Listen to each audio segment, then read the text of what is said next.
So basically it's all on the line. There's a lot of pressure for both teams. My whole career is on stake now. It's a one-way opportunity to get into LCS.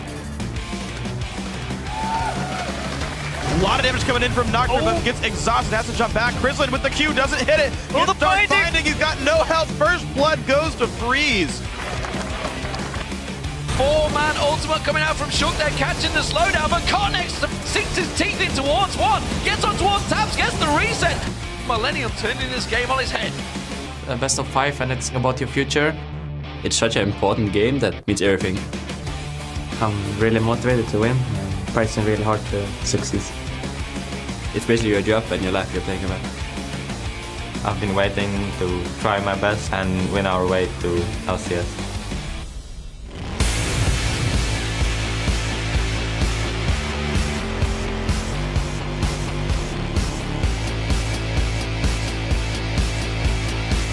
Hello ladies and gentlemen and welcome to the European League of Legends Championship Series Summer Promotion Tournament, coming to you live from our studios in Cologne, Germany. I'm Joe Miller along with Martin Difficile-Lunga, and this week 3 teams will fight to hold on to their LCS spots, while 3 challenger teams will try and battle their way in. And with the upcoming Summer Split at stake, there's a lot on the line for each of these teams, so we should expect a lot of action this week. But before we get onto the games, let's catch up on some news from around the world. Last week in Europe, Fnatic, of course, beat SK Gaming 3-1 to become the Spring Split champions, which continues their trend of collecting split titles here in the LCS. And in the North American playoffs, Cloud9 beat Team Solomid with a 3-0 sweep to take the Spring Championship. Both Fnatic and Cloud9 will head to the All-Star Invitational beginning on May 8th, where they will compete against SKT1 from Korea, Taipei Assassins from Southeast Asia, and of course China's OMG. And the All-Star Challenge teams have also been decided for the event. We now know who is on which team, along with the team names.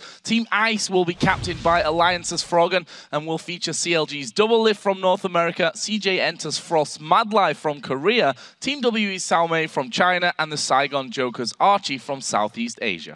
And then we have Team Fire, and they will have Gambit's Diamond as the team captain, along with Team Solomid's Bjergsen from North America. We have Shai from CJ Enters Frost from Korea, and then we have Team WE's Wei Xiao from China, and the Saigon Jokers QTV from Southeast Asia. And last week you guys voted for the 2 former pros to join the teams for a special Hexakill challenge game.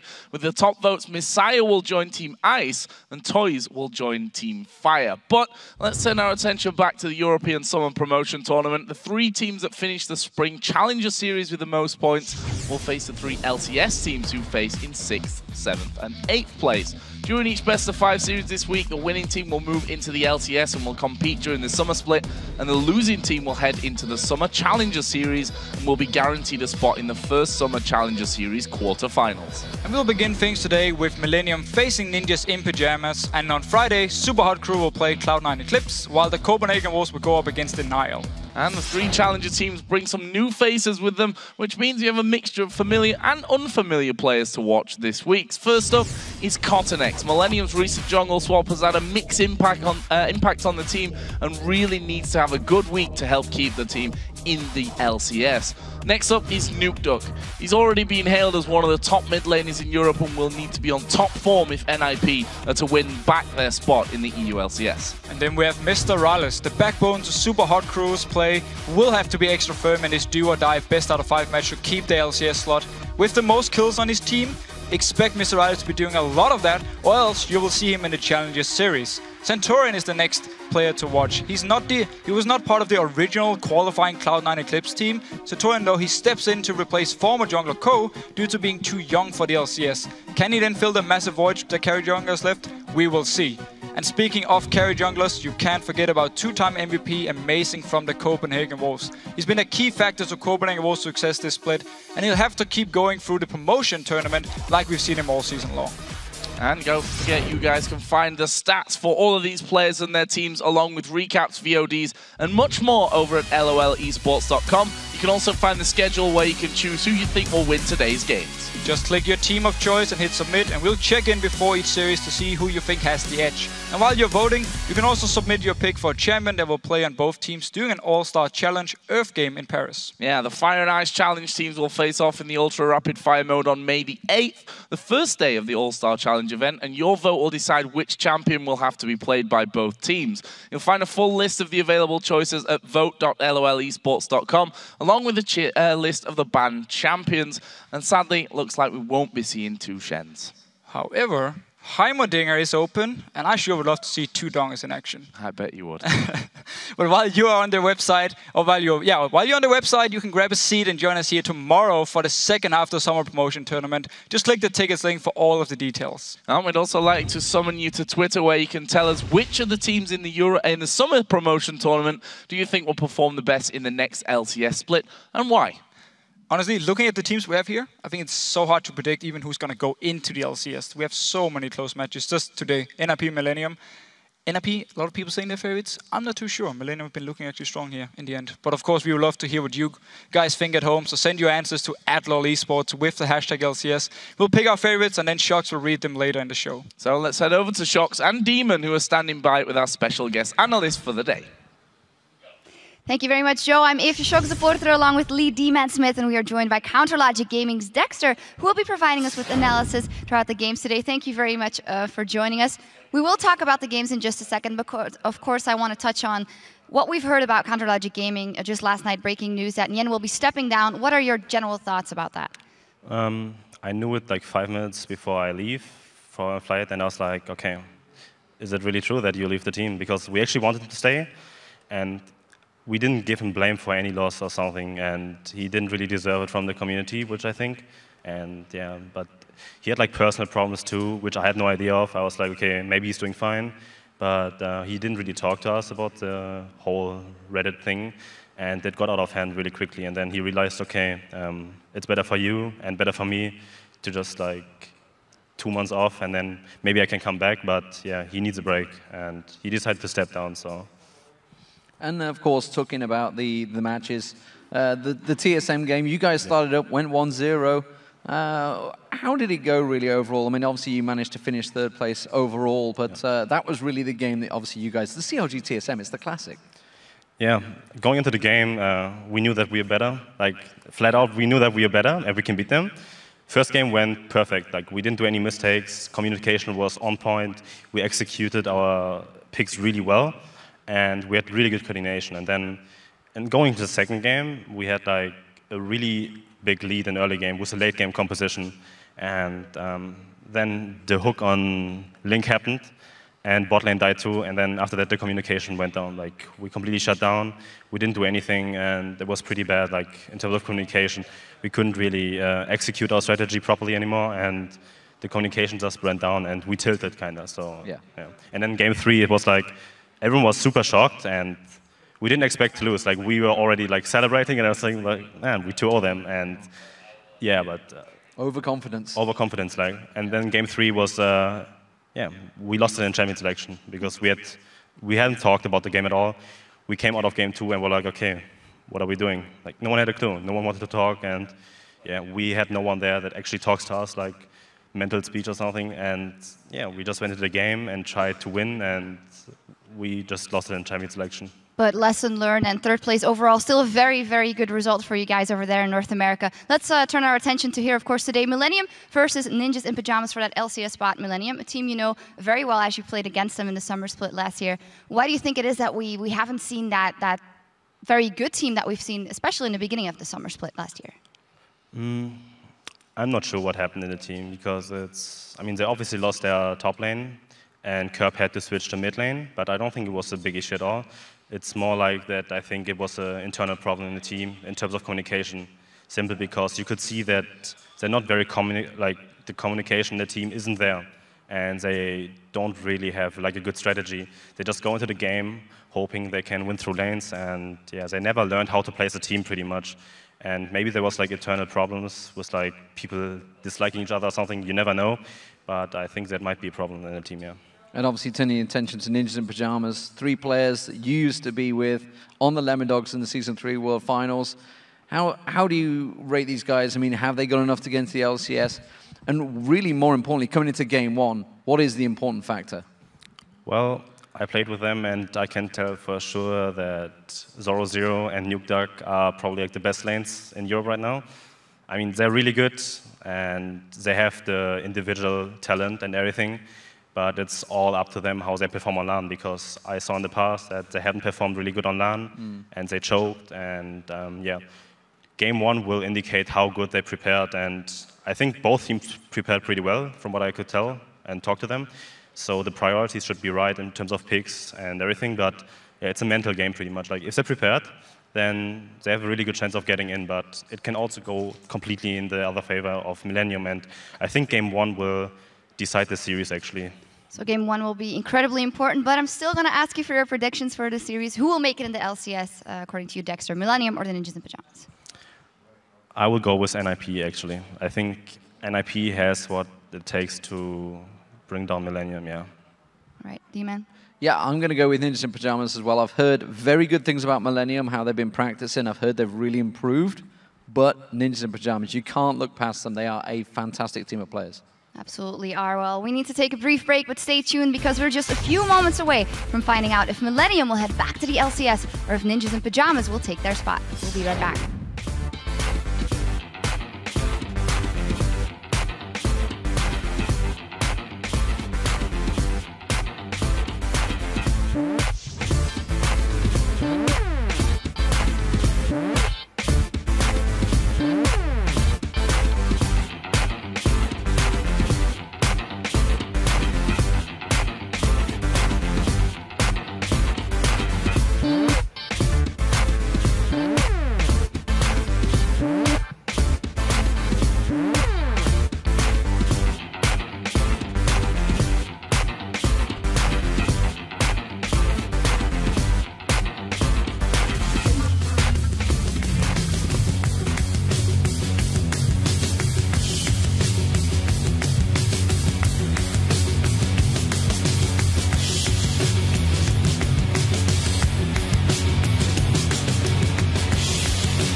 Welcome back to the European Summer Promotion Tournament, where it's time to kick things off with Millennium versus Ninjas in Pyjamas. After a hard loss to Roccat in the 2014 Spring Promotion Tournament, Ninjas in Pyjamas have established themselves as a dominant challenger team in Europe and are ready to fight their way into the LCS here on the big stage. Well, in the beginning, we thought that we're LCS players and we should be in LCS. They picked up 3 players that had been to Season 3 World Championships. This was a great team, but they completely underestimated the competition. Nugdog's just getting melted down, dropped straight away. Zero-Zero's got to run for it. A 2v1 from Overbow, and Ninjas in Pyjamas are now 0-2 down. After we lost the first time, I knew we were screwed. I think they had trouble playing on the stage. I'm not really sure if they were in the right position as a team, you know, whether they were practicing enough, whether they had the synergy there. They came up against basically what is now Roccat. And well, anyone that's seen this split knows Roccat are a very good team. Double kill by Nidalee. This could be it, D-Man. And this is Ninjas in Pyjamas going out of the LCS. That was, for me, the most stressful era of my pro gaming, actually. After the relegation, we had to rethink about ourselves. In the start, it hit my ego pretty hard that we lost so hard against KMT. There's been a lot of issues for them. There's been a lot of roster changes going on, trying to find the right person. It's been the jungler that's been the target. We didn't have a jungler for 3 months. We just had tryouts. After the 3 months, we finally found Gilberto, and we're happy with him now. I think Nick needs a solid, steady jungler that can perform every game. You don't need a playmaker, so I'm gonna try to be as consistent as possible. Slowly but surely, throughout the Challenger here in the Spring Split, we've seen them getting better, doing well. Okay, they've stumbled a couple of times along the way, but from my experience, the guys that they have really want to be in the LCS. They have this hunger to succeed. Ninjas in Pyjamas have failed to deliver many times on LAN, but now their competition is arguably under more pressure, and with a lot of wins and losses, NIP may be less afraid of losing on the big stage. Well, after all the bad stuff that has happened, the only thing we do is just look forward. I just look forward and try to see what I can do next that is the best. If we fail again with the best opportunity again, because we are playing against the last team, right? The 8th of LCS team, as well as we were playing last time against who we thought was the worst amateur team. So this is definitely the opportunity for redemption. We have to prove to ourselves again that we are World Cup players and we deserve to be an LCS. Ever since we dropped out of relegation, I've only been practicing for pretty much this moment, so it's now or never. I would see that pretty emotional video from the Ninjas in Pyjamas, and as I said in that video itself, this team in particular, they want this so badly. The question is whether they can perform here today. And the question is what happens if they do not qualify. I mean, Nugdog just said in the end here, it's now or never, so we will see. Maybe some nerves in game 1, but hopefully they got it under control. Well, with Millennium sitting out the playoffs, we haven't seen much of them in the last few weeks. And if you recall, they replaced their vocal jungler Araneo with Cottonex back in week 10, which has had mixed results for the team. Yeah, but Millennium looked better in the final week of the Spring Split, going 2 for 2 and beating Alliance with a very strong teamfight performance. They picked up the 2 wins, and it was a big moral boost and should have provided motivation to the players as they headed into relegation here. And if you can beat Alliance, you can beat Ninjas in Pyjamas. It's that simple. So if Cottonex here, he can get onto one of his key picks, the Kha'Zix, which he was very dominant on, I think Millennium can do some really good stuff. But while Cottonex has been good on Kha'Zix, we haven't really seen him perform well on any of the other champions yet. I think he needs to show that he's expanded his champion pool during the last few weeks. Otherwise, it's frankly too easy for NIP to ban him out, and Millennium really need Cottonex to win this early game. Yeah. Cottonex and Curb have been the backbone of the Millennium early game. Much like when Aranea was actually playing, they rely on early ganks from their jungler, and then on Curb to win his lane so he can put pressure on the side lanes. And Cottonex, he showed some good early game pressure in all these LCS games, but whenever he didn't actually pick up a kill, he became a non-factor in the team fights. And it seems that Millennium's biggest problem during the split was closing out games. Often it seemed like they'd have their opponents on the ropes only to have them then come back and beat them when they couldn't find a way to end the game. And there's no doubt that this has been an issue for Millennium, and with an average game length of 41 minutes in their wins, they could really find themselves in trouble against Ninjas in Pajamas because they like to stall games out until they can roll over the enemy and just storm the base. Because again, the Ninjas in Pajamas, they did not have a win in under 32 minutes throughout the Challenger Series. And in the first Challenger Final, the game against Cloud9 Eclipse lasted 67 minutes and 50 seconds. As a whole, when NIP is winning, you're usually looking at a lot of time on the clock. But that strategy's also really been working for the Ninjas. I mean, if you look at those games, they've been very, very dominant, especially when it comes to the objectives. 100%. In longer games, their objective numbers are impressive. In the two halves of the Challenger Series, they took over 30 dragons, 10 barons, and more than 75 towers. And in the Challenger playoffs alone, they had 10 dragons, 3 barons, and 29 towers. They may take a long time to win their games, but they do it with slow and steady objective control. However, though, in their losses, which tends to be shorter games, they just don't have the same control. During the playoffs, when they lost 3 games to Cloud9 Eclipse, they only had 1 dragon and 0 barons. And one player that's been making a name for himself and proving to everyone, along with Creaton, that yes, AD carries can actually carry, has been Freeze. Yeah, Freeze has racked up some very impressive stats, going 83 kills, 18 deaths, and 92 assists from the start of the Challenger Series through to the playoffs. And those 18 deaths, they came across 20 games, which means he averages less than 1 death per game. And he tends to favor Lucian, who helped him get his very nice stats here with 38 kills, 8 deaths, and 38 assists. And although he performs well on Draven and Sivir as well. So he has a pretty good champion pool here. But a big reason for the great stats is the fact that Freeze is laning with Miffy, because the dual lane for Ninjas in Pajamas has been very dominant in the challenger scene, and both players are very mechanically skilled. Well, coming into this series, Millennium will look to shut down Nukeduck early, while the Ninjas in Pajamas will focus on Curb. But without a lot of match history between the two teams, strategies on both sides could change very quickly. Obviously, NIP is right now the strongest team in the challenger scene, but they're not someone who is unbeatable. It's been quite a while since we don't play them in scrims or anything like that, so we're going in blind, and they're going in blind. I think they want to surprise us with something special, either picks or a strategy. I won't be surprised if we get cheesed the first game and we lose that one, but we just have to take that information and go into the second game. Need to focus on Nukeduck so he don't get rolling and snowballing really hard. This is a guy that we have to shut down, because with his split push and sick rotations, it's gonna be hard if he gets some early kills. I think Kurt is their best player, so it's up to me to do good against him, but besides that there is no really key. I don't think they have a weak link right now. I think maybe Ulberto is not as aggressive as he should be early game, and maybe we're gonna abuse it somehow. If we don't get overly surprised, we will be confident that we will win. We just want to beat them and go back to LCS.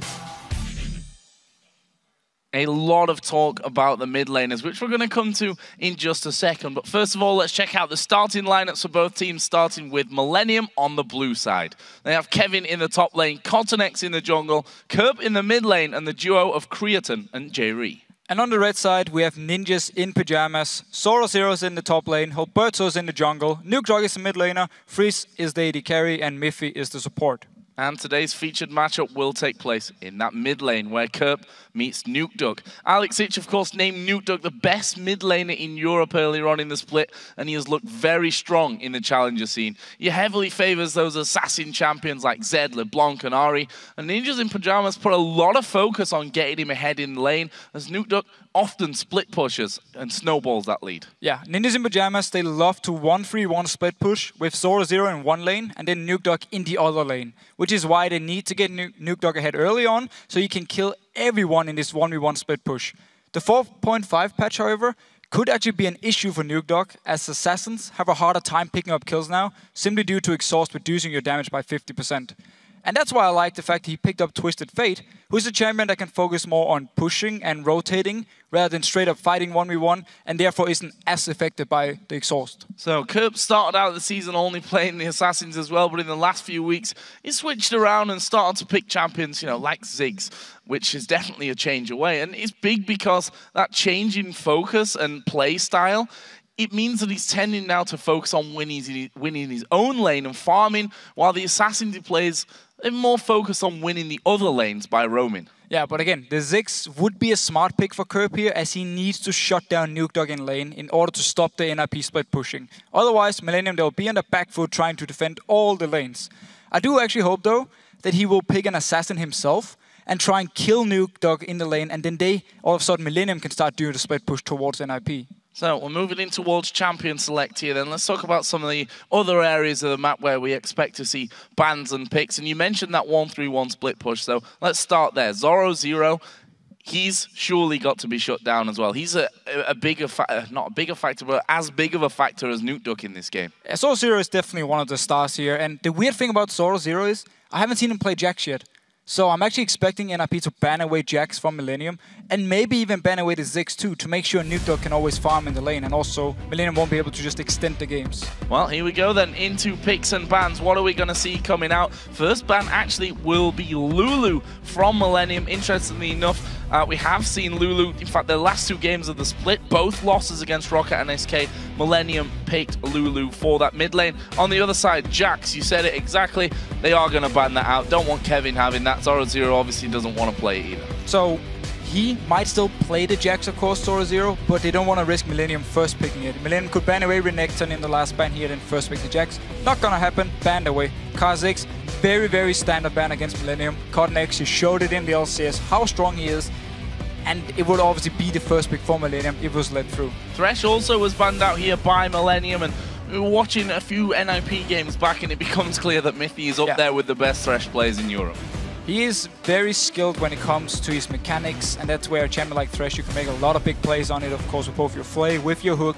So they want to ban away, and also it should give a bit of an easier time in the bottom lane for the dual lane here from Millennium, unless, of course, we see lane swaps. So Irelia was the final ban for Millennium, LeBlanc the final ban for NIP, and interestingly enough, we had Kevin on the analyst desk in last week's playoffs, and he said, you know, Irelia, really love to play as Irelia, but not today, banned out. And Irelia is such a strong champion. As soon as she gets a few items, she can start split pushing as well. Yes, it's not the same impact as a Jax in the 1v1s, but Irelia can then join in for team fights where she is also very, very strong. So it's a good ban against Zoro0. He's been playing it quite a lot, especially also in Copenhagen games last week. And as I said, the LeBlanc taking away a champion that both Nukedog and Kerp have played before. First pick, though, let's focus on that because it's Evelynn here. We talked about Cotton-X heavily before the game, how he needs to have a good start. They banned that Kha'Zix away as we thought. He's going with Evelynn this time. Yeah, and we also talked about the early game pressure from the jungler of Millennium. It's the style they used of Vernier. Doing the same thing here with Cotton-X. Evelynn, one of the best junglers early game at providing pressure on the map. She's not necessarily the best in the straight-up fight, but just by the fact you got your stealth here, people don't know where you're going, it just puts so much pressure on you. You never really know if you can go in for the fight or if you just have to wait back, because Evelynn could be nearby. It also requires NIP to put some deep wards in around the camps in the jungle of Millennium to see if they can spot this Evelynn. It also makes it harder for NIP in the late game when they want to split push, because Evelynn is very good at joining in on the sides. So, 4 ninjas in pajamas here. We see the support locked in Leona with that Thresh banned away. Mithy wanted to get his choice in earlier, as well as Elise, which didn't have to pick at this stage, which may show us that NIP are waiting for a few more Millennium picks before they lock in more important champions. 100%. It gives NIP the chance to counterpick something of Millennium here by just saying, you know what, we take our jungler, we're fine with Elise. Very strong jungler, of course. Some people thought she was going to disappear a little bit here in 4.5. Definitely not the case. Everyone still plays her. Still very, very strong. The Leona lock-in. You don't normally see just an engaged support like Leona being instant locked in here before you see anything else on Millennium side except for the jungler. But it's clearly Mithy showing he wants this champion now that Thresh is banned away. So then, the next picks for Millennium, Janna and Lucian. So securing that bottom lane. Janna actually a champion which you've seen coming out a little bit more. Fnatic, of course, ran that what I'm going to call a horrible shield comp, certainly to play against, that's for sure. But it will still be the first time that we actually see Jay replaying. And the thing about Janna is, she's very good in a lane swap, but in a straight up 2v2 bottom lane, she's not very strong in the early levels. She will have issues, no sustain of course, got the shield to rely on, your damage is non-existent, which means if we do get the dual lane here from NIP side, they could apply a lot of pressure onto Millennium. But if we do get the lane swaps instead, Millennium would actually be in a very good position, because also Lucian with his passive getting a double hit onto the turret, so they could push fairly fast. Of course, Elise on the other side from NIP could countered a little bit. So for NIP, they locked in Mundo, a typical Zoro champion in the top lane, and Draven. Something that Freeze has done here a lot is wait for that Lucian normally to go away and then get himself the Draven afterwards. We know how good he is with that champion. Yeah, he's definitely one of the best Draven players we have, and one of the few people actually left in Europe who still plays Draven. Very, very strong champion if you snowball the lane here. So as long as he can get his stacks going, get a gank in from Roberto, get a kill onto him, the snowballing will start. Draven will become very, very strong when it comes to single target damage. So when you have Elise, when you have Leone to lock down a target, and then with the single target damage of Draven here, can be very scary for Millennium. So the other side for Millennium here, Shyvana to go up against Mundo, a matchup which we've seen a collective 3,894 times in the last 3 or 4 months, and also Karthus locked in for Kerp. So what I like about this Karthus pick is when you're against something like Leona, she want to go in your face, she want to engage onto you. That's where Karthus is perfect, because when NIP then pile onto Millennium, Karthus just sits there, he will die, he's still doing damage to everyone afterwards. So that's what I like about this pick here from Millennium's side.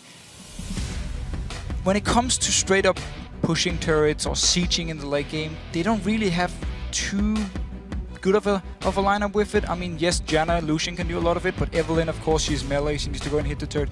Karthus is not exactly a tower pushing machine by himself, where NIP on the other side, with the likes of now Twisted Fate, of course, being locked in for Nuke Dog, very strong at pushing the turrets.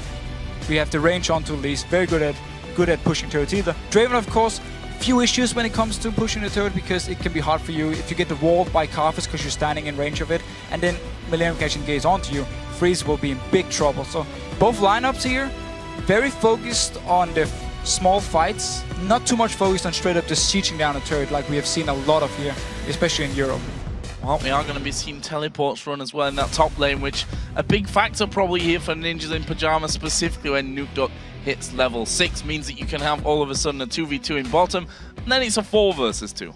Yeah, all of a sudden the TF is there, joining in, giving up an easy kill for NIP, but that's where, of course, the Karthus ultimate is also there, so William can try and turn around. Both teams focusing on some global.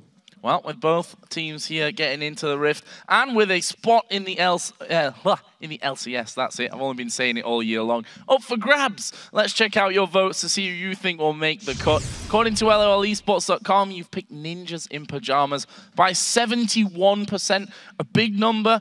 But looking at, you know, the reaction on social media and Reddit and the likes, everyone seems to have NIP as favorites here. Yeah, but it was the same thing at relegation the last time. True. And we don't know how NIP will perform on the stage. We don't know when it really counts now. So we need to see. I think the first game can tell a lot about how both these teams come into this. And before that, I don't think we can say who's the favorite. Well, here we go then, into game. It's the first match of this best of 5 between Millennium and the Ninjas in Pyjamas for a spot in the summer split of the European LCS. And a lot on the line here. We heard it in the videos earlier on. They're basically fighting for their career, for their lifestyle and livelihood. As we get into this one though, level 1, let's talk about that a little bit here. Well, TF, of course, is a very good champion level 1. You have your stun. Leona can pick her Q as well, or her E, so they can lock down a target. NIP would be able to set something up with the CC they can bring. And then, of course, Freeze coming in. Quite a lot of single target damage already from the level 1 point. Millennium side, not the best level 1 here. They don't really want a straight up fight, especially Karthus. Yes, he can do quite some single target damage, but when the team is staying together, your damage at level 1 is very low. Well, we do see that NIP have come in. Millennium have seen that happen in there. The ward was also spotted because of the fact that J-Re was hanging off to the side. So NIP most definitely inside of the Millennium jungle, and it looks like they may head out of this one. Will they look to protect buffs elsewhere across the map, or will they hang around here? If you look at Millennium's positioning, the bottom lane is very much down the bottom lane with 3 in the mid. Yeah, and I think we need to talk about is the fact that Miffy here decided to start full wards. Pink ward, doubles green ward here, and of course with potion and a mana potion, focusing fully on sustain, no items, and then he just wanted early vision in here. Already one of the wards being cleared away. The pink ward was put down. Millennium went straight in, cleared. There's still a ward around the Wraith camp, so NIP will spot out if Evelynn is going around here. Whenever she takes the camp, of course, she pops out of stealth, so you can see here, you got full vision, and now they're going straight towards the blue buff. Straight in towards blue, and Millennium have already moved back around onto their red buff side. So this is going to be a blue steal from the Ninjas in Pajamas. 4 members on that top side. We see Continex there just getting his red buff, and it doesn't take a genius to realize that he's going to head straight over to the NIP blue now. Of course, and Jerry is even going with him to make sure this blue buff will go with the Continex. They need him for this early game. They need him to get a good start so he can apply pressure on the lanes here. Of course, when it actually comes to compositions early game for both these teams, Karthus versus TF, it's not a lane where you're going to see a lot of kills. It's going to be hard for both of them to actually kill each other here, but they can farm really well, both of them. Make sure they get very, very strong and then can start either porting around, of course, popping the ultimate from Karthus to help the other lanes, or fast rotate around for pushes. So this is interesting now, and we can talk about how the meta has evolved to this very style that Millennium are pulling off. They bring their jungler and their top laner into the action, and they're going to try and fast push down this bottom outer turret. However, Ninjas in Pajamas haven't reacted to this one in the usual way, which is an exact mirror on the other side of the map. Ninjas in Pajamas is very, very slow. The thing Millennium did was they instant push up the wave, so they didn't build up this big wave we see up in the top lane for NIP. Now they're gonna have multiple waves coming towards the turret. It means it's easier for this turret to clear the wave, but Millennium gets a lot of damage onto it. Roberto now joining in, Sword Zero of course staying in the bottom lane, so let's see who's gonna be the fastest here. Millennium, very good start though. Yeah, that turret gonna go down here first of all. That'll be the first one of the game coming in for Millennium. The question is, do they keep pushing here, or what is the answer? Kevin has already headed up towards his top tower, which also has a decent wave of minions. Another one coming in there, so that turret is going to be going down. It'll leave us tied in towers at this early stage, but if you look at the minimap, you can see that Millennium aren't stopping in the bottom lane. And that's why NIP, they're just going to recall instantly. The wave here is coming towards the turret. Sora Zero is level 2, so they won't be able to just straight up dive him, and he can try and at least clear a few minions, try and get some CS, and then NIP now, Roberto coming down. And if he actually stopped his recall, start it again now, but Roberto coming down to defend. Millennium, they know they're already backing away from NIP's side, so you see Continex moving into the jungle. They're just going to trade 1-for-1. 1-for-1 trade, and let's have a look then at the quiet area of the map as it has been in that mid lane. Of course, Kerp on Karthus versus Nukeduck on Twisted Fate. The CS there very much level, going to be farm heavy this early game. And I like this Ghost Flash here on Nukeduck. It's something we've seen over in OGN quite a lot. It means you're so mobile as TF, and when you actually gank here, you can chase. You can just get your gold card, stun him, pop your ghost, get the next one. It's so hard to get away. It's so much CC you can bring as this TF.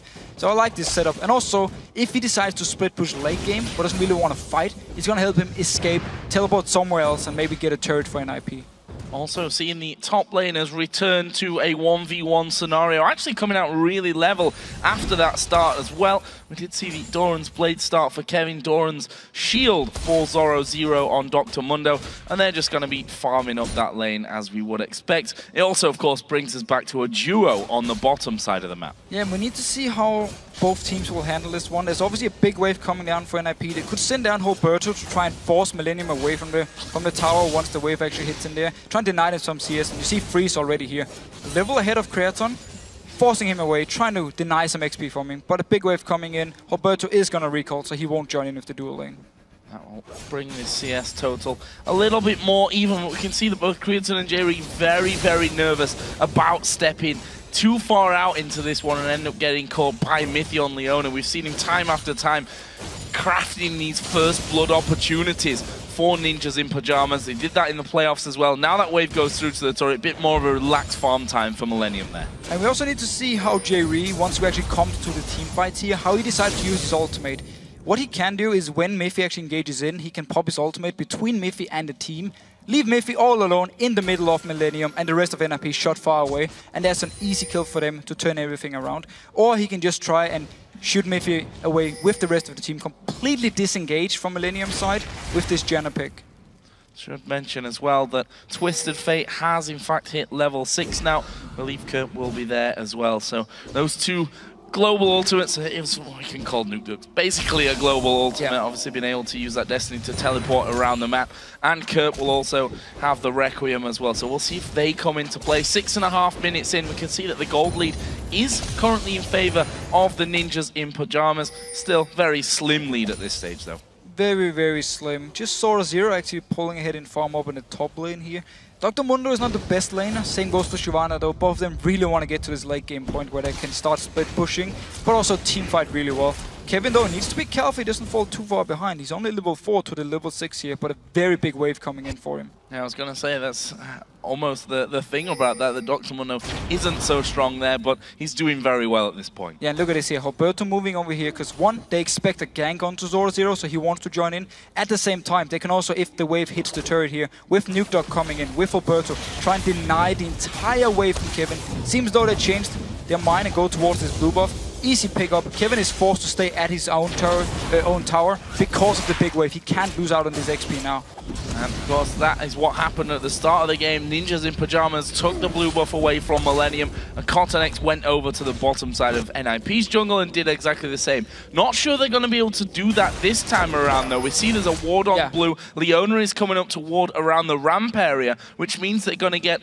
obviously, it's an Evelyn, so a normal ward's not going to spawn, but now they see Cottonex's position. Good ward from Mithy. The thing we talked about in Champ Select, against Evelyn, you need these deep wards in here because you're going to spot her at the camps every single time. And look at the wards from NIP in the jungle of Millennium here. So many deep wards. They're going to see Cottonex every single time, and that's why they can just continue to push up to all the lanes here. Roberto though, giving all the blue buff to Nuke Dog.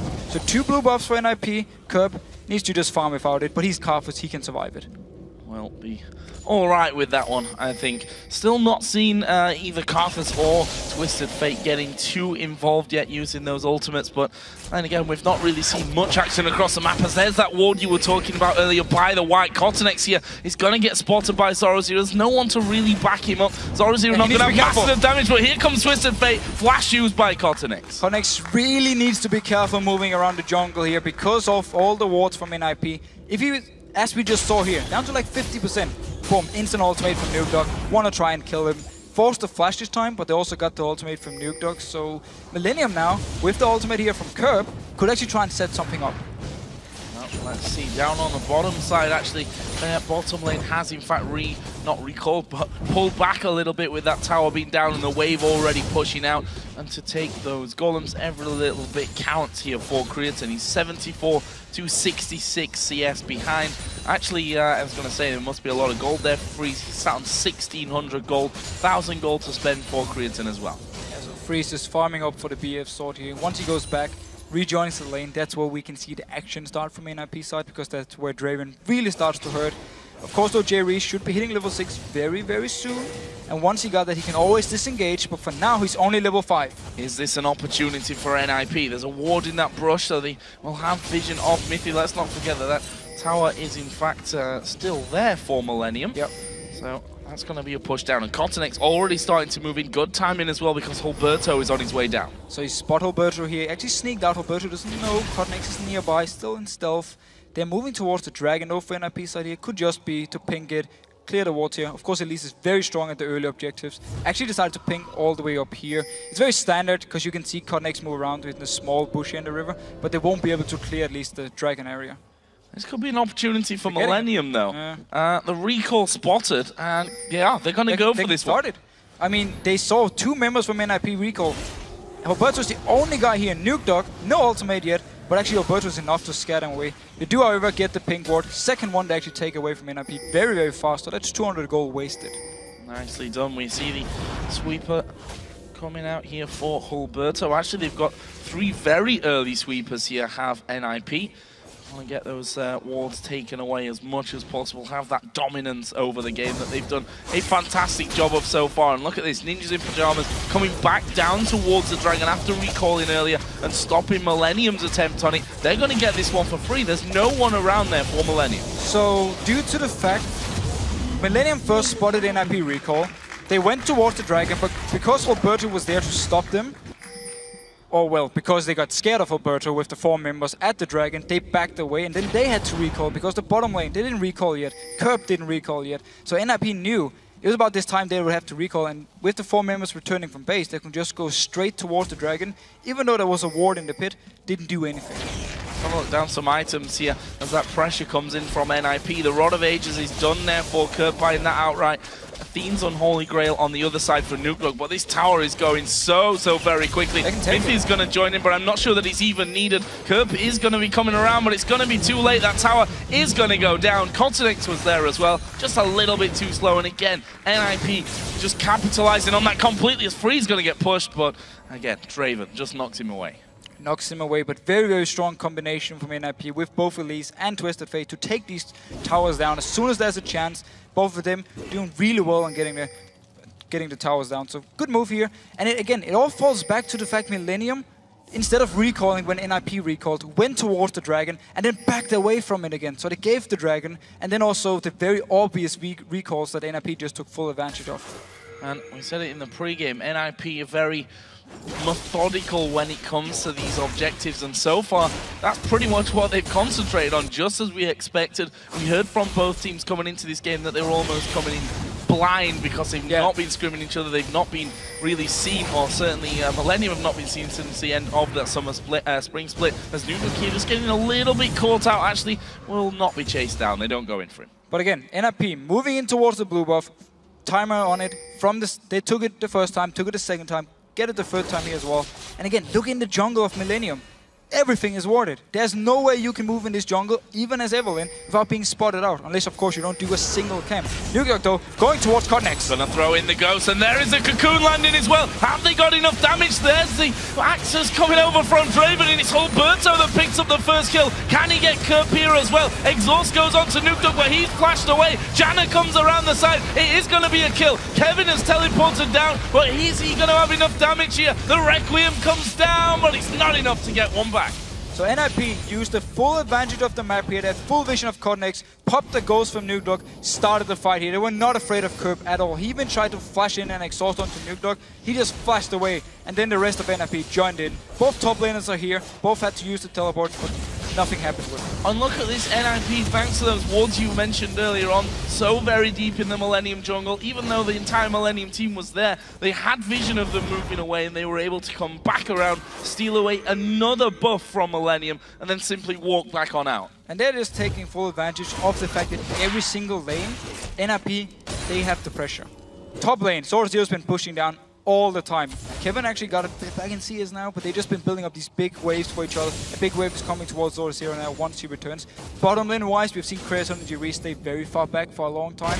And in mid lane, of course, Kerp just been farming away, being denied his blue buffs, hard for him to go aggressive. So NIP, because that full control of the lanes, and because of, again, the recall from Millennium before, they could just go and get all these wards, find the teamfight they wanted, pick up 2 kills. And I want to go back as well to what we talked on in the pre-game in terms of Continex and Kerp having to shut down Nuke in that mid lane. Continex having to have an impact on the game, really. And one thing that that NIP have done so well to keep him out are those deep wards. He's not really had a chance to do anything so far. No, they fully respected him and said, we want to invest so much money into wards so we can just full vision. But Continex coming towards mid lane here. And there is Alberto as well. Actually, Continex just sidestepping the cocoon. In the end, not too much happening from that one. Nuke did take a little bit of damage on the way through. Ninjas in Pyjamas did bring Mithy up to that mid lane just to make sure that there was no push coming in onto this mid turret. But look what we have here. 3 men in the middle lane, Draven down the bottom, Dr. Mundo on the top side of the map, Millennium trying to steal away as much jungle as they can and push this lane out as fast as possible, but not able to do it. Twisted Fate in this scenario as that minion wave is coming up with this wild card just cleared out so quick. Yeah, Twisted Fate is going to be the wave clear here for NIP. Of course, Elise brings some wave clear, but he's actually teleporting towards Kerp. Yeah, straight in on top of him there. I'm not sure that this is the best idea, or maybe now it is with Alberto and Mithy coming across. There is a solar flare, sidestep, but he doesn't get away from the Zenith Blade. There's another stun coming down. Kevin's going to ulti over onto Nuke, but they get the stun onto him. Kevin going to go low from this one. Have they got the damage to finish off? Not really. And Alberto is low here as well. He has to be very careful. There's a Draven ultimate, not quite going to get over in time. In the end, it's a 1-for-1 with both mid laners going down. And the coordination here from NIP was a little bit off. Miffy actually already moved away from the mid lane when Nuke then teleported into the face of Kerp, so he couldn't join in instantly. Also, I believe there was actually a red card from Nuke. He didn't actually stun Kerp here, so it took a lot of damage for it. And then Millennium then, with Cotnex, with Kevin, managed to turn it around and trade 1-for-1. Next to Kevin on this top side of the map. Zoro farming up an absolute storm now. 140 to 96 CS, doing a very, very good job of that. Already got his Giant's belt in there, a chain vest, and the cloak as well. So we'll see how he decides to first of all build. Looking like he's going to be Sunfire Cape first of all on that one for him. Meanwhile, they're clearing out towards Dragon. Look at the timer, 15 seconds until that comes up. Another pink ward down. That'll spot the only ward that's giving Millennium vision of the Dragon.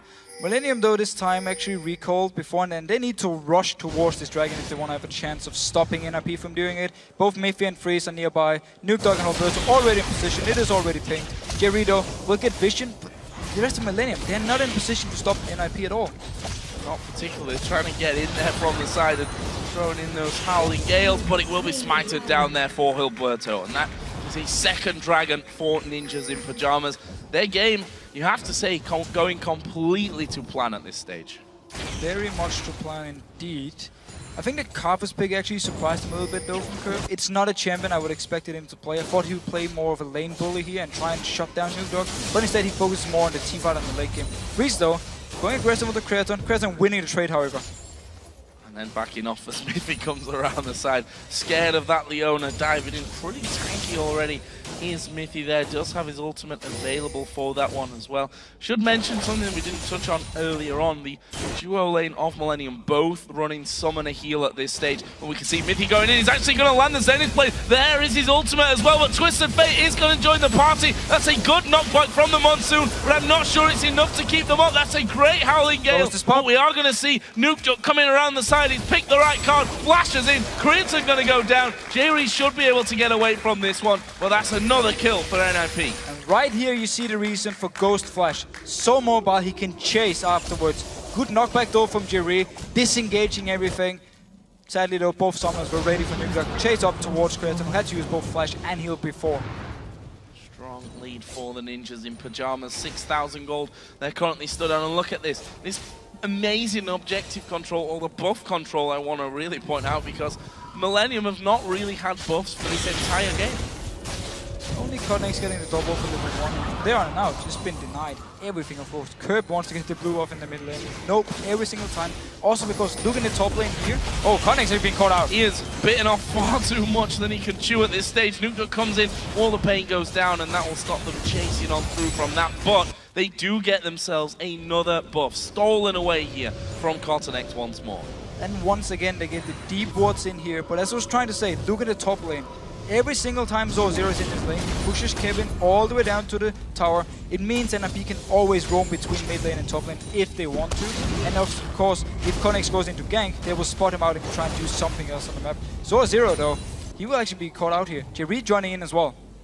They got enough damage to kill off the Dr. Mundo though. He's not got his ultimate available here. They are going to chase over the top. He's looking for the flash away, finds it as well, and again just drawing so much pressure up to this top side. You see 4 men on that top side of the map. They weren't able to do anything with that pressure, and actually Millennium finally got a blue buff as well. And that's actually why it was not the ideal time for Zoro to be so far up, because NRP had recalled after the red buff, so they couldn't put any pressure elsewhere on the map. So Zoro actually just gave up his flash for pretty much nothing, because he overextended while the rest of NRP was in the base. It's very important when you split push, you make sure you only overextend, apply pressure when the rest of your team is in a position to do something in the mid lane or in the bottom lane. Let's have a look at that bottom lane and the items that we have currently. Decent little CS lead for Freeze, 3 assists to his name as well. Bloodthirster and 2 parts of that Infinity Edge as well, coming out with the Crit Cloak and the BF Sword. Other side, we see that Creaton picked himself up the Zeal on top of his Bloodthirster. So if Freeze is going to go with his standard build, it's going to be after Bloodthirster already completed, then the Infinity Edge, and then he's going to go Last Whisper. So he doesn't actually invest into attack speed, just goes full on. High amount of attack damage, hit you in the face, crit you for 1,000, and you're gonna die. That's the way he's gonna go with this, and it fits really well with the comp. Again, Cocoon from Elise, of course, the stun from Nuke Dog here onto a single target, Miffy locking down a target. whoever they actually catch out here, when you build this Infinity Edge, Last Whisper, Bloodthirster, you're just gonna have so much damage. But look here, Nukedog moving towards the bottom lane. Will they try and set something up? Cornex actually inside of the brush, but there is Destiny gonna be popped. Can they get in on top of them for this one? Well. Twist of Fate is coming down from this bottom side. There is Zoro Zero. They get the slow and the stun onto Cornex. He won't be able to escape this. He gets a good shield from his ultimate, but Zoro Zero right in the middle of them as a whirling death comes through. Exhaust on Creatine as well. His freezer flashes through to get the 1 kill. Kurt's gonna go down here as well. And the ninjas in pajamas pick up 3 kills. Will the ultimate be enough to finish off? Yes, it will. It actually gets Nukeduck in the end. So it's a 4-for-1 for the ninjas. 4-for-1. Very, very strong setup here. Using, again, the teleport and the Twisted Fate, the double global they got here to come down. And just as soon as Millennium was overextended, pile onto them, get the kill. Kevin, though, gets a turret up here in the top lane. NRP, though, get the second one. Yeah, I was going to say the trade not really on Millennium's side, but something, I suppose, for nothing by the end of that one. Interesting enough, Kevin decided not to come down. Here's the replay of that one once again. Nukeduck trying to get in. There's this teleport from Zoro Zero to control the other two that was amazing. The D ward from before when they got the kills, got into the red buff, is the one you can teleport to. And from here on and out, this single target stuns and then the damage from Freeze coming in. Getting a lot of extra gold from his passive as well. Curb tries to join in, it's too late. He's just gonna go down as well. Nukeduck though, someone has to die.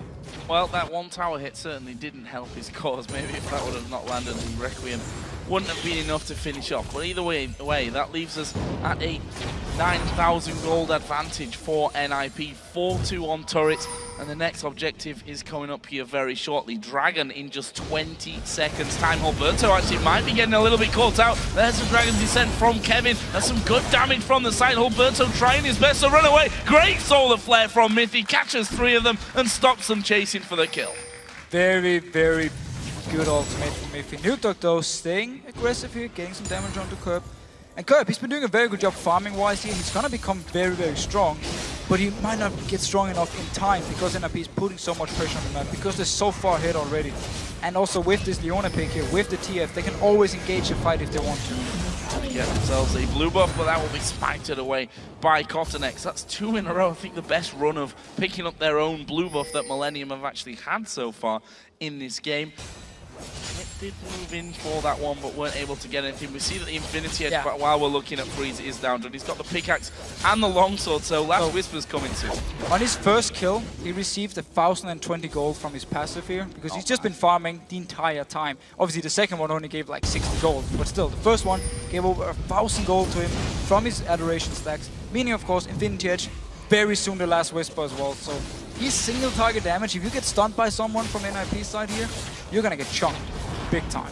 Yep, had Miffy there. They had a ward in the brush. They knew that Cornex was there, and he's just having a little bit of a dance just to try and divert the attention away from the red buff, which NIP once again were able to get over and steal.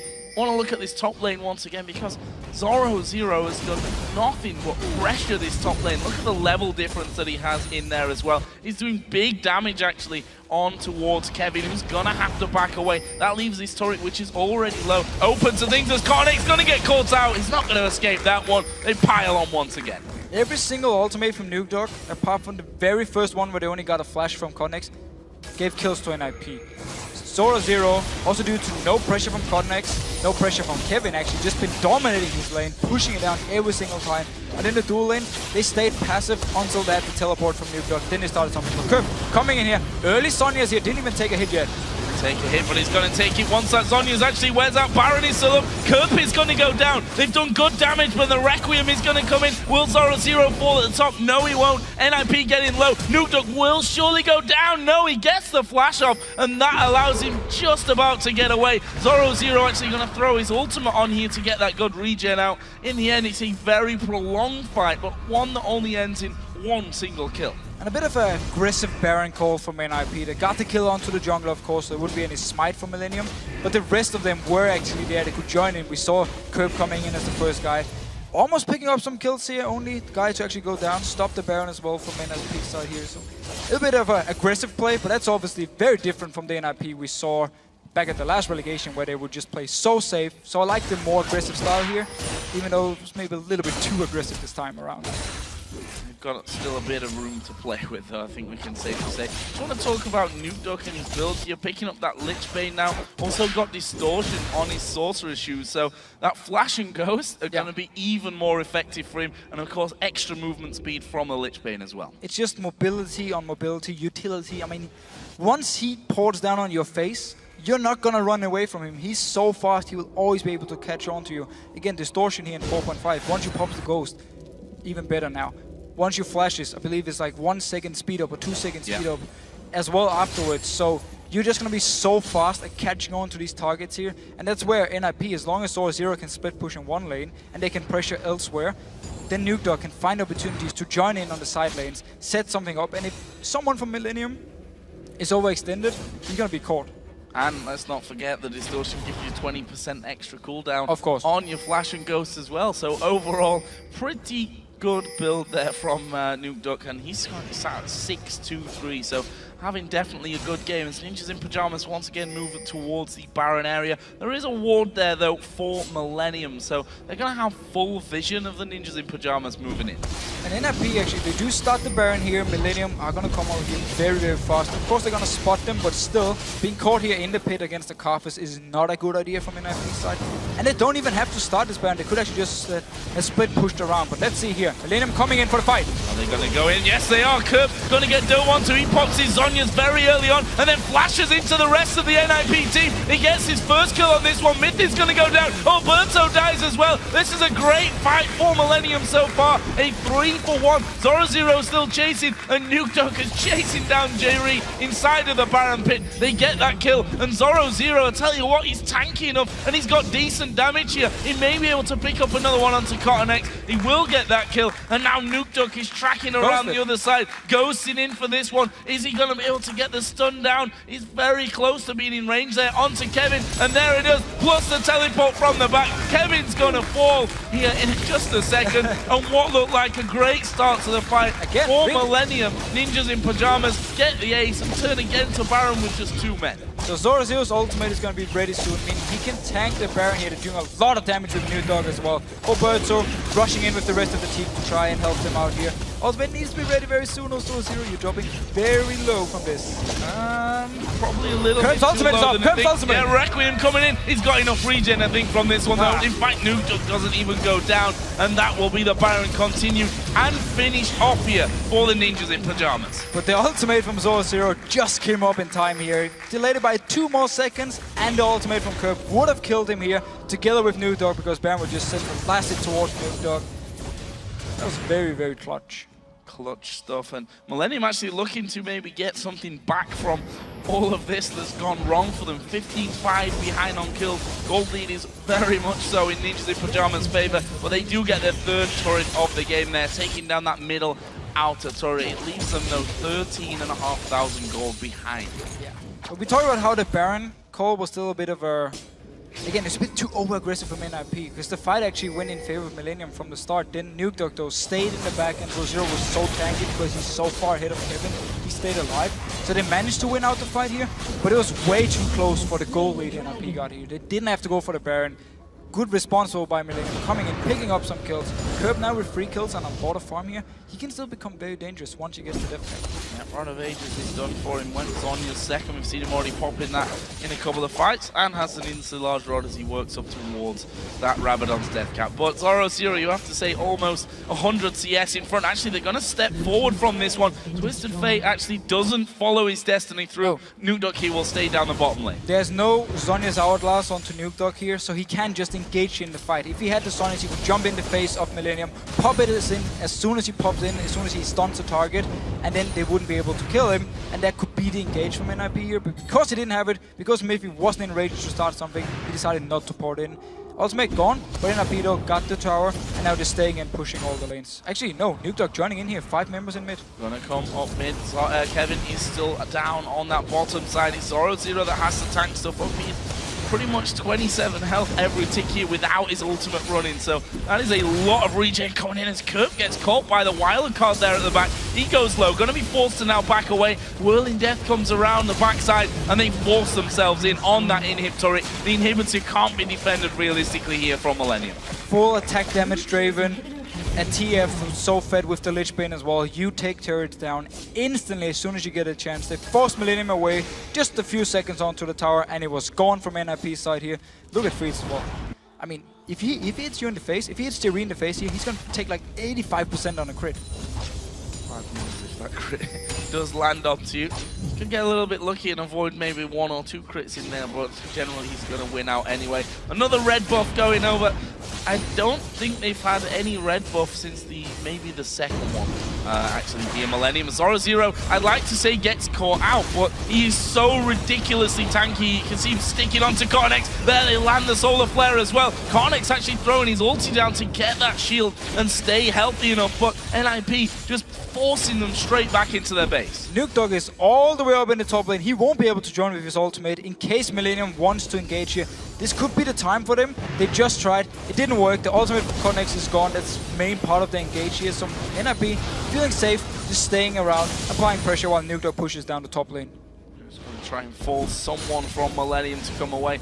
4 versus 5, you have to feel that even then it might not be favorite. Yeah, that is just a lot of damage from Freeze coming out. There was the turret taken down by Nukedog in the top lane. Is he going to keep going? I mean, yeah, why not? Why not? There's no reason not to. Actually, he's going to pop Destiny here, which goes to just show where all the Millennium players are. That turret is going to fall. And actually, Millennium going to go for this fight here. Are they going to be able to get in on time? There is the culling coming out. Zoro still tanking up the front line and actually goes through, but it's Kirk that's been a bit of a trouble for them. They do finally drop Kirk, but the Requiem is going to come through. Not enough to find any kills for them, and NIP have managed to get through that one constantly. Okay, then they did get Freeze in the end, but the fact is that Nukedog has pushed all the way through, took down the inhib, was already working on the Nexus turrets. They knew they had to go for this one. Now they're going to get some extra style points at the end, but the Nexus is going to fall, and NIP pick up 1 game and move a step closer to the LCS. Very, very dominant performance by NIP. Full control of the enemy jungle from the start. Got the first blue buff, got all the next blue buffs. I believe one of them went over to Curb after like 25 minutes, and then just the deep wards throughout the entire game. Cotnex, there was nothing he could do in the early game. Every single time he tried to move somewhere, he was spotted out by NIP, and then they just used the Twisted Fate ultimate perfectly. The turret was gone in the bottom lane, and then whenever Millennium just moved a little bit up here in the lane, he would jump down behind him, teleport from Zero, pick up a few more kills, get some more deep wards, get down another tower, and then just do it again and again. And then we also have to highlight, of course, the fact that Zero, I think he beat Kevin by 80, 90 CS up in his top lane, just kept pushing him down. That's one of the reasons they could go for this blue buff all the time, because they had the wave pushed all the way down to the tower of Kevin. He would never be able to join in, because if he loses out on this CS when he's already so far behind, he's just going to be a no factor. Yeah, by the end it was 80 CS, and to be honest, wasn't really close in there. We saw that Kevin constantly went low trying to defend that inner turret in the top lane, had to go back, recall, come back into the lane there where he'd already lost a little chunk off his turret, and Zoro just played the, it's not a fantastic game to play that, it's the almost mind-numbing push in, push out, push in, push out. Yeah, it's not the most exciting thing. It's so effective, and especially when you're ahead like that, it's basically just a matter of time before you end up pushing through. Also, Nukedog, we talked about in pre-game that he's a massive factor that has to be shut down from Millennium's side. He ended 10-4 by the end of it. We saw he basically just finished off the game for NIP there. Millennium trying to defend that bottom lane. He took the inhibitor turret, the inhibitor, and was already halfway through the Nexus turret as Millennium engaged 5v4 in the bottom, which they still only got 1 kill onto Freeze. Well, again, they had to engage at this point. They were so far behind. Try something. Nukedog's ultimate had ran out, so he wouldn't be able to teleport in and just try and win it. Of course, it was too late. But we have to look a little bit about the picks from Millennium here. We talked about it. They talked about it in the pre-game video. Again, we need to shut down Nukedog in the mid. You don't pick Karthus then, who is, yes, okay, Karthus, of course. Froggen will probably completely disagree because he's loved Karthus. He can win every matchup, of course, but Karthus is not exactly one you pick when you want to shut down the enemy mid laner.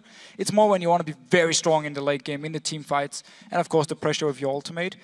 So that was a bit of a weird pick for me, to try and shut down Nukedog here. And then at the same time, when you pick Evelynn jungle, and you have weak laners all around, Shyvana is not a very strong laner. Karthus, of course, early on, he's not the one who jumps into the enemy jungle or something, or sets something up, or just pressures out the enemy guy in the mid lane, and you get full vision or full control of the map. And down the bottom lane, again, the Jenna pick. Yes, Leona is not the best laner herself when it comes to, like, again, something that can disengage, but still, when you pick something like Jenna, you have these weak lanes which won't be able to fight. That's where, of course, Leona is a lot better, because when you lock down targets and you have the damage from TF, from Elise, from Draven here. So don't pick the weak laners when you pick a jungler who requires a jungle to not be warded to actually apply pressure on the map. And also is not the strongest in like these 2v2 fights, because they wouldn't be able to win them. We saw them the few times they tried. NIP just turned it around. Like, they were not afraid of taking the small fights because the comps from Millennium didn't actually do too much. Well, definitely a lot to be worked on for Millennium going towards Game 2. And for more insight into that match, let's check in with Shox, Demon, and Dexter. Thank you very much, Joe. And as the Fischio touched on already, that Evelynn not making the impact that it would be able to do, and it was a first pick, a first lock, and you immediately said that is not something that we would do. Why is that? I think first picking Evelynn is not a good option, to be honest. There were so many picks that were better, and I think even the first pick Lucian would have been better. And the fact that NIP didn't take it in the first rotation told me that they actually wanted to play against it, because there was no way that they will leave Lucian open. And the Leona they also locked in Jenna against Leona and expected to go 2-on-2 lanes, which I really disagree with. I think they should have picked differently, and they got outpicked and outclassed in that whole game. And talking to the 2-on-2 lanes, obviously they went for the 4-0 split push, which we've seen so commonly, but you spotted a mistake. I think both teams actually misplayed it. Zoro0 shouldn't have TP'd there. He could have died there. Like, if Melium would have done the right choice, they would have doven him and he would have died, even with flash up and being Immundo. But I also think at the same time, like, we refer to it as like the C9 push, where you just push on the second wave instead of the third wave, which gives you like the advantage. And you just take, as a jungler, you only take one buff and leave the other buff that you have in your jungle for like 5-minute mark or something, and then come back and get it. But that way you don't waste any time. You get level 2 on both your jungler and top lane, and then you just go for the 4-0 push. So it's really effective, and you win like 1 minute or something and win the base race, even on purple side when you do that. So even with that going that way, let's expand on that, on the junglers, because as you said, the Evelynn Antic not that best pick as a first pick, and then the Evelynn on the other side. How impressed were you with Gilberto's skills on that Elise in this game? He actually went the cooldown reduction build with the E second max, which is pretty good right now, because I think Meteors was the first one who played it and showed everyone that it's really effective. So lucidity boots on Elise are really good, and I think even when the matchup is bad early game for Elise, Evelynn didn't do anything. So Elise could just farm up, get levels, and after like level 13 when the E is maxed, it's like a 2-second stun. And they also had TF, which is like a 2-second stun at 13, so they can just chain CC pretty much forever. So I really like TF and Elise together, which is pretty good. So yeah, I like that item build a lot. Yeah, I mean, obviously they had the global gold stacks, the Draven in there, along with the Twisted Fate. What do you make of that, the Twisted Fate up against the Karthus? Do you think that Kurt maybe could have pulled something better than a Karthus out there? I think with the fact that they picked Jenna that early, I think Soraka had a better impact, and I'm pretty surprised that no one is picking Soraka. She has the same impact. She has better, like, if you heal, it's the same as taking, like, you mitigate damage, you know? Yeah. And with the Jenna together, it has more sense. Like, it makes more sense because they had no kill pressure on both lanes. Like, Shyvana doesn't kill anyone on her own, and the Jenna and Lucian lane doesn't kill one either. So I think the Karthus was a really missed mistake, and a TF pick, even on blue side, would have been better, but the best option would probably be Soraka and just go for team fights. So is that the main thing you take from this? Should they, even if they don't play it, ban the TF and take the Soraka, or what were the other lanes? What are the picks you kind of want to see coming out from Millennium? Well, honestly, I think TF is the first pick or ban-worthy champion again, and even I said it at playoffs, like to my team, ban TF maybe, even if they don't play it. The risk is too high that they might play it. And I think he's making a comeback right now. He's really, really good, especially with the new items, like the Lich Bane, the build path is better, and he doesn't have any bad matchups. If you go on Assassin, he just takes Exhaust and negates all the early game. And the 4-man push really favors him too, because he gets a free lane. And the second 4 towers are down, like TF has a free farm and free roam. And I also think that first picking Evelyn with the TF open is a mistake because it negates the stealth and yeah.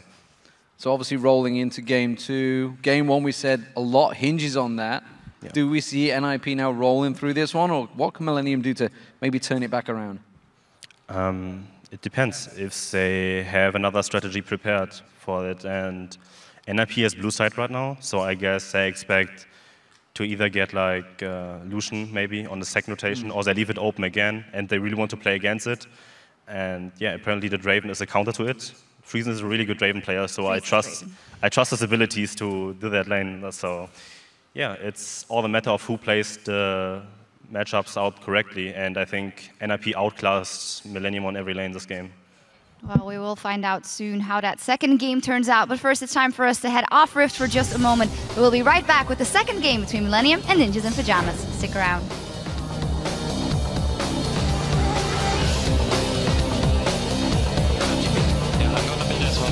Something. Any flash? No, I don't have. I leave. No flash. No flash. Eve. I have the kill. I have the kill. Let me the kill. Get Janna as well. Nice. Lucian. No flash. No flash. He's exhausted. I'm tanking. Nice. You get to the sky. Just kill cart. Okay. I don't have the tower, buddy. Yeah, yes. Someone needs to tank the tower. Someone needs to tank the tower. I'm dead now. Yeah, sorry. Resting pepperonis.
so it's kind of hard to find scrims at the moment because LCS is over, so all the teams are in breaks and stuff like that, so there's not many teams to scrim, but you can always play solo queue and you can always play Dominion, for example, just to train champions, and you can always play against each other as a team, like 2v2 in bot lane or something like that, so there's always ways around not having scrims.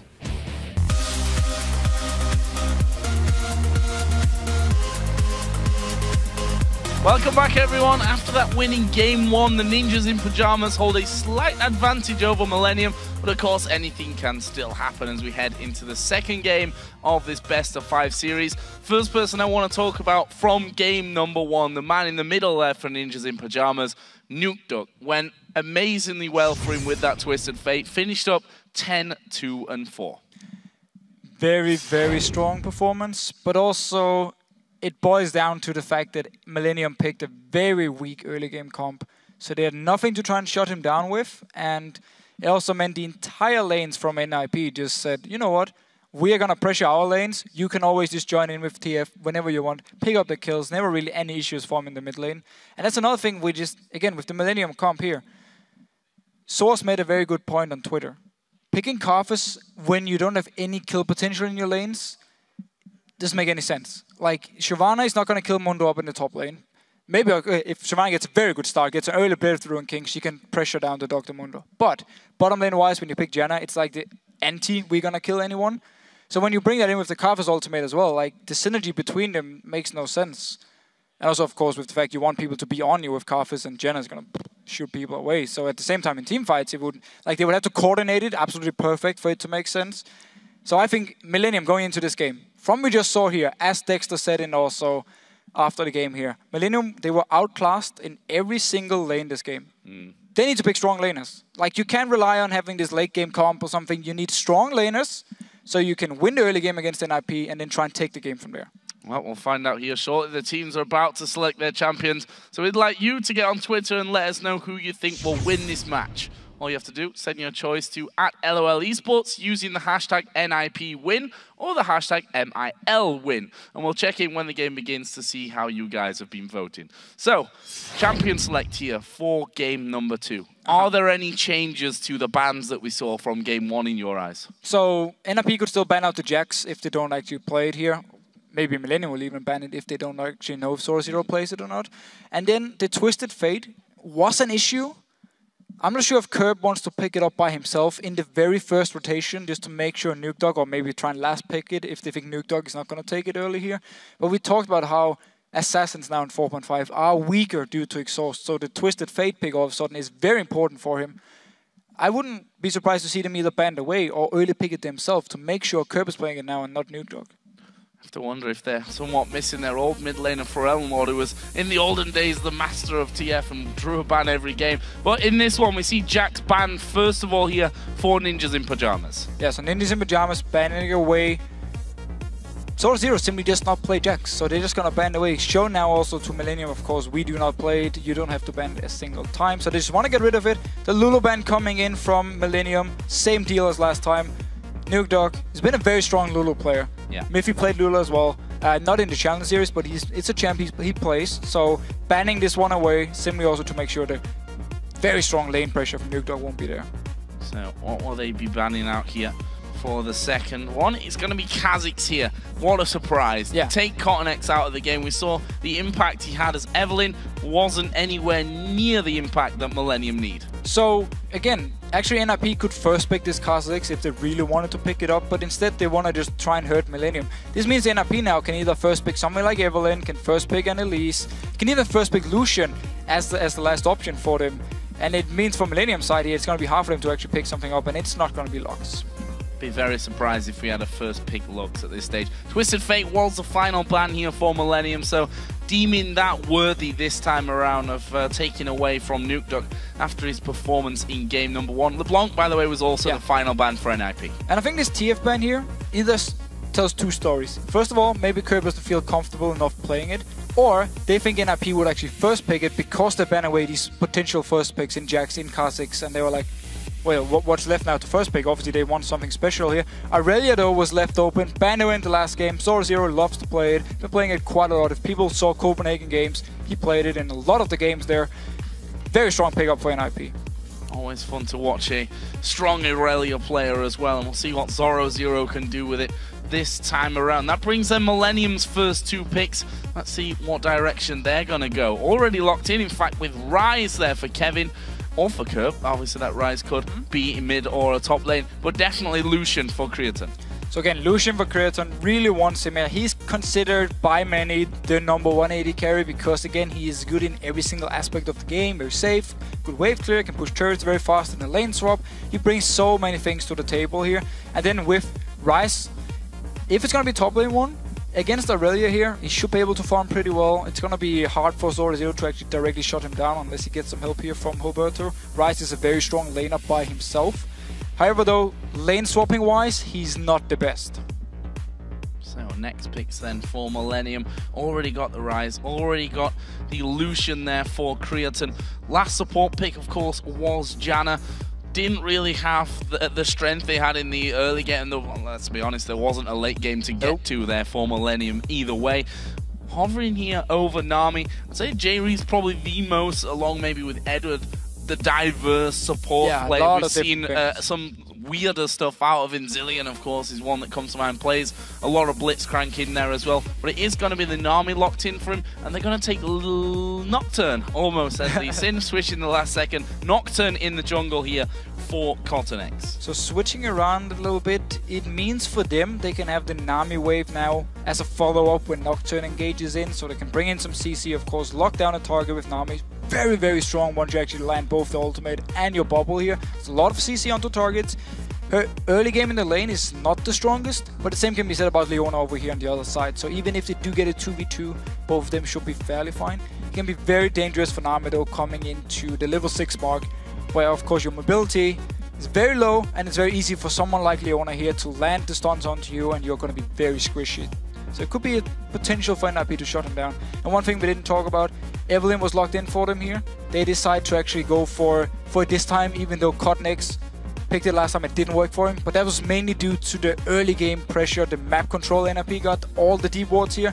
If they make sure not to give Millennium the chance, the Evelynn pick could be very strong. Well, let's talk about these final 2 lock-ins here. Freeze had a brilliant game with Draven. He's going to have Draven again. We're going to see Nukeduck this time around on Zed, a typical Nukeduck champion. We've already talked about how Exhaust does a lot against this kind of champion, but what will they go again with? I asked on Twitter before this game, will this counter pick make it any easier for them?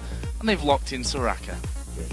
Got the Soraka, gonna bring the Exhaust of course to really shut down Nukeduck here. It's gonna be very hard for him to kill Soraka in the lane, and then you can see Curb spamming away the Star Call, doing a lot of damage because of course Zed needs to get in the melee range to get all the CS here. Take a lot of poke from this Soraka, so very strong pickup from Millennium. The issue however comes in the fact that if NIP gets a good start, they will of course do the 1v1 split push they love to do here. Zoro Zero in one lane, Nukeduck in the other lane, then you have Evelynn roaming between the map here. You don't really know where she is. Oh, you want to start a fight in the bottom lane against Nukeduck, all of a sudden Roberto joins in, you didn't expect it, turns it all around here. Very scary for Millennium if they do fall behind. But teamfight wise, straight up 5 versus 5, Millennium, very strong comp this time. They do need to go late game though to really shine, especially with this Rise. Get that Rise really pumped up there and everything stacked up that needs to be stacked up. Also very interested to see, I mean, if you think about that last game, NIP showed Millennium how you ward against an Evelynn. Millennium only really needs to try and copy that this time around to keep Hulberto out of the game. I'm not sure, or maybe more as a question, can they do it? Are they strong enough here? Are they on NIP's level when it comes to that kind of map control? So laning matchup-wise here, I actually feel like Millennium are in a position where they can take control of the lanes. Down the bottom lane here, Leona Draven, of course, need a bit of time to build up, need some levels on Leona before you really start getting the damage, where Lucian Nami can poke on towards them, of course, get the pressure there. Mid lane, we talk about Soraka with the Exhaust. Very hard for Nukeduck to actually kill him.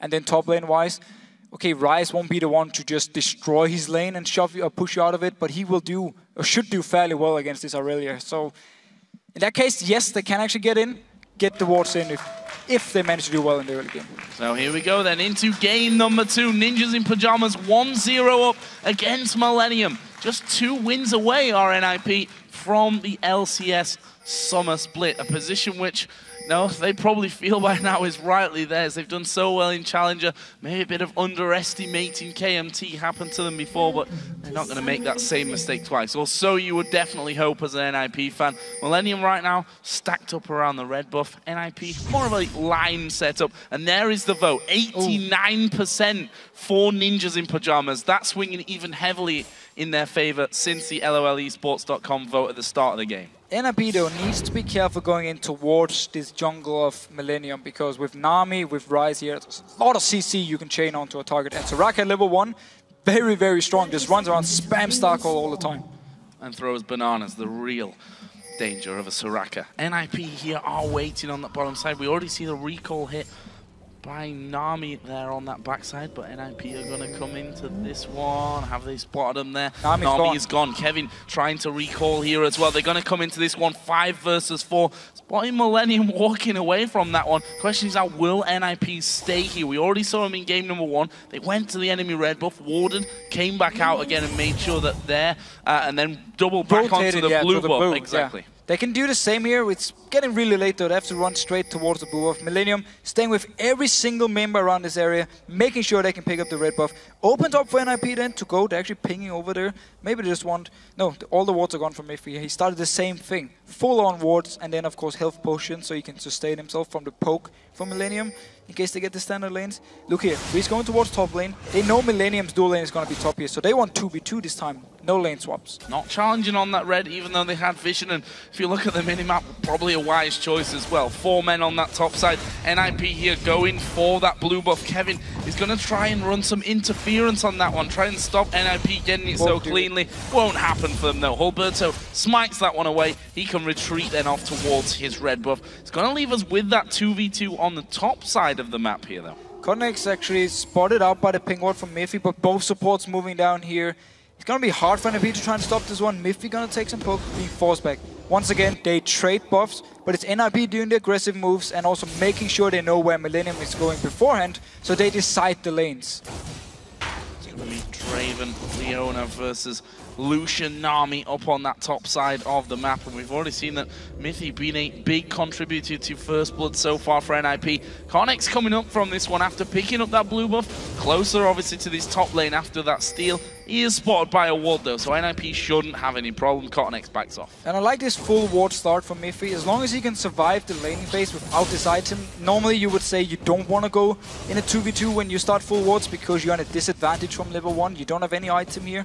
But of course with coin over on Jerry's side, it doesn't actually do too much because it doesn't bring him any combat stats he can really use towards Miffy or Freeze here. Soul Zero going very aggressive. Evelyn joining in. Alberto is there. Actually, they put down the cage onto him, but they dash forward. This is surely First Blood. One more hate spike will do it. It's Alberto that has that early game impact and picks up the kill for NIP. And now top lane going aggressive. Oh, Creatine is pretty low from this. I'm not sure they've got the damage. Freeze gonna keep putting down those axes, but not quite enough. You see there, Freeze's score at the end of game number 1. We'll see if he can beat that this time around. Creatine very, very low in there. Let's not forget that Jerry does have that heal to give over to him. We'll see if that's enough to keep them alive in that lane. Both AD carries we should mention because that was slightly different to game number 1. AD carries with heal. The support's both gone for exhaust this time. Yeah, both with exhaust. Of course, Millennium want to make sure they have exhaust every single team fight for Nuke Dog. Make sure just shut him down completely when he actually jumps in. But I think we saw down the bottom lane here with the early gank from Roberto on to Kevin could be one of the reasons NIP wanted this dual lane and these standard lanes, because Evelyn is very strong in standard lanes. When it comes to lane swaps, of course, she doesn't bring too much, and NIP waiting around here. They want to go aggressive. Summoners are ready though for Millennium. Let's see what they can do. Here we go. There they go. They're going in towards Creatine. Now they manage to lock him up. The bubble doesn't land. Creatine does use his summoner heal. The exhaust is onto him, and Jerry putting damage back on towards Freeze. They decide not to push any further from that one. Action might not be too far from over though. We have Cottonex down at the bottom side. He's already going to hit the recall though. Yeah, he's just waiting for a counter gank. They do have the pink ward here to spot out Roberto if he was moving. He actually decided to cancel. He's a level behind, and Roberto is moving down. Never mind, he's tricking us. He's actually going towards the mid lane. Tricking you. Don't bring me into this one. Joe, I saw you. I want to point out the wards here. Hulberto has managed to get in once again behind Curve. This could be danger for him in flashes. They put the exhaust down on towards Hulberto. That's going to be enough damage for him anyway. It's Alberto that gets a second kill. And again, this all comes down to the fact that NIP got the standard lane, so the pressure from Evelyn is there in the early game. Because lane swap-wise, you know where she's gonna be. There's not gonna be any pressure on you in the mid lane.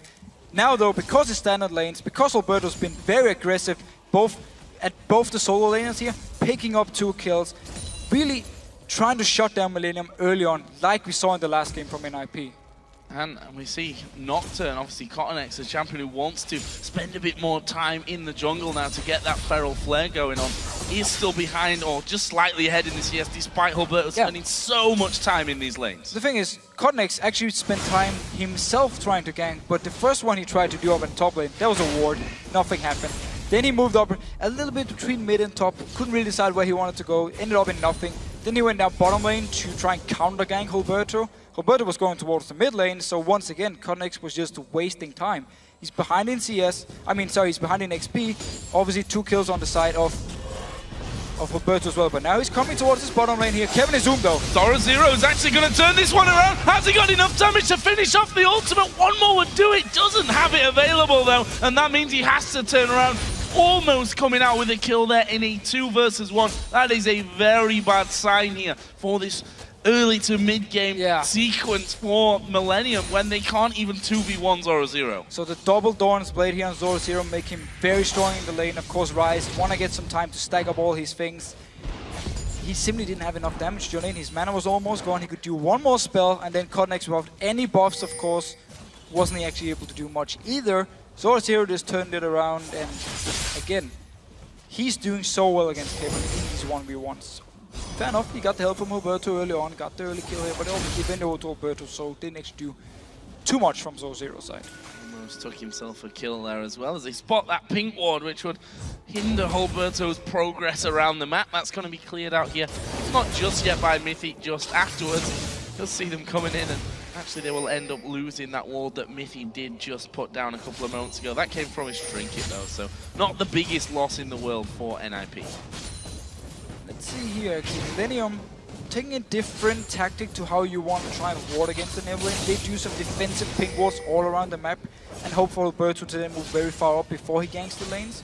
Where NIP, of course, changed it around, got in with the wards, but also depends on how the lanes are going. Millennium at the moment are not winning the lanes, so they won't be able to get in and get all the deep wards, and that's why they need to put these defensive pink wards instead to try and spot the Evelyn. Which you have to fear as well. Sometimes can come a little bit too late once you see him behind, especially Kurt. We saw that second kill actually coming in. He was already behind Kurt before they actually spotted him coming in. And an early Cutlass here for Noob Dog. Often you see their Zeds go for Brutalizer as the first item, but he decided he needed some sustain, of course, against this Soraka. Full sustain on Soraka, a lot of poke. It's a very smart pickup. Also helps him when he actually sets up a gang with Alberto with the slow. Cottonex actually waiting on the top side of the map here. That, in theory, is a great idea to come around, but look at the pink ward there on the bottom side of this river brush. That will spot Cottonex coming around towards his top lane. Don't think there's much of an opportunity to get in here on Mythic and Freeze. You know, there's another bonus with the defensive pink wards, because again, Nocturne with his ultimate, you can always find, or at least try to find somewhere to gank, because you know there's no ward, but don't feel confident enough going in for this one. Jerry isn't level 6 yet, so he would need to land his bubble in order to actually set something up. And so far, he's not been landing the bubbles. In the few fights we've seen, the bubbles have missed, and NIP would put a lot of pressure though, but Millennium always responded really well, and not much actually happened. Both are just farming away, and Keraton actually pulling slightly ahead. Slightly in front on that front as the wards start to go down. Zoro. Now, when you're behind against an Irelia, that erratic dash in there between minions sometimes can cause you to back away. It's just a little bit scary whether he's going to come straight in onto you. Kevin does back away. Also, because of the presence of Alberto, they're getting rid of another pink ward that Millennium had in that area. But this means Cottonex now can go towards top lane. They know Alberto is not nearby, so they can go very aggressive for this one. No chance of a counter gank because they spotted him. NIP though back very far away. Miffy with level 6 as well, so NIP could actually pile a lot of CC onto them, and now they spotted Cottonex, so NIP moves towards the Dragon. Spot the jungler, do something else. Dragon though NIP started, nobody's nearby from Millennium to try and stop it. And with that, you have to say NIP come out on top of that little game of spot the jungler as well, picking up that first Dragon of the game. That's going to increase their gold lead, which is with 2,000 gold here, 10 minutes in after getting those first couple of kills. Definitely going to plan once again for them. This mid lane, as you said, a little bit of shut down the Zed with the Soraka. NIP doing a fine job there, and Nukeduck in particular, 83 to 74 CS. They've just stolen a blue buff away, and they instantly get those deeper wards down with it. So the early games from Alberto helped the solo laners. They are the two lanes being ahead, and of course the two lanes NIP wants to have, or wants them to be ahead, because they're going to be the split pushers going late. And again, they did the same thing they did last game here. Zoro Zero will push the wave all the way up to the tower of Kevin, force him to stay there and farm, and then they just take an objective. First the dragon, then they move towards the blue buff. Kevin couldn't move away because he needs to pick up this CS, otherwise he falls too far behind. And with Ryze, of course, you want to get your Rod of Ages as fast as possible now, so you got the two items stacking up. At the moment it's only the tier, and he's far away from the Rod of Ages. And Zoro Zero freezing that lane as best as he can underneath his own tower, as Alberto is finally going to spot that pink ward. It's been there for a good 8 minutes, I think we can say by now, as they move off towards Curb, going to steal away that big Wraith. Alberto will be happy with that, and the pink ward taken down. They're going to get the other pink ward that's down. Oh, maybe not. I think they will end up going up there. Alberto is on his way up, and there they do. Trinket ward, spot that one, and will take it away. So 2 pink wards taken down on the top side of the map. That basically opens things up quite a lot here from NIP's side. We saw there that Cottonex did just ward inside of his own jungle as well, so he's really feeling that pressure. Is simply because the pink ward was nearby. Oh, wave coming in by Jerry here. Misses Freeze though, backing out. Cottonex was nearby, wanted to join in with his ultimate. However, though, the ward he put in his own jungle, simply because both Nukeduck and Alberto was in there, cleared the pink ward. They have no vision of them running out. He's like, I'm not gonna face check Evelynn and a Zed. Luckily for him, didn't happen anyway. Both of them did walk away, but look at this, Alberto again headed down towards that bottom side of the map, and once again he will actually be finding himself another pink ward that was put down earlier on to stop him having that impact on this bottom lane. And whilst that's stopping him actually ganking, he's also forcing Millennium to buy a lot more pink wards to invest into this one, and also with the ward gone, play a lot more safely. Especially the play safe part is the annoying thing when you're against Evelynn, because the thing is, when you're a vision of her, you never know if she's gonna join in. She can do it so fast. Even your green wards to do absolutely nothing unless you get them in the deep in the jungle. So that's why, of course, getting these pink wards down is so important for NIP. Opens up the map. However, though, Curb bought a new one, and Kevin actually had one down bottom. Got cleared by Zoro Zero again, though. Yeah, that's a difficult thing for him, especially when Zoro Zero is keeping that wave so close to his own turret. You don't have much choice as Kevin. You either stay away from the experience and the gold down there, or maybe get ganked at the same time. Actually, Cottonex, it may be that solution here. Is he always coming up towards his top side, but again, the bubble from Jerry just landing too short. And look at this, as a reply from the Ninjas in Pajamas. Alberto and Nukeduck were headed up there. They've pinged right down on top of them. Got the pink ward Another again. pink ward, yeah. It's not good for Millennium here. Every single pink ward completely just gets taken away by NIP. This one, Curb just boarded. He just placed it before he ran up to the top lane. Instantly NIP gets it. It's 100 gold pretty much wasted, and it means now for Curb, before he backs again, he's going to be playing very scared. Top lane again, Freeze and Creaton just exchanging here. Actually, Freeze completely out of mana from this one. See if they decide to stay or to go aggressive or to stay as they are. Also seen a couple of items actually coming in here. Nukeduck did finish off now his Blade of the Ruined King. We'll see if he wants to use that spike to get involved across the map. Once he gets the Brutalizer, he can really start the split pushing. Of course, already with Blade of the Ruined King, you're very strong in the 1v1s. He's moving towards the top lane here. Let's see. Millennium, no ward. They might go for this one. Oh, this could be bad news for Millennium. Zenith Blade lands, are going for Creaton. Death Mark comes down. There comes the wave, but it's not enough to stop them. And they absolutely decimate Creaton for their 3rd kill of the game. 3rd kill of the game here. Nukeduck is roaming up with the new Blade of the Ruined King. Easy kill for him. If he lands every single stun onto Creaton, he's just locked down. He could have flashed instantly, but he would have to do it very early, and Alberto now being caught out. Oh, this could be bad news for him. Actually, he's going to throw his ultimate down there as Nukeduck comes from around the side as well. Didn't want to pick that fight with Curb, who has both Exhaust and, of course, his Wish as well for a good heal on top of it. Actually picking up Glacial Shroud here as his first item. Of course, early armor, cooldown reduction, everything he needs here to make sure he doesn't die to Nukeduck, and that's where We need to see how Millennium decides to play after the laning phase, because then, of course, Nukedog and Zoro are gonna split push their lanes, and nobody from Millennium at the moment can actually kill them 1v1. Yes, of course, Kerb will be able to hold him, at least hold Nukedog in a split push for now. But he's never really gonna apply any pressure towards him, no more than we've seen here in the laning phase, where Nukedog is just farming away. And at the same time, Kerb, yes, with his ultimate, he can help out his team, but that's about it. And you invest now a lot of effort into at least trying to shut down Nukedog, who's just gonna free farm against you anyway. So I'm not sure how Millennium decides to try and deal with this split push later on, especially also because Zoro Zero is a lot stronger than Kevin. Now Alberto moving in, they're going to try and go for Kevin. It'll require a dive, and actually Kevin used his flash there to get back to his turret.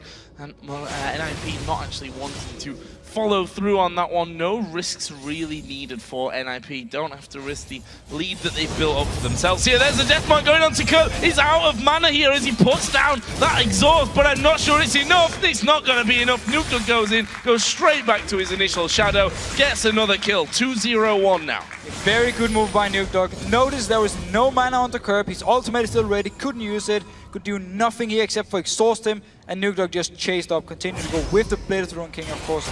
Meaning, Dragon's being started again by NIP.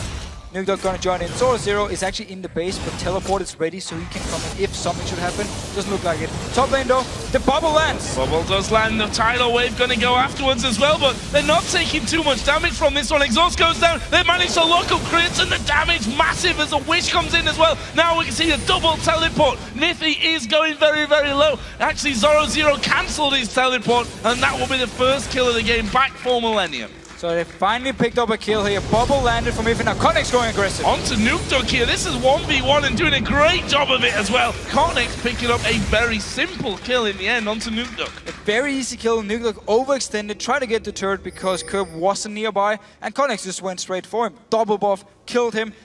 There's no dragon though, so they need to go down and try and stop Zoro Zero here. Oh, sad. Be able to. He just walks away from that one. Actually, we do see in this top side of the map, Freeze trying to hold off, but they've got Alberto coming in from the backside. Creates an overextended. He's going to go down, and I'm not sure that J-Ree is going to live through this one. He's not. It's a double kill for Draven. 784 bonus gold for Draven here. Really been stacking up his passive. A lot of CS before anything actually happened, before a kill was picked up. Freeze is going to be very happy. He can go back, go towards the Infinity Edge once again, and just continue to do like he did last game. Zoro Zero coming towards Kerb, no summoners. Dashing off to the minion there first of all. That's going to get him down to half HP. Gets locked up here by the Zenith Blade. Connex is there as well. Have they got the damage? Actually, no. And Connex trying to turn it around there. They got Zoro Zero decently low, but look at this. A move from Ninjas in Pyjamas to the top side where they just got the double kill. That's going to mean their first turret of the game. So all we can make of this is Connex needs to be everywhere on the map at the moment, because he's actually the only person who can respond to all the things NIP is doing. Every time he's there, he's been trying to get up something. He got the kill onto Nukedog before, and he needs to just continue to do this, because the rest of Millennium are falling behind. He's the only one keeping up here. You talked about Nukedog needing his Brutalizer before he does some real damage with that Blade of the Rune King. I was going to say, that's kind of a step further in that one. Last Whisper finished off for him, got himself Boots of Speed as well.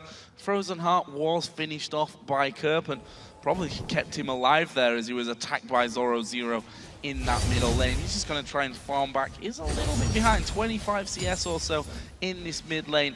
And had some trouble dealing with Nukedog up until now. A lot of trouble. Of course, the early game from Alberto really helped out Nukedog get the CS lead, and then he just kept it from there. And now down the bottom lane, pink ward once again by Kevin. Gonna be cleared out. Connex is nearby. Ultimate is ready. They can go for this fight. Can he turn this one around? Gonna dive in. Kevin's down to half HP though. Wish is gonna be used here, and they do manage to take down Zoro Zero. Very good response here. The pink ward spot out Alberto. They knew something was about to happen. Connex at the right time, helping Kevin get a much needed kill. Rod of Ages was completed by Kevin now, but still very late. Normally you want to get it between like the 13-14 minute mark. I believe he got it at like 18 minutes. So gonna take some time before it's fully stacked up. His power spike is gonna be delayed.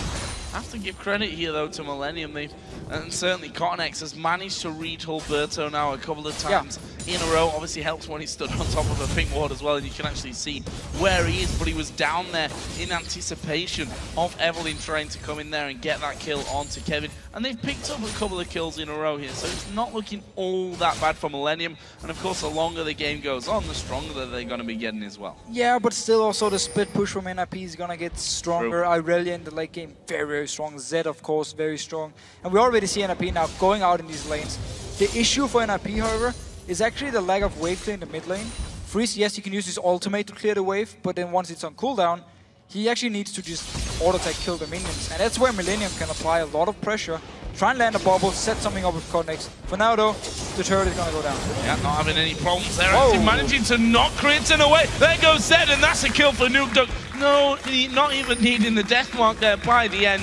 And that is a kill which Millennium, they saw they were giving up that turret. Freeze knocks him aside, and honestly, those are the kind of kills that you shouldn't be giving up. Yeah, Creighton basically just stayed for too long. Got an axe in his face. Nukeduck did a lot of damage to him, and then he just went straight in for it. Nukeduck actually delayed his ultimate afterwards, but now going aggressive onto Kevin. Going on to Kevin, they're going to knock him to the side again. Freeze just sidesteps a tidal wave. Couldn't quite get in there to do enough damage, but they're onto this turret nonetheless. In fact, this is a 4-man push from the Ninjas in Pajamas. They take turret number 3. Alberto just trying to flank around there and get involved. Was spotted out by CottonX. In the meantime, actually, we did see Kerp taking down the outer turret in the top lane, going for the inner one, but Zoro Zero teleported it. Yeah, so NIP actually decided to abandon the side lanes and just rush in towards the mid lane. Also because they got this kill onto Creaton and just took the next turret, and then with teleport, join in. Kirby stayed to split push in the top lane, couldn't go in and join. And then as soon as the wave actually was there, teleport stopped everything. CottonX though, down the bottom lane once again. Nukeduck canceled his recall. No, starting again. Nothing's gonna happen here. We wanted him to go aggressive onto Kevin, and then he would respond. And look at this. Blade of the Rune King onto Nocturne. This is a carry jungler. He needs to be the one for Millennium, doing everything this game. Feral Flare finished the course for him. Didn't spot exactly when that one was done, but can you imagine it 22 minutes in. That's been done for a little while. Meanwhile, Kevin now rise to be not the biggest split push master in the world, but he's going to be able to push down that lane with no one else there to really stop him and take the second turret of the game here for Millennium. Meanwhile, we did see Nukeduck down there. He recalled, picked himself now up that Brutalizer as well. Yeah, going down towards the bottom lane. Kevin recalls now. Teleport is ready. Zoro Zero is on cooldown, so they could try and set something up here. Seems like he just want to return to the bottom lane. Alberto's there again, trying to set something up, and Zoro Zero going aggressive onto Curve. Doing a lot of damage here. Early Wish was used. No, it wasn't. That was just his heal. That's how much he heals for himself there. Now with that needlessly large rod in. Either way, it doesn't matter that much. And Ninjas in Pajamas, they've got deep walls by the blue buff. They can see if anyone's coming in there. They're going to take a free drag on Millennium. Unable to do anything about that. And the dragon domination that Ninjas in Pajamas have had continues in this game. Continues, and now a lot of damage onto Creaton here. Miffy, there's the ultimate. Caught out completely, but they've got Nocturne coming into it. There is a tidal wave to knock up Freeze, but Alberto comes around the side. Can he get the kill? He does get the kill, and they have to back away. Mithy is now the target here for Millennium. Can't see him walking away with Kevin around the side. It'll be a double kill for CottonX. Absolutely fantastic bubble from Jerry. Landed onto all 3 members of NIP here, otherwise CottonX would have died. He's very squishy, remember, but the bubble stopped everything. Kevin joined in, picked up the kills. Millennium is doing a good job trying to respond here. Look here, first freeze. The single target damage of Draven we've talked about before, insane. CottonX though, again at the right time, joining in. Alberto, then notice the bubble here from Jerry. Oh, that is beautiful. Let's just leave it here for just a few seconds. Like, that is beautiful. Kevin, of course, teleported in behind him. Join in, 2 kills. Millennium responding. That bubble, man. 2 for 1 in the end. Yeah, you know, we talked about the Nami bubbles in the earlier game. They were trying so hard to get Nocturne involved in that duo in the top lane. But the bubbles weren't landing, and without that initial bit of CC, they weren't able to follow up there. That's the kind of bubble, though, that can change how games go. Still a big gold lead. We can't really argue with that point here. The Ninjas in Pajamas sat about 6,000 gold into the lead, and Alberto now having a look into the jungle. Not sure he really wants to challenge Kevin, though. He's got a level over it. What I like actually what NIP is doing here with swapping the solo laners, so you put Zoro Zero up in top. We saw him before when he had to fight against Kerb. He couldn't actually kill him, but still he can stay there and farm. Nukeduck, it's hard for him to kill. Curb as well. That's why they're moving down to the bottom lane, where Kevin is, no exhaust. In a 1v1, Nuclear will be able to kill him, and that's why NIP want to keep him here for now. But it's also why we see Millennium putting a lot of effort into keeping members around in case the fight should break out. Yeah, actually, that Freeze going a little bit different on his build path this time around. Last game, of course, it was Bloodthirster into Infinity Edge into Last Whisper. This time around, he's gone Bloodthirster, Last Whisper.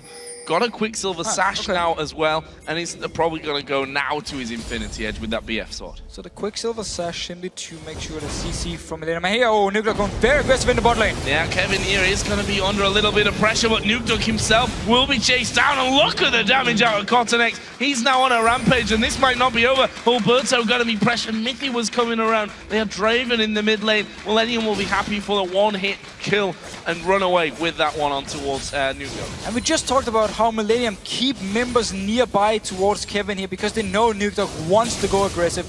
He went in, instantly turned around. Ultimate was used from Curb, and of course Cottonex coming in as well, doing so much damage, but Curb now in trouble. Yeah, I'm not sure that he's even going to be able to get much heal off in this one. We see that he's just locked up with everything from Mithy, and they move up, take the turret, get a kill, and just back away. Curb is only able to try and wave clear in these split pushes here. He can't kill Zoro, so he had to actually run away to the mid lane to clear it, while the rest of Millennium was in the bot lane. Easy turret in for Millennium, good rotation, he stayed on. They're actually starting the Baron. There's no wards from Millennium's side. Curb is dead for now 17 seconds, and they're not even moving. Not moving because they either have no idea of it, or they can't challenge for this one without Curb there.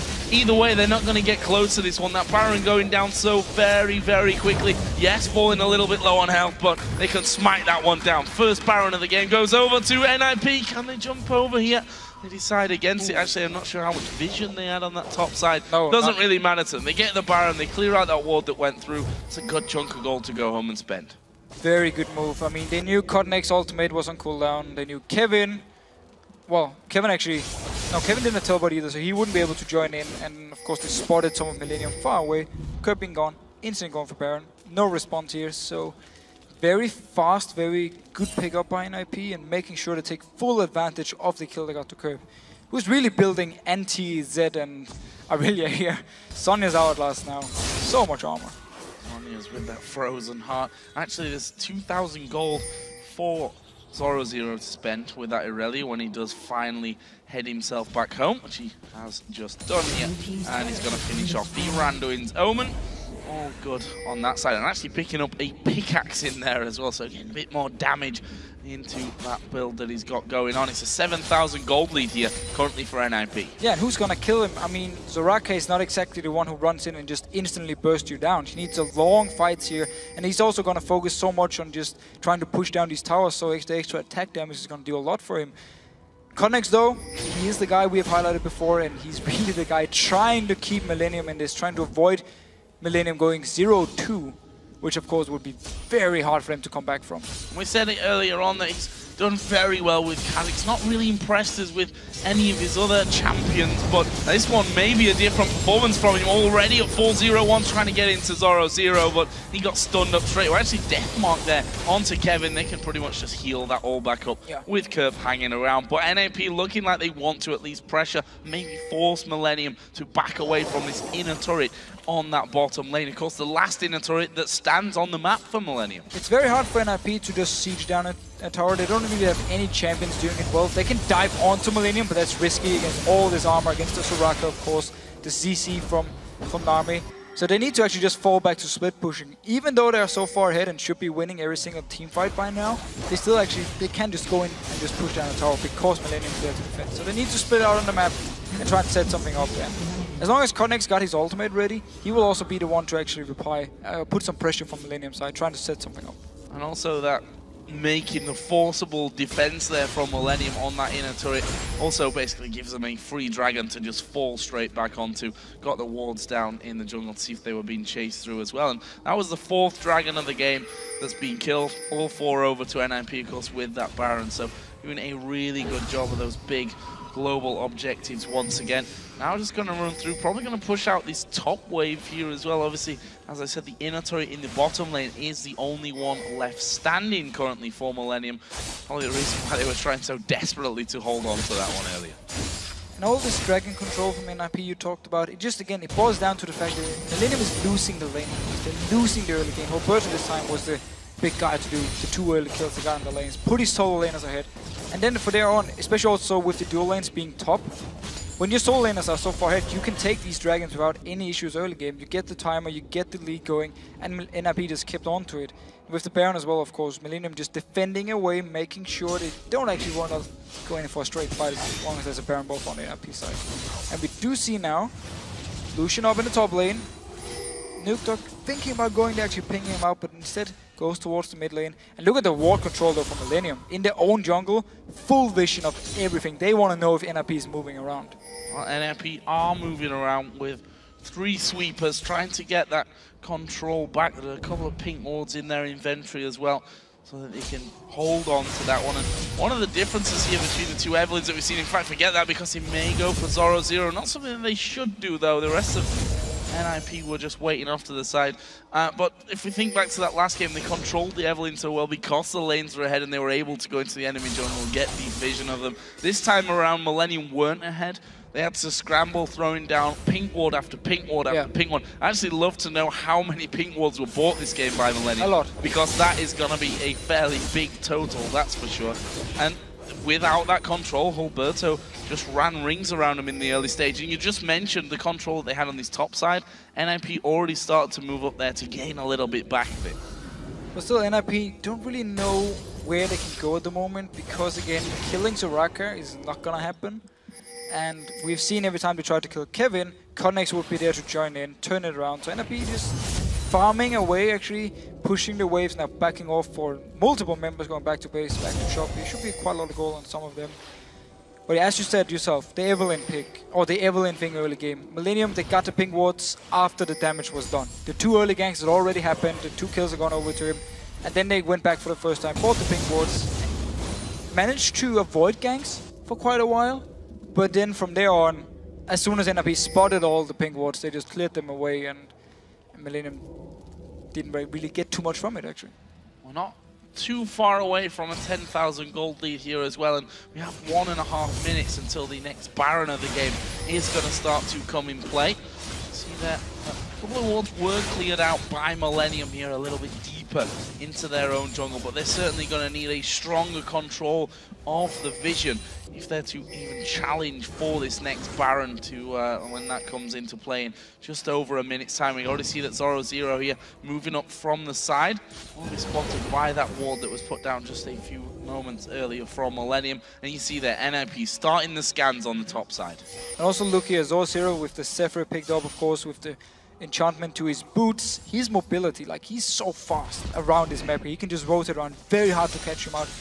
Connex needs to spell shield the stun from Zoro-0 when he goes towards him, otherwise there's no chance the fear is even going to activate. And even if it do, with the tenacity from Aurelia, with Zephyr of course, it's going to be very hard for him to lock down Zoro-0 for a long time. And then he's so fast he can just move around the map. So while he won't be able to kill someone like Soraka, Millennium, is going to be very hard for them to even kill him. So he can just stay there and farm.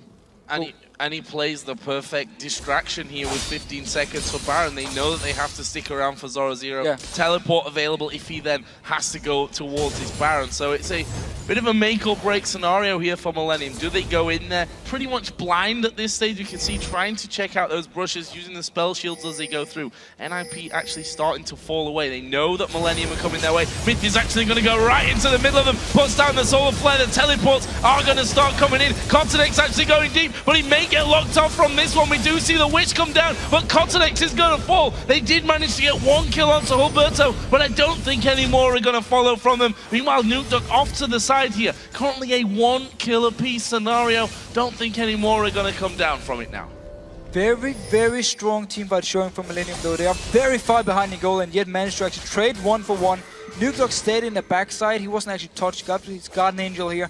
And we just saw Connex go towards Freeze here. Doing a lot of damage, doing so much, generally just being so hard for NIP to kill. Also with Soraka running around. And now they're going towards Freeze. This could be dangerous for NIP. They actually went the top way around to keep Millennium zone out. Kerp actually going to be dived on there, but Mithy will fall. Zhonya's from Kerp was used. And that will be another kill back, and it stops NIP getting that inner tower.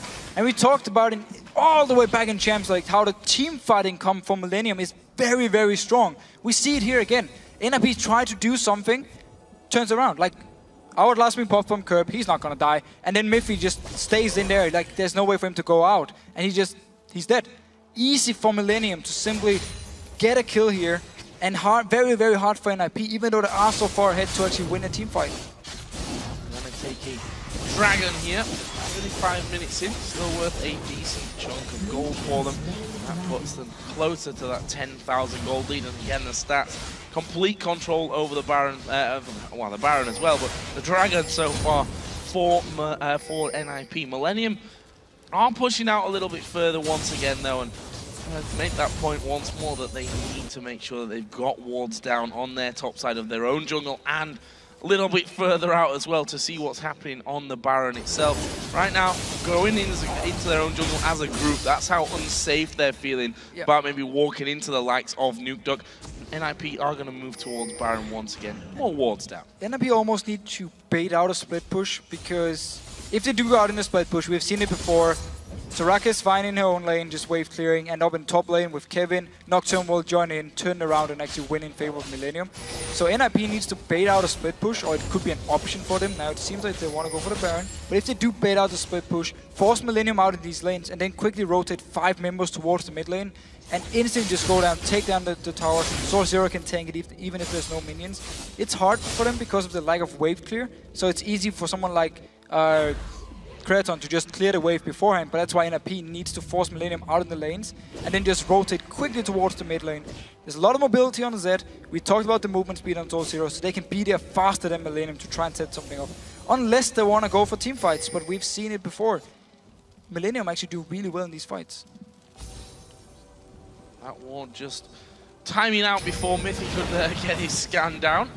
Bubble not quite landing, but again, Zoro moving in towards that inner turret. And look at this, Ryze is not there this time. There's no teleport either for Kevin. Zoro does have his teleport available. Is he going to back off and TP in? We see the NIP have already started off the Baron. No, they haven't. That's a lie. Clearing the wards, first of all. Now would have been a good time to start things off, though, with Ryze moving over without the teleport. There is the talisman going to be popped. Are they going to be able to get in there? Nope. Miffy is able to walk off. More wards going down. Nukeduck just trying to harass from the side as well. But in the end, Zoro gets that turret. He's going to force a move from Millennium. Millennium needs to do something. You just talked about how there's no teleport on Kevin, so he's running between top lane and mid lane, or bot lane and mid lane, because he doesn't know where to go. He needs to be around the Baron. At the same time, he needs to stop Zoro.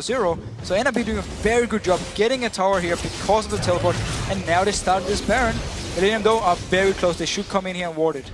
Are they going to be able to get this Baron down? Ward goes in, and that says no. There's a teleport coming. They're going to try and lock down Miffy from this one. He's actually putting decent damage back on some Curb. He's going to fall here. Surely uses Zhonya's at the last second. Actually, no. He went down there without the use of the Zhonya. Now it's Karnex exhausted. Takes half of his damage away. They try and go for even more. In the end, though, it's going to be a 2-0. And NIP are going to turn back around towards that Baron area. Nukeduck did go very low. I don't think had his GA popped in the middle of that fight. And we just see NIP taking full advantage of the lack of teleport from Kevin. Zoro stayed in the bot lane, baited out the split push here, and then because Kevin went in to clear it, instantly just set up a fight. I mean, they started Baron first, so Millennium had to come in and ward it, and then Miffy was just staying outside of the Baron pit here, starting the fight. Teleport came in, Kevin was nowhere near, and that means for Millennium side, fighting 4 versus 5. Even though they've been so strong in team fights, couldn't do anything. 5 out of 5 Dragons. Both Barons going over to the Ninjas in Pajamas. A very solid 13,000 gold lead that they now hold. Transferring over into the items, of course, Banshee's Veil for Zoro's Irelia. We also see the Morve Malmortius now for Alberto on Evelyn. Trinity Force for Draven there for Freeze. That's a lot of big items. A lot of big items for everyone. Still, though, they can get in the same issue where they want to continue to try and split push and Millennium can defend it. But now they just need every single lane push up. So if Karnex shows somewhere, they need to do something elsewhere on the map. I mean, it's the way for him to do it. And as long as Karnex got his ultimate, he can apply the pressure. But once he's actually gone, if they bait it out or something, that's where the issue comes from Millennium. Or one of many issues. Not a single problem that can be fixed, I think, in this game. Still a lot of work to be done. Actually see the talisman is done as well now. So Zoro, he is going to get you if they find you out of position. There's no way around that one. Actually was running in towards Kevin there, who did manage to get back into his base before he could be caught up. And now NIP forcing all those lanes out. In fact, Nukeduck has backed away down towards the bottom side of the map to start that lane pushing through. Top lane is going to be pushing through a little bit further, but they'll need to push that along manually here on the top side with another wave coming out of the Millennium base. Seems like NIP just want to go for the dive here, because they're never going to get towards the tower with Millennium staying and with all 5 members here, so they could just try and dive onto them, try and kill everyone. A lot of armor on the side of Millennium and very little amount of magic damage from NIP, so it could be even harder for him to actually kill them. See damage coming down.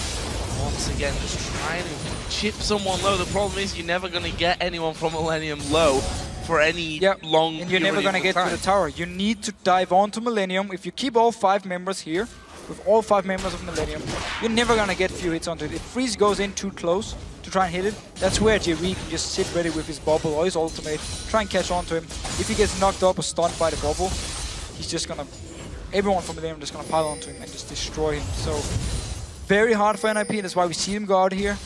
Again, pushing the waves, moving a little bit towards the mid lane, come back out to push the waves. They want Millennium to react and then instantly move in here. You see Zoro Zero, with, again, he's very, very fast moving around. Might be in for quite a while. Going a bit of damage onto Cornex. And to be honest, we did talk about this in the early game. The NIP, I wouldn't say struggled to close out games, but have been very, very cautious about how they finish off games. I mean, they have a gigantic gold lead at this stage, and you can see that still struggling a little bit. Do they go to the mid lane, to the bottom lane? They keep clearing out the waves. They get pushed straight back at them. And I think, as you rightly pointed out here, a dive is going to be something that could open things up for NIP. But it's also very risky. Yeah, exactly. I mean, it's very hard for them to dive against this Millennium comp. It's such a strong team fight. A lot of tanky members with a lot of armor. Soraka, of course, with the sustain. I mean, you don't just dive onto them and just kill them. I mean, that's not how it works here. So that's why they're playing very scared and just keep pushing out the waves. And that's perfect for Millennium. This is what they want to do. They want to go to the 50-60 minute mark, because that's where, again, the gold difference is going to mean less and less. Once you actually pick up 5-6 items, it doesn't matter if you're 25,000 gold behind, because you got 5-6 items, the other guy got 5-6 items, so it's going to be the same anyway. So Millennium happy just waiting here, trying to delay and farm up. A couple more items actually being picked up in the last few moments, so let's have a look through them. The Mercurial Scimitar for Nukeduck on Zed. Frozen Heart for Rise. We also saw Frozen Heart now picked up for Irelia as well. The Scimitar also picked up for Draven. So, talk about those 5-6 items. NIP are already in that scenario. Yeah, and that's why they need to try and take the advantage they have now and not wait 10-15 minutes. Even though they might lose a fight or something, they need to try and do something, because get to the 10-15 minutes more in. Millennium will be getting their last few items, and then the gold lead means absolutely nothing, and that's where it becomes really hard for NIP to do anything. What they're going to do about this one. Actually sat back here. Realistically, Millennium got nothing out of their base. They want to keep this game going for as long as possible, soak up as much farm as they can. Baron's not coming up anytime soon. Do Millennium really even need to leave their base? No. Not at all.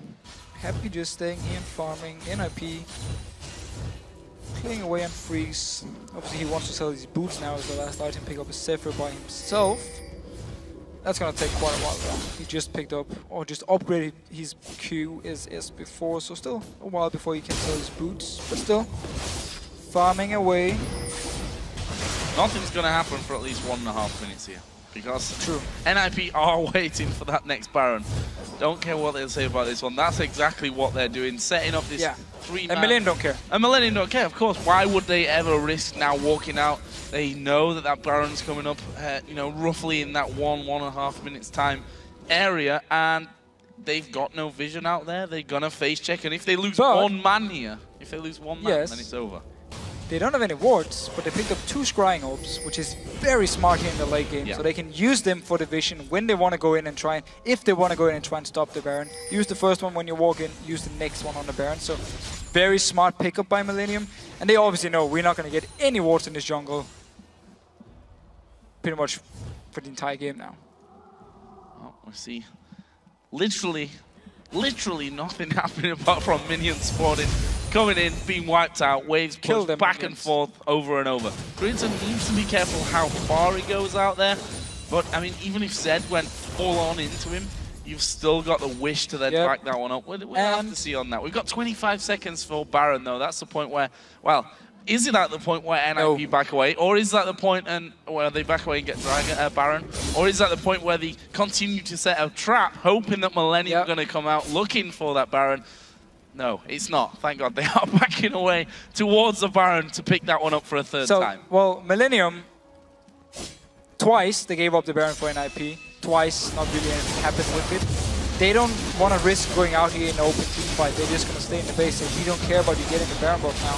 So, not taking any chances. Quicksilver Sash on to Kraton, of course, so he can use it if Nukedog decides to go onto him. Cleanse the ultimate from him, so he's not going to take the full amount of damage, making him even harder to kill, of course, combined with the Soraka, with the heal from Nami, with the Mikhails from Jerry as well.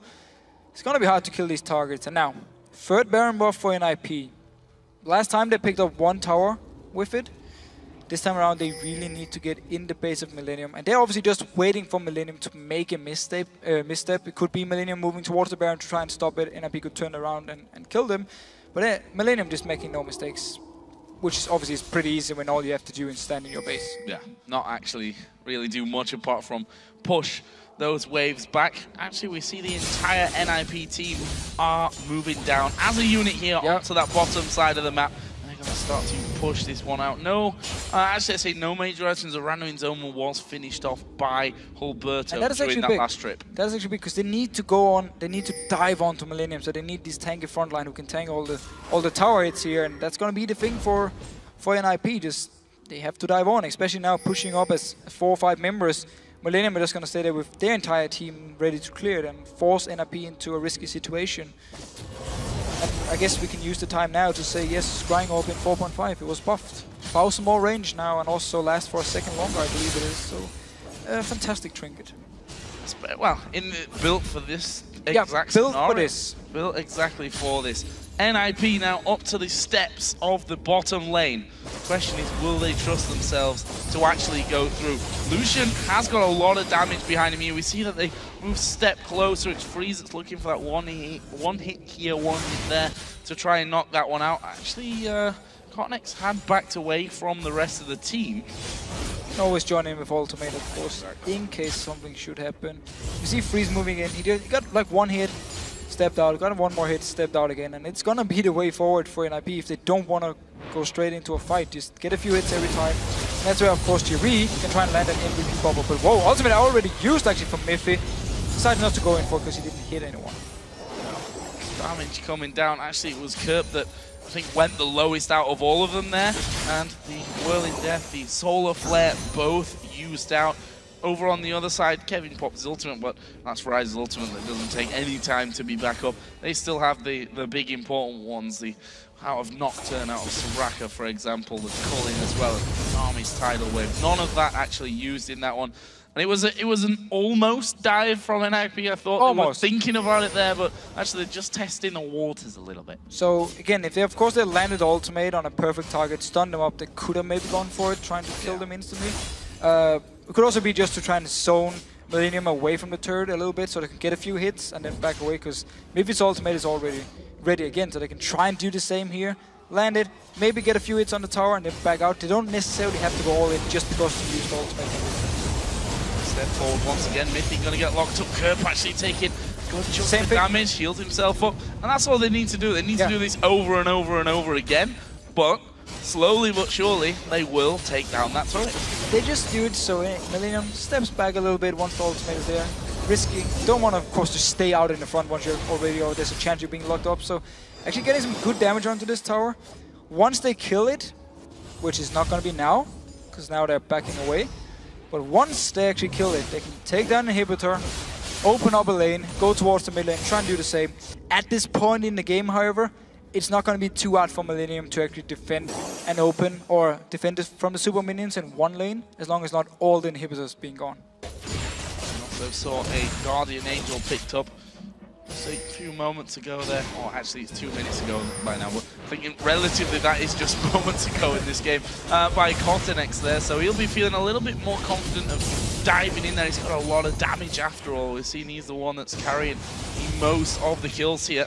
A bit of pressure comes on towards that bottom lane, but again, Alberto down to half HP, Freeze down low as well. He, of course, will be just regenning all that back up with his lifesteal, and will be back up to full HP again in just a moment. That turret, though, is only just hanging on. 2 more hits from Freeze, and it's gone. They can move in towards the inhibitor here, and Millennium will be forced to actually teamfight against him without the help from the tower. Unless Millennium just gives it up for free and then go towards the next one and just prepare for the same thing until they find an opening. Again, for them, landing like a bubble from Jiri on Freeze when he moves in towards the tower can be the go-to signal. So far, though, not been landing it. And of course, Freeze also, with his own Quicksilver Slash, can remove some CC in case he gets hit by something. That appears the Baron timer once again. Just under 2 minutes until that one comes back into the game. I think we could be seeing a 4th Baron of this second match here between Ninjas in Pajamas and Millennium. The gold lead very much, definitely in favor of NIP, 17,000. But still, meaning less and yeah, less. meaning less and less, and that's the problem that NIP might encounter. You've seen them, they're getting closer.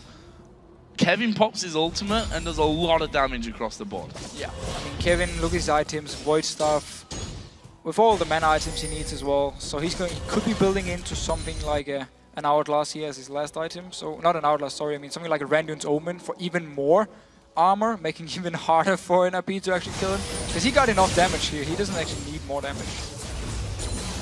Millennium stepping out almost to the inner turret range there. But again, they can't afford to face check any of these brushes, still holding on to those 2 scrying orbs. True scans as well then. NIP again just going to force out these waves and back away. Millennium actually getting a little bit braver here.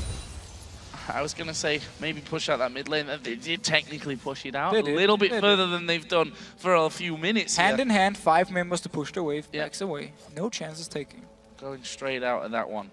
Baron comes up in 30 seconds though, and I don't really see Millennium once again going for that one whatsoever. They don't have to. I mean, same deal. Last time NIP at the Baron now, they got 85% of the HP of their bottom lane tower. Obviously that should be the target for them once they pick up the next Baron here. Millennium though, once again moving out a little bit. Let's see, and backs away. NIP waiting in the bush. We've seen this before from them, but as soon as the Baron starts, they can just switch around to it. There's a pink ward, of course, knowing there's no vision for Millennium. They've been in this jungle for the last 2 minutes, so of course they will see if there's been any wards from Millennium side. Picking up the next Baron here, who again means less and less. It's going to be picked up nonetheless for Ninjas in Pajamas. That is the 4th Baron of the game. See, 6 Dragons, 4 Barons. Solid control on those 2 objectives by NIP, and of course that means heading back off home, spending, well, it's alright having a load of gold, but most of them don't really have the item slots anymore to be filling that gold into. Well, you can look at the boots and start selling off them. We'll have to see about that one. NIP are edging closer this time towards that mid lane turret. As you mentioned, though, the bottom lane is where they've done the real damage already. And the minion wave, sadly enough for them. Thing is, I'm not sure that the minions actually make any difference at this point. No, they get cleared out so fast. Yeah, they just die instantly here. Just picking up a dragon, pretty much from Nifty, the only one still needs to actually get some gold. Although, there's a sidestone onto Alberto he can sell and get a different item instead, so he becomes even stronger. So the gold still means something for NIP here, very far ahead. And now pushing up here, nice check actually by Freeze, making sure Millennium were not waiting with 5 members in the Fnatic death push. Luckily for them, they weren't, because that would have been a 5-on-3 until Alberto and Nuke Duck came in. But that's maybe the kind of thing that Millennium are going to have to pull off here, some kind of surprise attack onto them.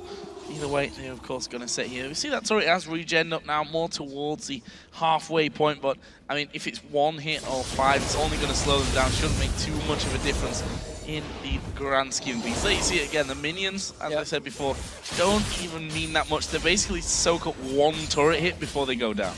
Yeah, but you also see Jerry. Notice, just pay attention to him whenever NIP moves in, where he puts his bubble. He actually pretty good placement here, because Freeze, if he had taken 1 more step forward, the bubble would have hit him in the face, so he decided to back away, of course. And the wave here should be cleared away. And there's another bubble. Missed. No hits from NIP onto the tower. Just staying fairly healthy for now. Freeze needs to get in there and just get a hit or 2. Getting actually, they've got to catch out Kerp here. He uses his Zonya straight away, and the Ninjas in Pajamas turn back around. The culling coming out. Good damage from Kevin as well. And, well, that was a lot used. I say it was a lot used by NIP. It was, again, Freeze and Mithy. Yes, Zoro Zero did put a bit of his damage down. On the other side, Creaton used the culling. Again, Kevin used his, but that's Ryzen. It's back up in just a second. Anyway, actually, good damage and catching Zoro Zero there. Ninjas in Pajamas go back. We did see though, we did see all the damage from Millennium here. That was only the culling from Creaton and then all the damage from Kevin actually onto NIP, and Zoro Zero was down to 50% already. Like, there's a lot of damage onto them, so they had to back away. Of course, instant cleanse on the curb from the Mikels from Jerry, so he could stun his Hourglass. No chance of him going down. And, oh, dangerous signal actually for NIP. They're trying again. Well, they threw in that Solar Flare. Didn't land onto anyone. In fact, NIP took more damage, I think, than what they gave out in that one. And we are looking like we're going to see a couple of recalls here from NIP. No, we're not. We're just going to see Nuke Duck head back in. In fact, that wave has pushed out all the way onto NIP's side of the map. That's how long I think they've been in there, considering Nuke Duck pushed it up to the steps what feels like a couple of minutes ago by now. They should just keep Nuke Duck in a different lane, like in the mid lane, keep the 4 members in the bottom lane, and then let him just push up the wave every single time. Let him go in, get a hit or 2 onto the tower, and then shadow out. Do the same thing with Freeze in the bottom lane, because if an engage should happen from Millennium, Nuke Duck will be able to very quickly move over here, join in. Of course, his vision is going to be blocked, but still, that's the chance you actually have to take, because at the moment, Millennium, whenever a fight is about to break out, they actually do a lot of damage in return to NIP, and NIP needs to back away. So, a bit of a change for Freeze on Draven. He saw this Scimitar, and obviously the cleanse ability from that one, and picked himself up a Guardian Angel here. Actually, did he use the Scimitar in that last one? I don't even know. Yeah. Possibly did, and is now going to have the cooldown on it and take the GA for the next bit of siege in action for sure. We can see the NIP here. I feel like I've got deja vu at this stage of things. They're getting wards down on the top side of the map. They need to push the top lane though. They're just waiting for... I'm not sure. They need to push out the top lane, need to push out every single wave. I'm not sure why Millennium would move into the jungle here. Oh, they're actually going towards the tower. Going for it, and I'm not sure that Millennium can react fast enough to this one. I think this is going to be the first inhibitor turret of the game coming down. The bubble came through, but they do manage to take an inhibitor turret, and it takes a bit of a sneak push through there from NIP to get that one done. They're pinging that top lane now because they want that to start pushing through as well. Yeah, so ignore what I said here. The reason actually they wanted to keep the top lane pushing was so Millennium didn't expect him to be nearby, because then obviously NIP would go out and push out the wave. But because they didn't, like, Millennium was like, they're down towards the bottom side, no chance. And then NIP just instantly rushing in, getting down the tower here. We saw how little minions actually mean at this point. I mean, you just rush straight in 5 members, instant kill the tower, nobody drop low or anything. It's a very good move, and now Inhibitor is open. Could be the target for NIP. Still need to be careful in these team fights against Millennium. He's just sold out his boots now and picked up that Zephyr, so he's at full max build. Has been pretty much for a while. I think he could have afforded that before.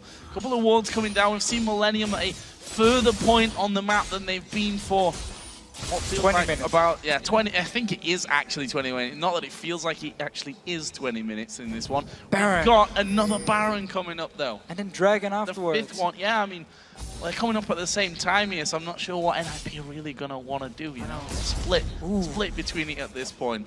They're probably going to take both, though. That's for sure. There's a very high chance, at least, they get both of them.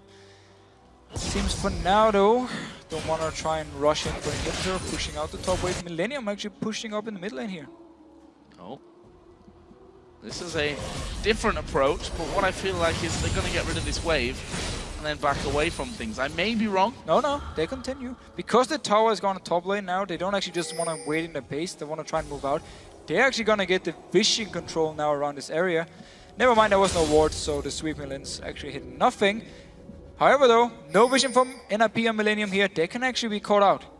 Roberto's top. They've actually shown themselves here. Nuke, they're going to put down some damage. They're going to go for freeze. The calling comes around the side. Good solo player comes in there. They're going to focus on towards Mithy.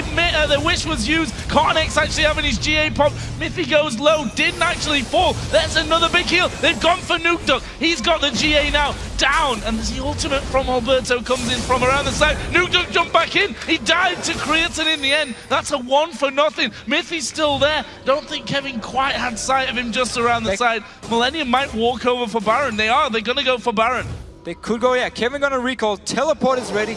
Very, very good move. There was no wards in this area from NIP because they never expected Millennium to move out of their base. So they just stayed there, waited. Roberto went for the top lane, and then meanwhile 4 members of NIP pushed up the mid here, and they just collapsed onto them. And again, we see the team fights here, how hard it is for NIP to kill anyone. They got Cornex, but he had the Guardian Angel. He came up, instantly got healed, and then Nuke Duck was just... He pretty much couldn't do anything, like in the fight. He went in, instantly killed him, and then the second time he came up, just did the same thing. NIP had to back away. And they got 103,000 gold. But it doesn't actually mean anything anymore. I was going to say, it could be 103 million gold, but you can only have those items that fit in your backpack, which right now I see Ravenous Hydra actually picked up for Nuke Duck. He sold his Guardian Angel and picked up a Banshee's Veil in there as well. Did anything else change? Alberto picked up He sold his Elder Lizard, yeah. Picked up a Thorn Mail here. So keeping the Sight Stone, keeping the Vision. It's becoming more and more tanky, but he doesn't actually need to think about, well, of course you want to stay alive as long as possible, but his damage is non-existent anymore. Same goes for the rest of NRP actually, like Sword Zero and Freeze are the big damage dealers now. Of course, Nuke Duck can do a lot of damage, but it's very hard for him to get in and do anything. And then you just want to have Roberto being like as tanky as possible to try and survive. But Millennium now in the driving seat, moving up here. And again, lack of wave clear from NIP side could be a big issue here because Millennium will be able to get a few more hits on the tower every time than NIP was up in their base. And if someone tanks it, they've got double heal as well to give them the HP straight back in as they've got trying to get some damage down there from the side. I'm worried though, from Millennium side, they were always a team that struggled to close out when they had a lead. Now they know that they've managed to claw themselves back in a position in the game where they could actually end up winning. How decisive are they going to be? That was always the problem for them before, to make the right calls at the right time. And a big problem for them now as well is that the Guardian Angel is on, like, it's down from Cornex. So once he actually jumps in, he's going to be the target for NRP to kill. And we saw before, they could actually take him down, but then as he would respawn, they couldn't take him down twice. This time around on no Guardian Angel, he will jump in, be the target to kill. Then of course, you still have to go through the Rise. There's also the Soraka doing a lot here. All these being very annoying. So we see NIP have taken the standing role of Millennium now on their inner turret there in the mid lane. And try and push things back. A blue buff here for Creatine. Blue buff for Millennium, not something that they'll certainly be used to. It's been a while. Who actually took the Dragon? It's still up. Dragon is still up. We gave all the viewers false hopes. The Dragon wasn't going to go down. Millennium will take it. Do you think? Well, I'm not sure. I'm honestly not sure anymore what's going to happen in this game. I predict a little bit longer time though. There could be another Baron involved in that if we... Possibly. I mean, let's be honest here. We're kind of approaching 10 Barons in this game. So we could a lot of Barons. Yeah. Unless Millennium decides they want to do this, get a few hits under the tower, back out a little bit, and then maybe even go for the dive at some point. You see, he actually got about 20% of the tower just on the first wave, so they can do it again. Creatine go in, get the double auto attack. He got his dash. He's a lot more safe than Draven when it comes to hitting these towers late game, because he can just dash out in case something should happen. And now actually, ignoring the minions, that's it. NRP, lack of wave clear, not able to actually remove Millennium or push them away. Step in there, Millennium now They've still got 2 more inner turrets to actually take before they almost mirror what Ninjas in Pyjamas have been able to achieve. Big wave top just before that. Yeah, that big wave is coming in. You see that Nukeduck's moved up, but he knows he can't push out too far here because all the wards that they had down were cleared out. There's a scrying orb coming in. It's Nukeduck that actually has that for himself, and they managed to pick up one of the NIP blue buffs here, which is certainly been a while since they've stolen the buff away, that's for sure. That wave is going to continue to push down. NIP have already got all 5 men there to try and defend this one. And really, a pause. There's a pause. Well, didn't expect that after 65 minutes. We'll see. Well, so another thing for NIP obviously is the lack of poke. I mean, they won't be able to do any damage to Millennium, so they can just safely go and hit the tower. Do the same thing. So it was actually Freeze who paused the game, so we'll see exactly what the problem is there with that one. Just to give you a recap of the game as a whole, not everything that's happened, because that would be probably another 65 minutes of talking about this single game. We are 65 almost minutes in there, 12-9 in kills. Not masses of kills for a 65-minute game. Nope. 108,000 gold to 88,000 gold, so it's still a 20k gold lead for Ninjas in Pyjamas, but it's Millennium, of course, that have that Baron, or had the Baron running. I'm not sure if that's still running in there for them. Either way, it's going to be either just about to finish, or it has just finished, either side of that. Pretty much everyone is now outside of the supports up to 6 items as well, and this is a state of the game where if one person goes down, it opens up the floodgates for either team to push straight back and win. You'd hope. One mistake from, doesn't matter who, like before, you could say it was a mistake by Roberto to go top lane, but of course they didn't have any vision of Millennium, so it was a team mistake from NIP that gave them the Baron over to Millennium and a kill. And also, again, made Millennium actually be the aggressive team now. So one mistake as a team or as a player, and everything can just be gone. The game can be over. And trust me, as a player, when you're in these very, very long games, it is so hard to keep your focus going. Like, mistakes will happen because you can't just sit and focus for over an hour, like full focus, full try hard onto a game. And when it lasts for this long, you get to the point also, especially for NIP here. I mean, they can definitely get to the point where they start, I would even say, getting mad because of the fact they were so far ahead and they didn't use the advantage they had with the split pushing, and Cotnex did so much work against them, so he just managed to shut down the whole split pushing part, and they stopped doing it and ended up doing nothing for like 20-25 minutes because they didn't feel like they could do anything. So they're going to look back at the game, of course, and say, wow, we were so far ahead, we did absolutely nothing, we messed it up, we might even now give over the entire game to Millennium. Yeah, and imagine if they do end up losing this game. That must be pretty soul-crushing to go through an epically long match where you were stood on the steps of their base for so long and still end up losing it, knowing that it's now 1-1 and you've got to win another 2 games to go through. In the same sense, Millennium were just waiting almost for the inevitable there for such a long time, and then managed to actually pull something off to claw themselves back into a favorable position. If they win this game, imagine the confidence boost that gives them. Well, that's going to be huge for them, especially, again, a player like Cotnex, because he was the guy who kept them in the game. Like, for him, it's going to be like, wow, I performed so well this game. If I can keep doing this, I can carry my team back into the LCS. Yeah. So that's obviously going to be huge. He's still actually the new guy on the team. Played a few weeks in the LCS, but still fairly new on the team here. But again, for NIP, they had the chance to win this game over half an hour ago. Like, they were so far ahead, they could have split pushed it out. They could have played better around the Nocturne, but they didn't. And instead, they just gave up on the entire split push when they still had the chance to actually kill someone like Kevin in a 1v1. And now, of course, Kevin is not going to die from it. Meaning, we got what we got.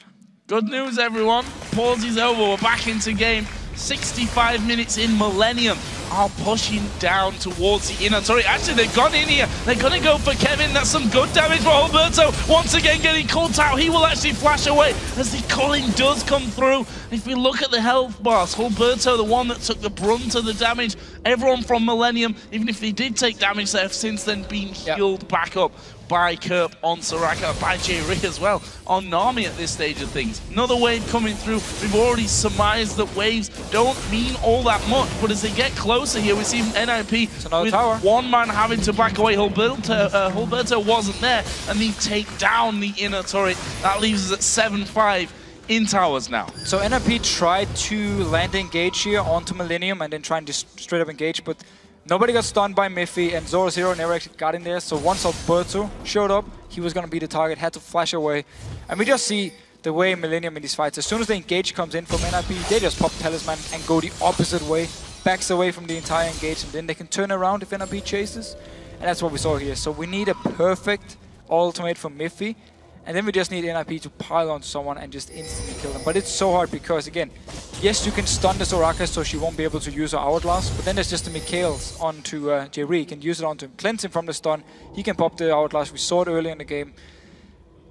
Honestly, I mean, they might even want to try and land the stun onto someone like Jerry, because he's actually the guy who can die instantly. I know it's not ideal to kill the support at this point, but the Mikhails onto yourself, I believe it actually only heals you thanks to stun. So he could be a target for them, but obviously you don't want to invest so much onto the support. Such a tense game at this point. Millennium there just going back to shop. We're now going to be getting back involved on things. Pushing down this middle lane onto the steps of the base. We've got 50 seconds until Baron number 7? 5 for... No, 4 maybe for NIP? I think number 6 it's 5-1. Is it? I think it's the 7th Baron. It's a lot of Barons. Apparently 6 Barons, so yeah. It's been a lot of Barons. I think the number at this point doesn't matter all that much. As again, Millennium forced away from this mid lane. Nukeduck trying to get some damage from over the side. That Baron is coming up in 20 seconds, and I wonder if NIP actually want to fight for this one. Well, they kind of have to, because when they're just waiting, Millennium always gets some hits on the tower. It's just a matter of time before they will take them down. So NIP, they're actually forced to try and fight. Where NIP, of course, or Millennium beforehand, they could just turtle pretty much and just farm away, extend the game. And now once again, ward coming in from Berto, not doing the same mistake as earlier. Second ward is there, cleared as well. Millennium staying around this area here. None of the teams actually got really good vision control. Nobody has a ward on Baron, so it could be started very fast by one of the teams. Or you could go for the top tower. They could go for the towers here, and that looks like the plan from the Ninjas in Pajamas. Zoro going through. Actually, Nukeduck is clearing the wave itself, so they don't go for the same tactic as before, which was just rush straight on towards that tower, kill it down as quickly as possible. Kevin went over there. He's got teleport, let's not forget. Millennium are moving towards Baron. Not exactly completely to Baron, because they don't have any actual vision of the Baron pit itself, all very deep into the river. They don't know that NIP are in their side of the jungle. What are they going to do? Are they going to go Baron, or are they going to take a play down towards that middle turret? There we see the Talisman coming in. Zoro dashes forward, but backs away. His Banshees has now been popped. Mithy looking to get in. They've managed to lock up Kerp. They're going to go for Kerp on this one. Julie, he uses the Zonias, and it's Kevin that goes down first. Cornex now will be the next focus. He's getting big heals going through from this one. His Guardian Angel now popped. Kerp gonna come from the side. The Colleen coming in as well. Cornex comes back to life, and they turn around. Focus on towards Kerp. He flashes away to the back. Cornex low. Zoro though goes down. And now it's NIP that have to back away. This is a 2-for-1. Millennium have got the advantage. NIP are running. Big mistake by NIP here. They actually decided to split up the damage once Cornex came back up from his Guardian Angel here. They could have killed him instantly. Instead, they went someone for Kerp, some went for Creaton here, some went for Cornex. It meant, of course, with the sustain from Nami, from Soraka, Millennium got out ahead here. Creaton stayed in the back. Zero actually jumped towards him as the only member. Meanwhile, then, Cornex so low, didn't get to kill him here. Means the Baron from Millennium and a one-team fight. Another Baron going down. We're about to hit the 70-minute mark. Second of 6 Barons. Okay, so we've almost had as many Barons as Dragons in this game. Well, because the last Dragon actually is still alive. Nobody wants the Dragon anymore. Apparently not. Do it for the supports, man. They need to go. They still could do with it a little bit. They're moving up towards the 5-6 item mark. If you look down some of the total golds there, look at Freeze, 31,000 miles ahead of everyone.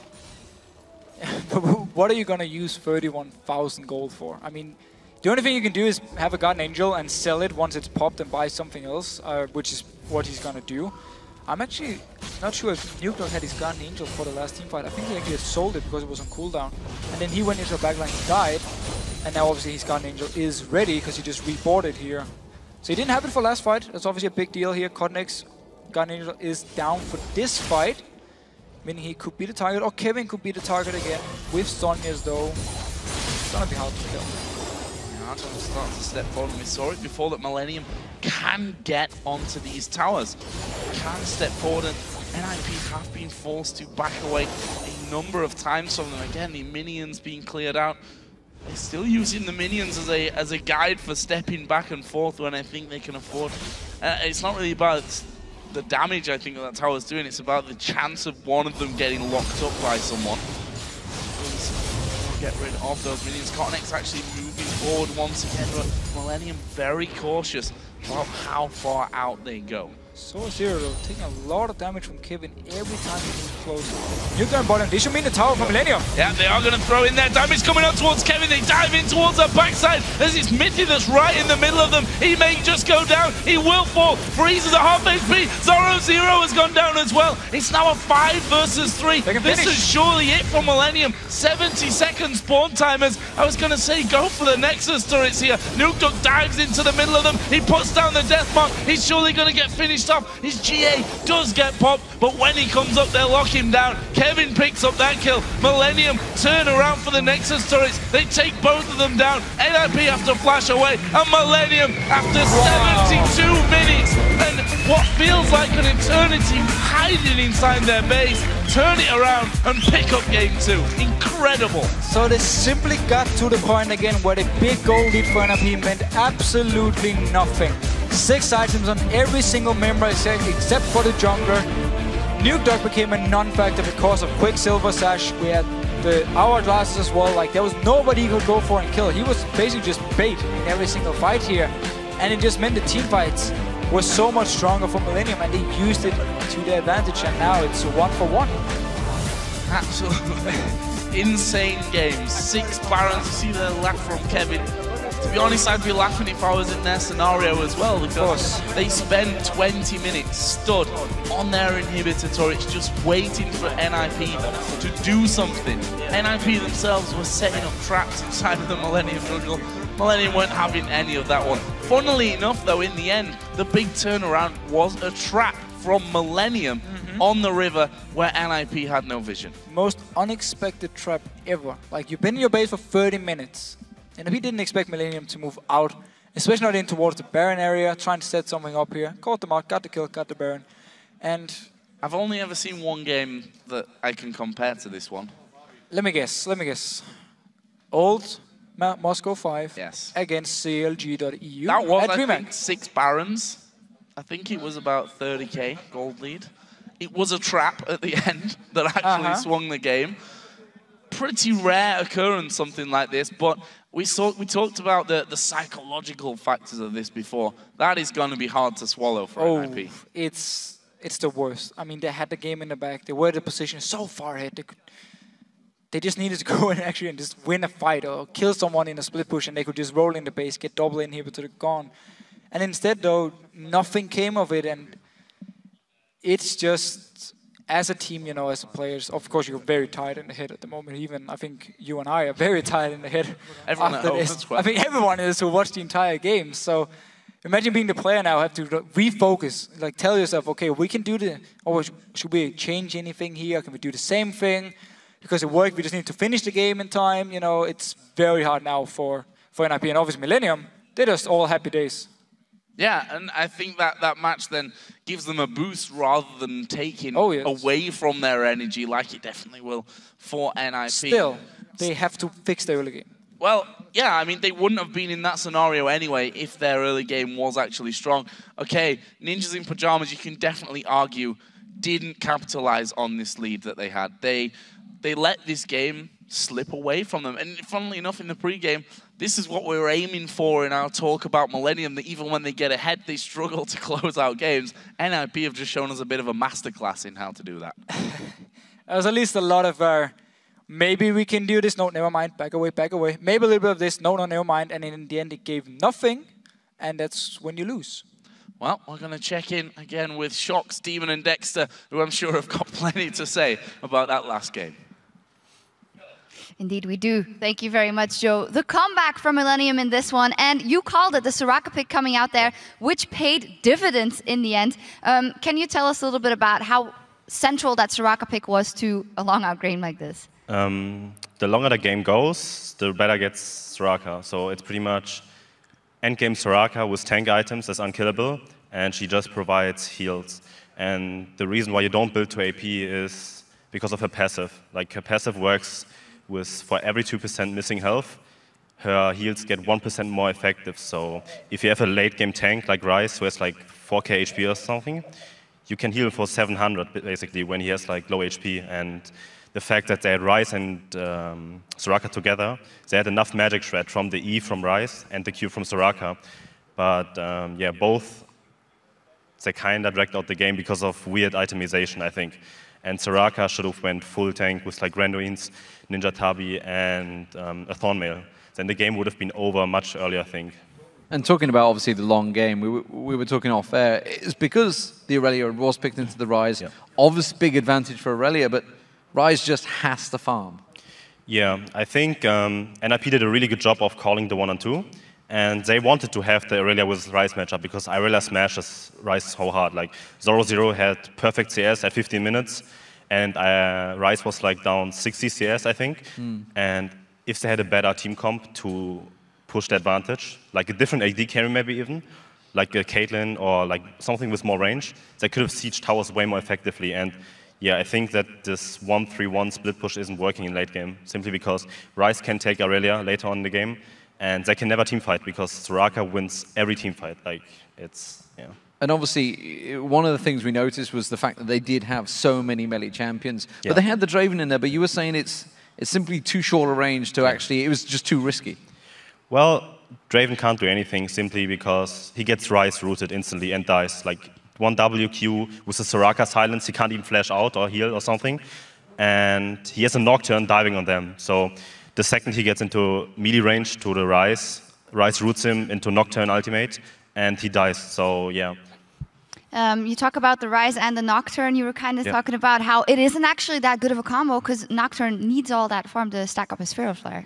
Well, the way it worked was like Millennium had disadvantage in the early game anyway because they decided to lane swap and got counter lane swap, and Aurelia just has a better matchup against Ryze. And Nocturne is supposed to farm the whole time, but he didn't do it. He stacked Feral Flare at like 16 or 17 minutes. But yeah, I don't like Nocturne and Ryze together simply because normally as Ryze you want to lane swap, or you get lane swapped on, and then you just deep freeze for like 20 minutes and farm up.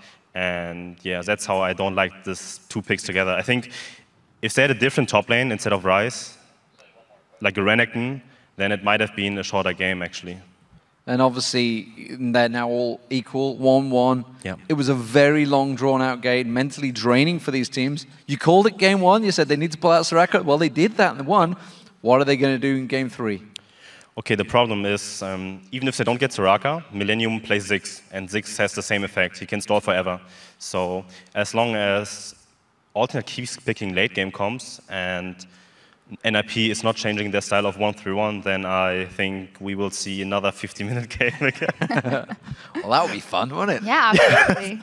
Best of 5 games, all 70 minutes. I'm all for it. But for now, we're going to check out with you guys at home because at the start of today's show, we asked you to let us know which of the teams in the summer promotion tournament do you think would perform the best in the next LCS split and why. And here's what you had to say. First one is from @Federico0. Definitely NIP. They've been looking really strong and, to use a CLG term, has the roster with the most potential and game 1 coming out very strong. Here, not that good, but still a very solid team all around. A lot of irony that they did use the CLG term, CLG EU maybe that term, but they are a team that do have very strong laners, but they seem stuck in their way. To me, watching that game, it doesn't seem that a lot has changed since when they got knocked out by KMT. And it also makes me think of when they were 1 game down. Yeah. last time over in promotion. We saw their faces really into the ground now. Good. We will have to see if they can pick it back up. The second tweet is from @WormheadVG. I think C9 Eclipse will do the best. They have been destroying in the challenger scene. And well, and the Copenhagen Games just falling short. They of course have that new jungler coming in, which has made a very big difference. Yeah, I don't know whether you're too aware of Ko. Ko made a big difference on Cloud9 Eclipse. However, because he's still 16, he's not old enough to play in the LCS, not old enough to play in the qualifiers. This is a big problem for them because they've not actually won anything without him.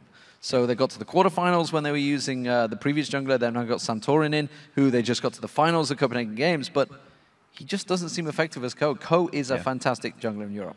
Yeah, I think Ko is really good too. He is very talented, he's young, and he will play LCS in the future for sure, but I honestly don't think they can beat Support Crew without their jungler, simply because Mr. Rallis is really good. Like, he's talented too, and I think if he has a good day, he can just solo carry the game.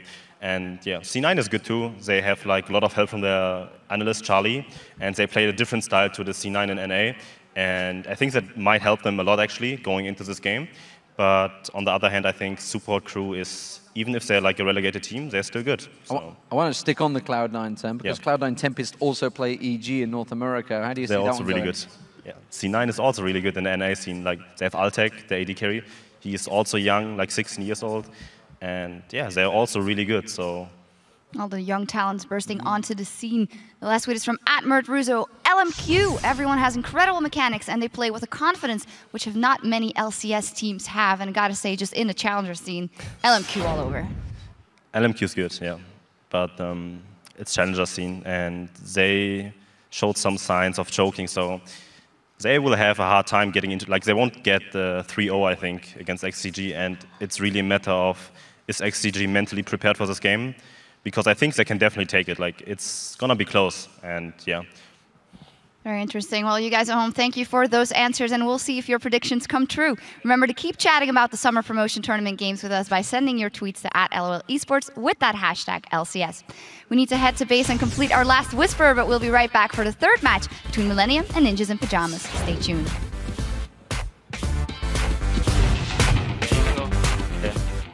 Nice. I have it. Nice! Raven kill. Raven kill. VG. I'm tipping. Go on, Freeze. If you come here, Cotton, I can heal you. I can heal you, Kobe. Healing Cotton. I slow him. Good, I'm dead already, guys. But make me proud. Lucian's out of the fight. Go for Soraka. Soraka. Go for Nocturne. I'm going for Kratos. I'm back. Okay, back. I will back, I think. Yeah, that comp. But we are... I cannot believe this just happened.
for joining us again, ladies and gentlemen. With the series now tied up 1 win apiece for Millennium and the Ninjas in Pajamas, we're ready to head into our 3rd match. Now, I was so excited about still, Baron always helps, but when you get so far and when you get to the 6 items, I would actually say if everyone is on 6 items, Baron could actually be quite a big thing because it gives you that extra boost. But obviously the gold from it and stuff doesn't do anything. Yeah, it doesn't do anything. Like at that point, and we just saw again. It was bound to happen at some point unless Millennium made a mistake. But as soon as they got to these team fights at the 70-minute mark or 65-minute mark, there was nothing NIP could actually do towards them. There was once where Kevin actually was called out in the mid-fight, where I think NIP could maybe with better focused damage, could maybe have taken down someone like Cotnex as well, but in the end, if they just traded 2 for 2, what would have changed? Well, guys, get your hashtags ready because we want to hear from you again. With the series now tied up, let us know what you think, who you think will win this game, or what Baron. You pretty much won that last game. Tweet your pick to us at LOL Esports using the hashtag MILWin or NIPWin, and we'll check in shortly after the start of the game to see who you chose. Interested to see if that's taken any kind of swing now after that dramatic finish to that last long game. I think it's really gonna depend on the champ select. I think Soraka should be a ban now for NIP. Stick to the Jax ban away Kha'Zix, and then ban away Soraka. Because they didn't have an answer. Again, as soon as they got team fights, Soraka is so strong that game. They didn't have an answer to it. I would ban away. Obviously, you can turn around and say they dominated the early mid-game. They could do the same. And this time actually try and close it out. But let's see what they actually decide to do this time around. But I definitely hope they ban Soraka. Well, here we go then. Into Champion Select for game number 3. Who's going to be taken away and who's going to be left up for the choice this time around? Millennium once again banning out Lulu as a first choice. Will NIP stick with Jax? Yes, they will. Jax first ban out for them. Over on the other side, Millennium sticking with Thresh as well, so not really a change here when it comes to the ban tactics. Kha'Zix as well gone. Nothing new, same bans coming in. I believe Twisted Fate from Millennium would be a good option as the last one. They actually do ban away, so... And LeBlanc, I mean, same bans. If they're gonna change anything, maybe you'd say now is the time to do it. There is the LeBlanc ban actually coming through as well, which leaves now Soraka is open. Soraka is open once again. Will Millennium think about that here? Last game we obviously saw Soraka coming out as a last pick for Curb in that mid lane. Are they going to go Soraka here? I mean, they're probably going to have to pick it before the Ninjas in Pajamas mid laner anyway, because I'm guessing they're going to leave that till last for the option of the counter pick. So far hovering over Lucian. I like this first pick though, because Creaton really showed he likes to play Lucian. It's his number 180 carry, and you don't actually show anything by first picking Lucian. You just get a very strong pick on your team. They went for Evelyn in game 1 when they had first pick, and it didn't work out for them at all. So this time around, don't want to show the jungler yet. Taking the AD carry, not showing anything compo-wise, composition-wise, and of course, we talked about it in the last game, how Lucian, he brings everything to the table. Also very good if you get to a 75-minute point where you just need to hit the turret. For NIP then here. Are they going to change up things? Elise was in their first round of picks from game number 1, of course. For Hilberto there is. And it worked really well. Jungler of choice in there as well if Kha'Zix isn't available. And Irelia for Zoro Zero. We saw how many problems he really gave to Kevin in that early game. Of course, by the end, Rise got to his position where Rise is at his best anyway. Yeah, well, early game went heavily in favor of Zoro Zero, especially also with the gank from Hilberto. So I like to pick up again, and Irelia is not bad in teamfights. She's fine in teamfights. So if NIP want to change up the tactic and not only focus on split push, then Irelia is a very strong pick because she can do both. She can fill both roles here. So I like it. And of course, Elise for Hilberto. Played the game 1. Great success. Really worked well with the whole TF Leona. A lot of CC combined together. Now, of course, they got the stun from Zoro Zero and then the cocoon from Hilberto. So Rise was locked in again. We're going to be seeing Kevin once again playing that Rise, and it looks like no change in the jungle either. Codzonex, who had a good game on that Nocturne, the first time that we've seen him really performing outside of a Kha'Zix pick. He was very, very good in the last game. He was the reason Millennium at least could stay somewhat with NIP, because he was actually 4-0 at a point where there was like, I believe Millennium had 5 kills, he had 4 of them. So he obviously did very, very good job. Always after the first few levels, once he got the ultimate, he was always at the right point at the right time. So he could always come in with his ultimate, pick up a kill here, trying to do the same. Of course, Millennium going the same picks here, so obviously they're looking to go towards the late game once again.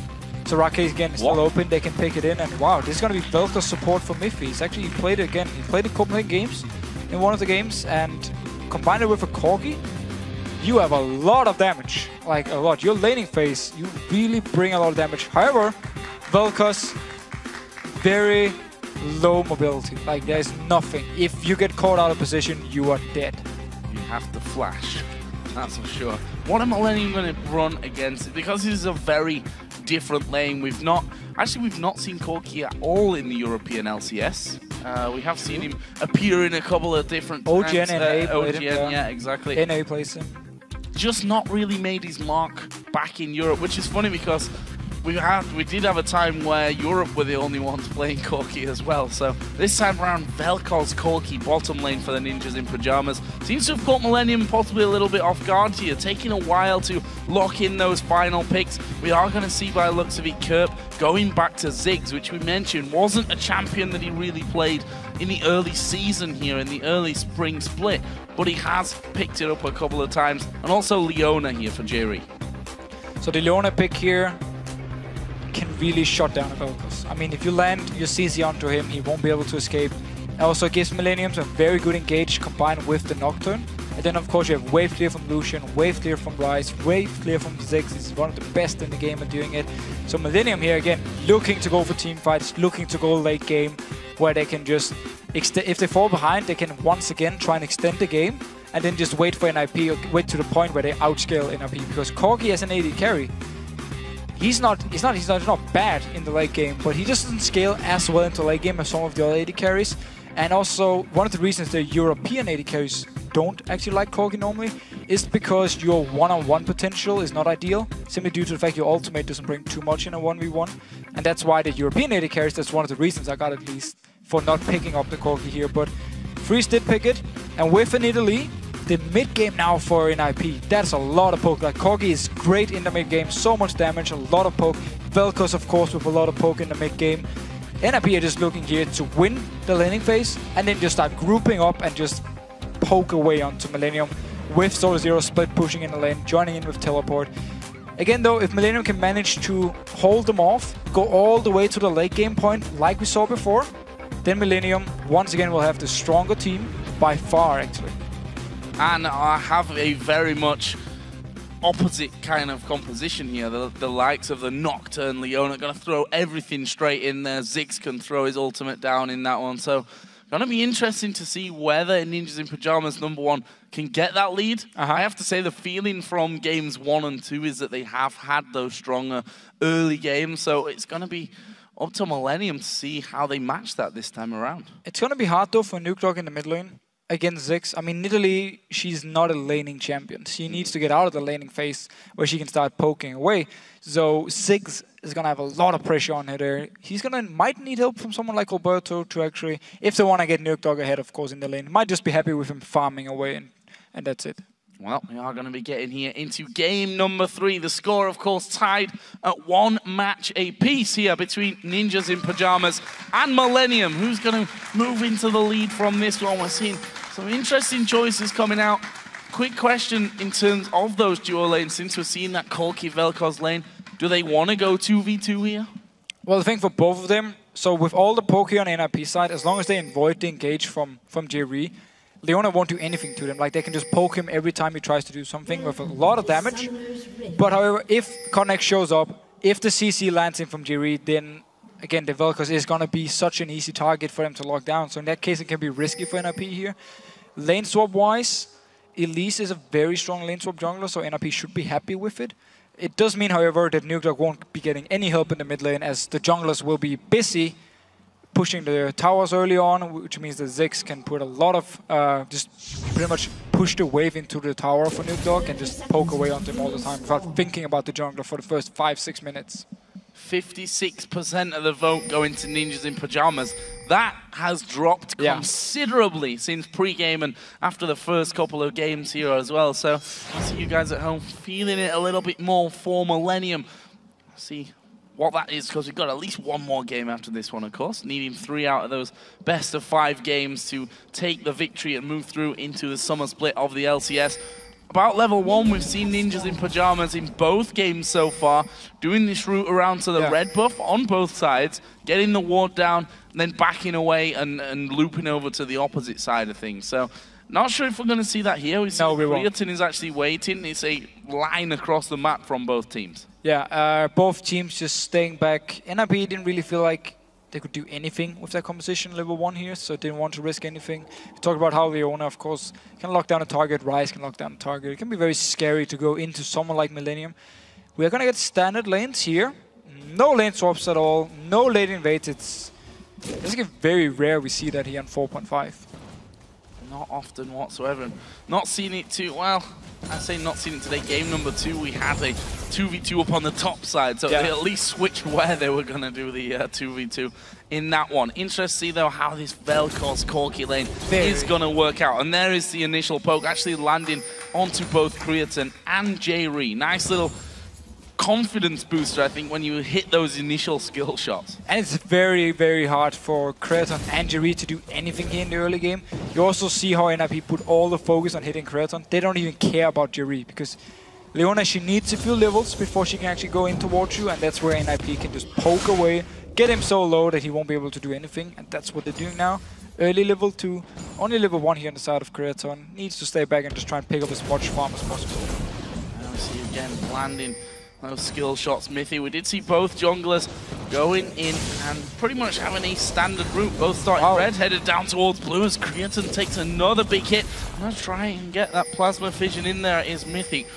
See if they can actually land any more of these. As you said, earlier level 2 in there. In fact, Creatine stood a little bit out of XP range during that because he was so low. He's still yet to hit that level 2 point. There it is, but NIP are already doing damage to the tower. And this combo they can do where Miffy knocks up a target and then you land the Phosphor Bomb, the Q from Freeze 100% is very, very strong.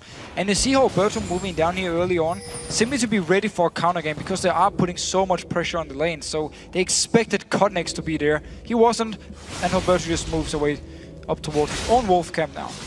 Cotnex just getting the farm going, of course. Had a good one, had a good game in our last matchup in his best of 5. Got himself up to that Feral Flare quickly. Zoro actually taking a lot of damage here from Kevin, who's seemingly feeling more confident now in this top lane with, you know, feeling that Alberto will be down bottom anyway, ready for a counter game. So this was what I expected to happen in the last game with this Ryze pick, but because Alberto was there early and killed him, Kevin fell behind and Zoro just extended his lead. And I like what Kevin did here actually. He decided to, as soon as he saw Zoro recall, he did the same thing to buy his tier, teleport back to the lane, of course, to the tower, so it's reduced cooldown, and therefore not staying in the lane, staying for too long, and then give Zoro a chance to farm. Continuing to be a threat for Millennium in the bottom lane. Creatine again going incredibly low.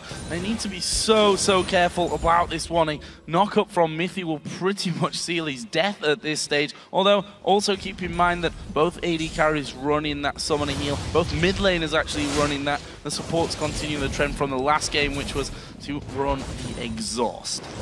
So much poke from NIP all the time. Of course, the mana cost for Vel'Koz is not really an issue for him. He can spam away the Q here in the early game. That's what we've seen Miffy do, of course, with the Spell Thief, getting some extra damage, getting some gold. Creatine had to recall, instantly NIP pushed away Vin, make sure to deny as much CS as possible, and now they can recall themselves, or this freeze can. Basically, Miffy just throwing as much as he could off towards J-Ree here. We'll go back off into that brush and start his recall. This mid lane being quiet as we expected. Actually, Nukeduck in the lead in that mid lane so far. So of course there's a big wave for Kirby here, so he should at least be evening up in CS, but generally speaking, you want to beat an Italy early game, especially with Zex here, but so very good job by Nukeduck, keeping even in farm. 40-41 on that one as another wave comes in. No real interaction from the junglers so far when it comes to this mid lane game either. Top lane, of course, we did see Zoro go low a little bit earlier on. He's picked up a second Doran's Blade on that recall, so he'll be feeling a little bit stronger up against Kevin now. And again, the jungler's not been there this time either. Both junglers have been farming up here. Remember, of course, with the Madrids already actually from the Machete, you start stacking up towards this fail flare. You just don't see the number yet. So Cotnex happy just farming away, getting his level 6. And notice all the mana potions here for NIP. They really focus on poking a lot in the laning phase and being aggressive, so they need this mana here. So Zero as well actually picked one up. Mana pots overall. And actually, the mid lane, Nukeduck did try and get in there, did about half HP to each other. Of course, Nukeduck does have that heal on his E as well, which will give him a little bit more staying power in this mid lane, especially if he can land a couple of decent spears onto Kerp. That'll force him a lot earlier to go back, and actually should be recalling here shortly. Meanwhile, Hulberto coming up. Is he going to go for a two-man dive on that top lane, or is it all about the blue buff? Which we have to say, in game 1 specifically, NIP dominated the control off. And look here, Zoro once again pushed down the top wave, and then he moves in with the team. Kevin actually used his ultimate to clear the wave, but he's out of mana. He can teleport in, but there's no mana here. So if they start the blue instantly, he won't be able to join. One thing we do have to notice though, well, okay, the blue buff actually wasn't up yet because Cotnex started red. Yeah. Started red, so no blue for them to even take here, even though they got into that position for it. And did they leave a ward behind? No, they didn't. So they're not going to see actually when that comes back up. But look at this, level 6 now Nocturne, very early on, just been farming his jungle all the time. And at the same, look also at the farming difference between him and Hulberto here. So far ahead, Nocturne's clear speed is very, very good. So Cotnex starting out very strong again, still staying around his bottom lane. There we go! No, we don't. There we go, almost. Jerry missing the Zenith plane. If that had landed though, that would have been the follow-up that they wanted from Cotnex. Creighton again takes a phosphorus bomb. Are they going to keep trying to get involved in this one? Nocturne is still waiting around the side, and there it is, Jerry managing to get in towards Freeze, but it's Mithy that they want to turn around for. Exhaust goes on to Freeze the Fear, going to slow down Mithy, but there's a teleport coming in the back. Creighton goes low, a lot of damage. First blood comes in for Freeze, and now they turn it back around. Cotnex is going to go down here as well. It's Zoro Zero that picks that one up, and there we see how much these teleports can turn around the fight. Very good use of teleport. Kevin still got his teleport, actually decided to push the wave. He needs to be careful. Hulberto's coming up here with Nukeduck. A lot of damage onto Nukeduck, but they should be able to hold this one off. That's a good dodge from Kevin of the spear and of the cocoon as Jerry gets knocked up behind the tower. Freeze actually got the aggro from it though, so Jerry is safe for now, but needs to be real careful about where he hangs around. Did just hit 6, so the solar flare giving him a bit more protection, would have been able to lock them up under the turret if they'd have dove for him.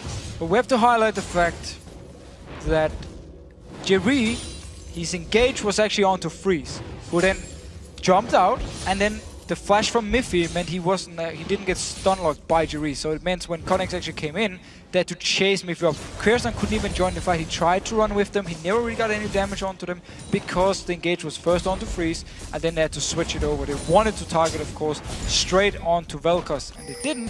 So it also bought time for Zoro Zero to teleport down, and Kevin decided not to teleport. The pressure from Zoro Zero, and actually the satchel moves them both in unison back towards that tower.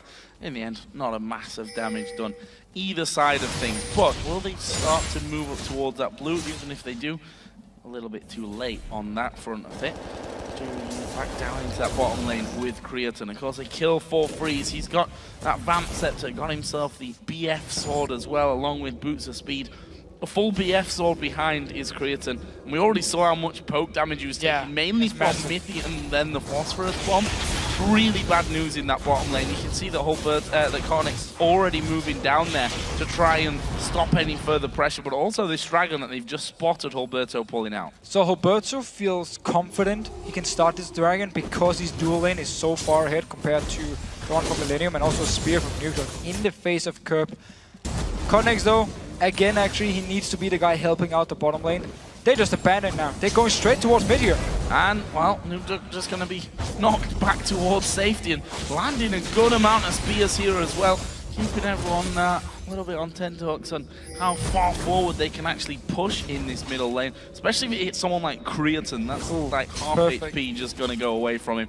He has to stick behind that minion wave. But what they've done here is move to middle, completely left that bottom lane open, and the dragon. They couldn't stay in the bottom lane because, again, the BF sword, you mentioned yourself, they were so far behind, they had to rotate mid. They're sending Curb down to the bottom lane now so he can hold the wave. He's going to ultimate on the wave, clearing it away from the tower, but NRP doesn't take Dragon. Connects in top though. Gonna go on towards Zoro. Zero is forced to flash away. Kevin, Rune Prison not coming back up quick enough for him. Zoro able to just walk away from danger. So another dragon here, another perfect start in terms of dragon control for the ninjas in pajamas. Come to expect nothing less of them really after these last two games, where certainly in the early game and really all the way through they've had complete dragon control. Millennium should just have sent Curb back to mid lane, so he was there with Creaton and Jiri and just went straight for the tower once NRP actually moved away from it, because yes, he can wave to the bottom lane here, but they need to get the tower down in mid lane. They can't just let Nukedog continue to farm up. And they could have kept him there, trade tower for tower, and obviously getting the mid tower is a very big deal, especially also because the bottom tower is already very low. Bloodthirster is actually done here for freeze, and still no BF sword there for Creaton, although I believe he should have 1400 gold, so he's not actually got enough for that BF sword at this stage of the game, which is a worrying sign to say the least. Falling behind in laning phase against a poke siege combo is very, very dangerous in the long run. Very, very scary stuff for Millennium. But again, we saw in the last game they managed to just defend, get to the late game where the comp was very, very strong, and it's the same deal here. I mean, they want to go to this late game point. Freeze down the bottom lane. Miffy actually left him, moved up towards the mid lane to join in with Nuke, and Freeze, he's just, you know, a lot of damage on the curve here. He knows that big bomb coming through as well. Wave clear though from Curb, of course, strong there with Ziggs. So he's able to, at least for now, hold on to that turret, but they need to move to middle as well, because this can be quickly pushed through from the three-man push here of NIP, and there we do see Mega Inferno Bomb coming across, wiped all but one minion out. Kirsten had to actually go back and get his BF sword, that's why he wasn't there to defend, and Curb had to use his ulti. Clear out the wave. Nukedog now rotating to the bottom lane. They really want this bottom lane turret, and I think it's a good move. And they should pretty much get it there. Minions wiped out a little bit, and look at this, Kevin is at half HP. Alberto coming through, he lands the cocoon, but sadly for him it was onto the minion. That allows Kevin to just simply walk back under his tower now with those minions starting to diminish in numbers. Stay safe. Meanwhile, Mythic, you see the damage that he can still clear out these waves despite being the support that he is. Yeah, this is the support clearing the wave. We see how fast he can actually do it, forcing crits on the way. Also, of course, Freeze rotating up here. The bot lane turret is very, very low now. They got some more damage on it. Didn't actually kill it though. Instead, sending Freeze into here to try and deny some more CS from Crescent. Don't want to give Crescent the chance to just farm up against the Nidalee. Zoro already being ganked once on this top side, and that's going to happen for him here again, down to half HP. Is he going to get locked up? There is the fear going off. This is a kill for Millennium. He goes over to Kevin on Rise. Perfect play by Codnex, coming all the way up here. No flash, he used it, or Zoro had to use it before on the game from Codnex. And the most important thing, Codnex didn't use his ultimate. He just walked straight in, got the kill here, so he can get the tower, and then he can apply pressure somewhere else. Which could well be the middle lane. We already see him starting to back down, leave Kevin on his own there on that top side. Kevin playing the smart game here and letting those minions actually go down to the turret before he takes it out there. Just deny a bit more farm to Zoro. That mid lane successfully defended for now. Yeah. Bottom lane being held onto as well, and that's the difficult thing with the Ziggs. His wave clear very, very strong. He has landed a spear here though, Nukedog. Will he keep going through? Or does he just want to get rid of this tower? By forcing him away, should be able to secure the first one of the game for NIP. And one thing we have to remember, if Codnex sets up a gank somewhere, Zoro won't be able to teleport in instantly, because he won't have any vision of anything down there.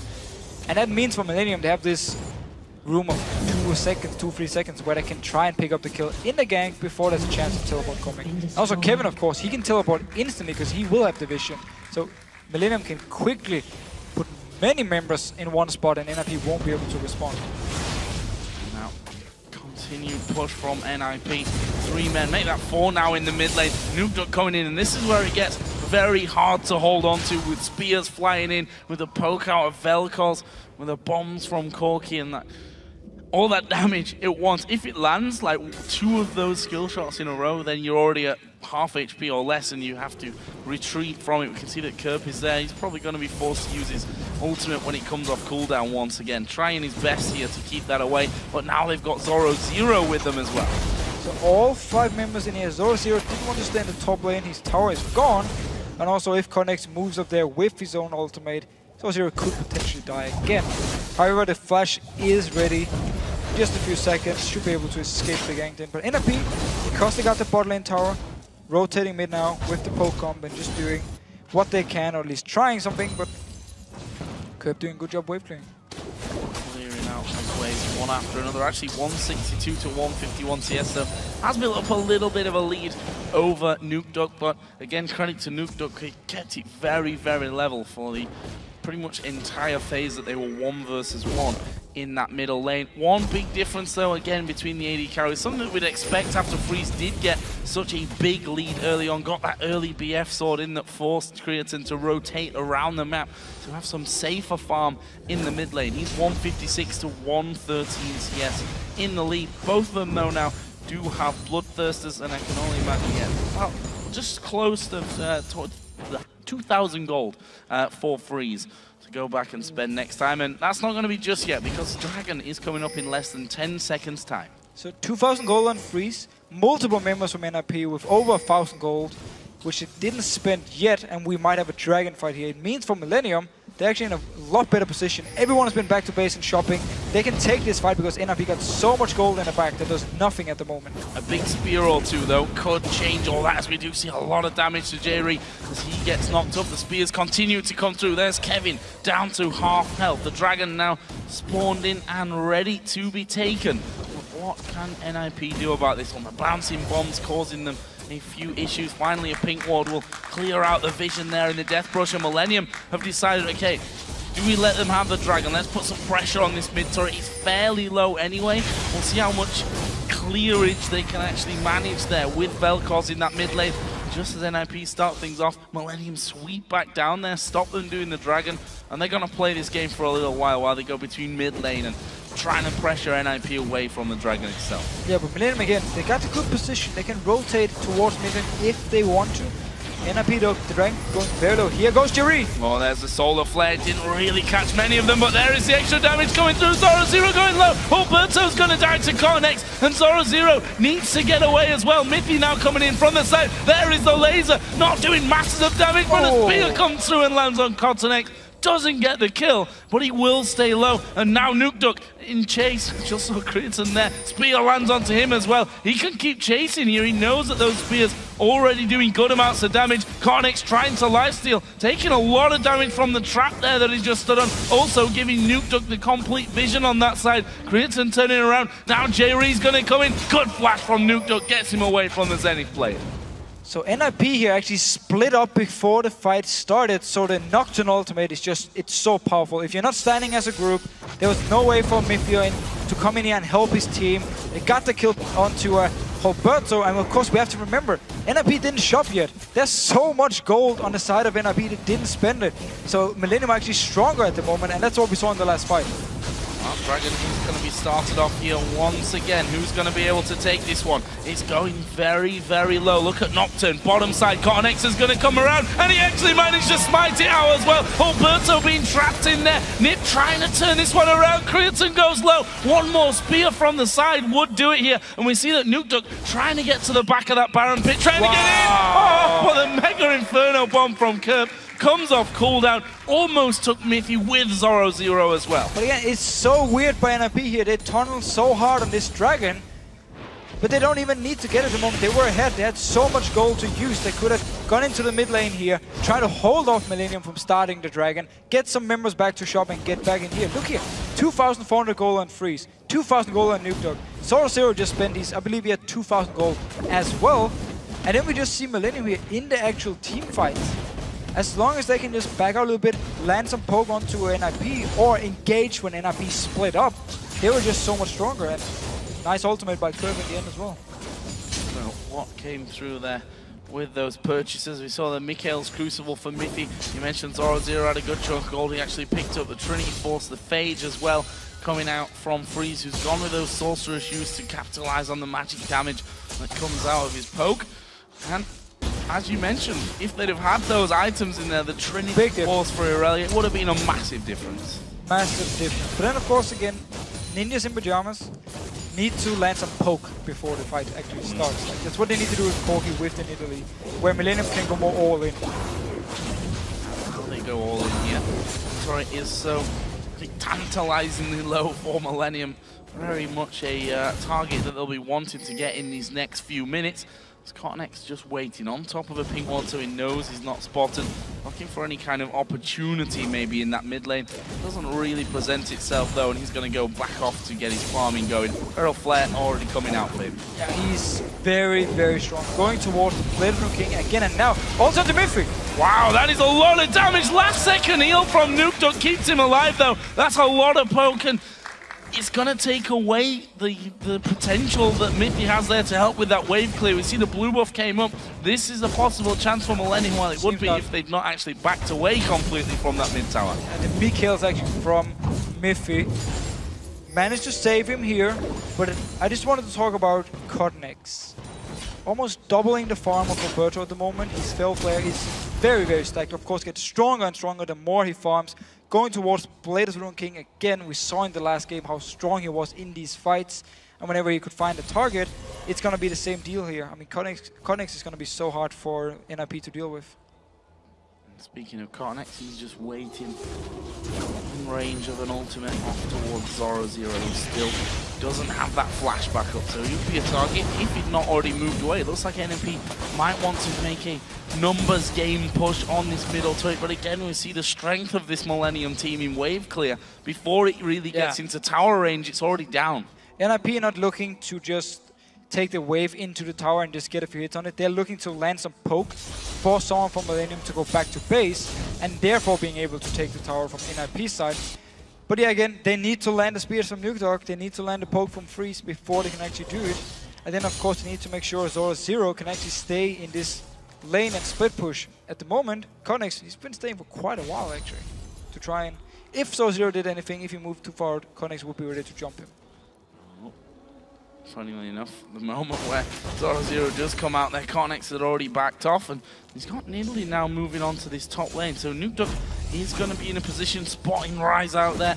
Spear didn't actually land onto him, and Kevin really got the better of that one, using his sweeper lens to clear out the vision. He, of course, already has his Rod of Ages done. That Teal been stacking for quite a while now, and he's going to be moving himself quickly up towards the Archangels. And of course, the Xerath, once that is fully stacked for him. But we've come back into a bit more of a passive farming phase at this stage of things. NIP trying to get some vision control here, though, on that bottom side of the map. There's 2 minutes or 1 minute 40 until that next dragon comes into play. So that's going to be interesting. Actually, J-Ree is going to step forward, manages to catch out Nukeduck. They pile everything on top as Kevin comes from the backside. Myth is going to go down, and that will be a 1-for-0 there instantly from Millennium. J-Ree went low, but low is still not dead in this one. Alberto just tried to get around there as well. That has, however, opened up some damage onto the mid turret, but it doesn't quite fall for NIP. And once again, we see Millennium here. Whenever they want to start a fight, you land the ultimate from J-Ree, you pop the ultimate from Cotnex, teleport in from Kevin, and NIP are just, it's so hard for them to do anything because of the Nocturne ultimate, because of the CC coming in and all the damage as well. You see Curb every time throwing his ultimate with the ultimate from J-Ree. So team fights very, very strong for Millennium, pulling ahead in goal as well, and just looking very strong. And for them, even if there's a passive moment where they can just farm, it's just fine, because their late game comp is very, very good. Cotnex, actually, you see how dangerous this Nocturne is. That is the tower going down. Blade of the Ruined King making short work of that one. Alberto couldn't actually get across in time to stop that one from happening. Almost 2,000 gold is the lead that Millennium have. Let's not forget the last dragon. Cotnex smited away in the very last second. So technically it's theirs to have this time around. They got a pink ward in there. We'll see if they can fight for more positional advantage on that area of the map here with less than, or just about 10 seconds to go until the next one comes in. And this time the only member from NIP with a lot of gold is Freeze. The rest of them actually had gone back and shot beforehand. We see Zoro coming down, getting a lot more tanky for this. Starting it up, Ryze is in the top lane, there's no teleport, so he won't be able to join. This should be a dragon for NIP, but Miriam is close by. Unless Cottonex is able to do anything about this one. In fact, he has stepped forward. There's the Mega Inferno Bomb, and he's got it again. Cottonex smites away the dragon for a second time in a row. Who needs to fight for a dragon if he can just get in there at the last second and pick it up? Free's actually forced to flash there away from Kevin. This is going to be a dragon and a tower for Millennium. And with a poke siege combo for NIP, falling behind is not in their plan. Definitely not. Losing 2 dragons they were supposed to get here, also with Elise, who can execute it with a Q and then smite it, not in the plan either here. But Millennium, with the ultimate from Curb and then the smite from Cottonex, got another dragon, and they were not supposed to get this one. I mean, Kevin, he was running from the top lane, he wasn't even near, and yet they actually managed to pick it up. So very, very good stuff for Millennium here, looking very good in game 3. And that's the thing about Ninjas in Pajamas. If you remember back to before game 1, quite a while ago by now, we talked about how their dragon taking statistics when losing pretty much abysmal. They do not get any control and do not therefore get any of those dragons. When they're winning, it's a completely different story. They dominate on that front. This is a great sign for Millennium, especially when NIP have a comp that if they do start to fall behind, they can't play the way that that comp is supposed to. It's very, very hard for them. Again, if you look at the wave clear, okay, they got Vel'Koz this time with a lot of wave clear. Corgi, of course, can't be some wave, and they're going very aggressive on Kevin here. Laser coming through as well. I'm not sure that Kevin's getting away from this one with so many men actually onto him. Zorozero just dashing out of that tower aggro range. Comes back in. This turret is going down. That's the second one of the game for Ninjas in Pajamas. Millennium, of course, already have 3, and look at the map, actually. Creatine has pushed this bottom lane all the way up. We've already seen that Cottonex can kill these towers very, very quickly. I think they've got this one. We have Cottonex want to die. As soon as Free shows himself, if he moves too far down, Cottonex going to go for him. There he is, diving straight in onto him. That's a good Valkyrie away from Freeze. Gets him out of range of the turret, though, and that's what Millennium maybe just wanted here. They're going to take that turret down, but they have to move. Cottonex is going to catch a lot of damage. Nuke Duck dives onto him. There is the heal coming out, and now Creatine running for his life. Zorozero onto him, gets the slowdown, and it is Zorozero that gets the kill in the end. So they actually managed to chase up on them here. Creatine decided not to use his flash because Zorozero was already on him and he was so low. But we did see Cottonex here forcing Freeze away from the tower, away from the minions, so Creatine could pick it up for them. But the mid lane is now open. No AD carry for Millennium. Ziggs is not even close. Ultimate is ready, however. He can use it down in case it's needed. And well, Kevin had his ulti as well. AoE just blasting through that wave that had pushed up. And NIP deciding to walk away. So, 3,000 gold, the lead here for Millennium. The first time, actually, that they've had a lead coming out of the laning phase into the mid-game. But it's, again, when you get 2 dragons, I would say for free, actually. Yeah. And at the same time, they've been doing such a good job whenever there was a chance to get a kill in a fight.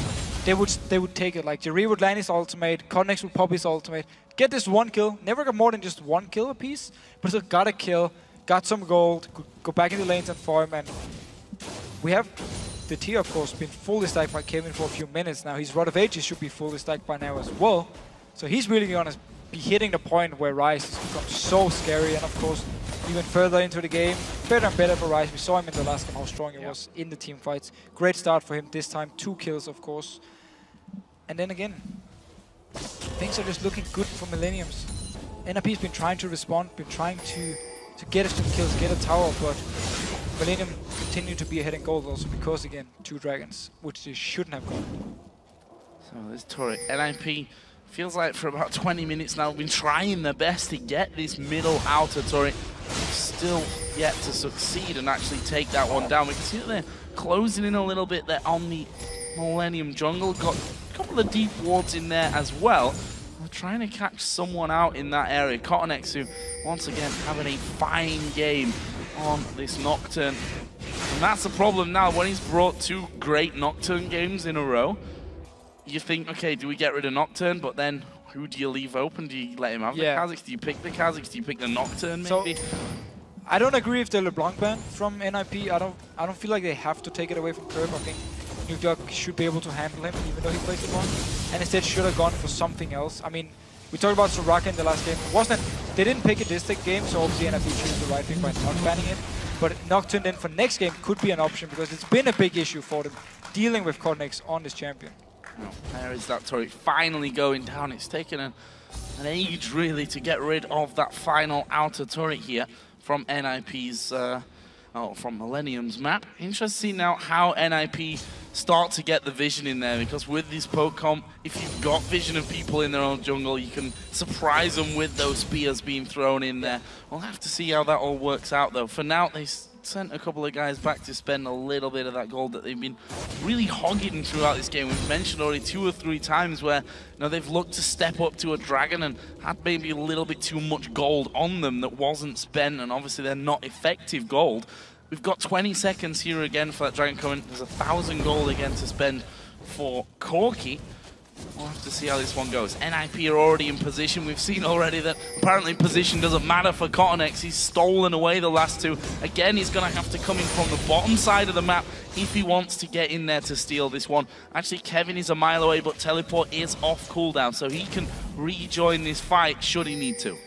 Should he need to, indeed.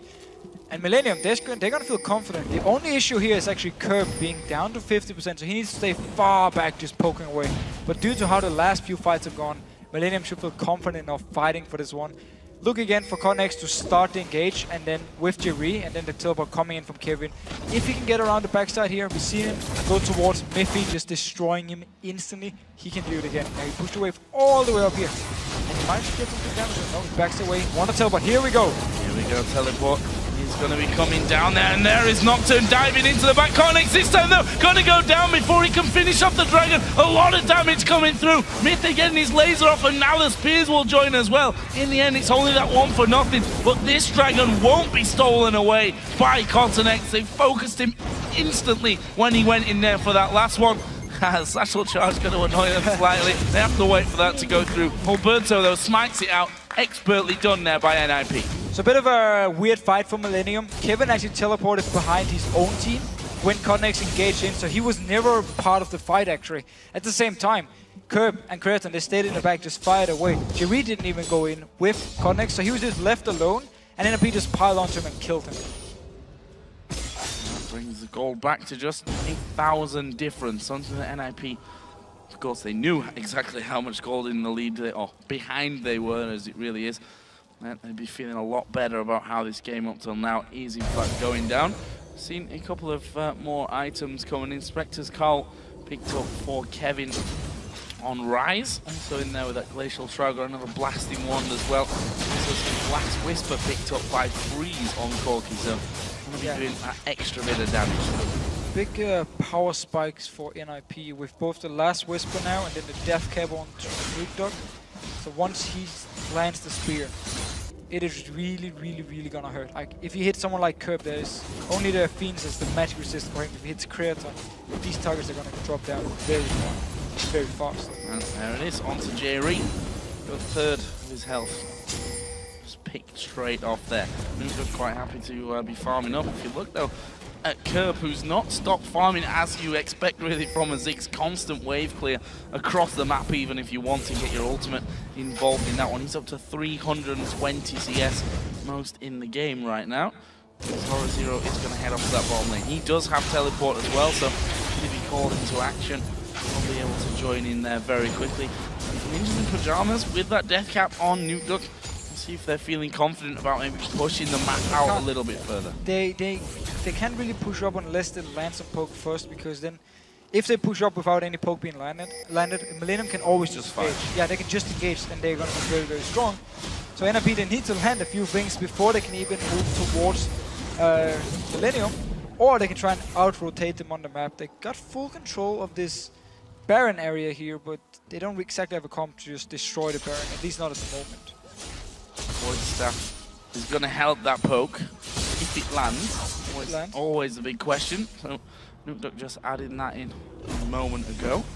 Also should probably mention Zoro Zero. He's the one with most of the kills on his side. 4-2-0, Trinity Force, Rando in Zoman. Got a pickaxe in there along with that Spectre's Cowl again. Bit of damage there onto Cottonex, but He's not in too much danger at this stage. However, these spears are very close, and that would have been max range there onto Kerp as well.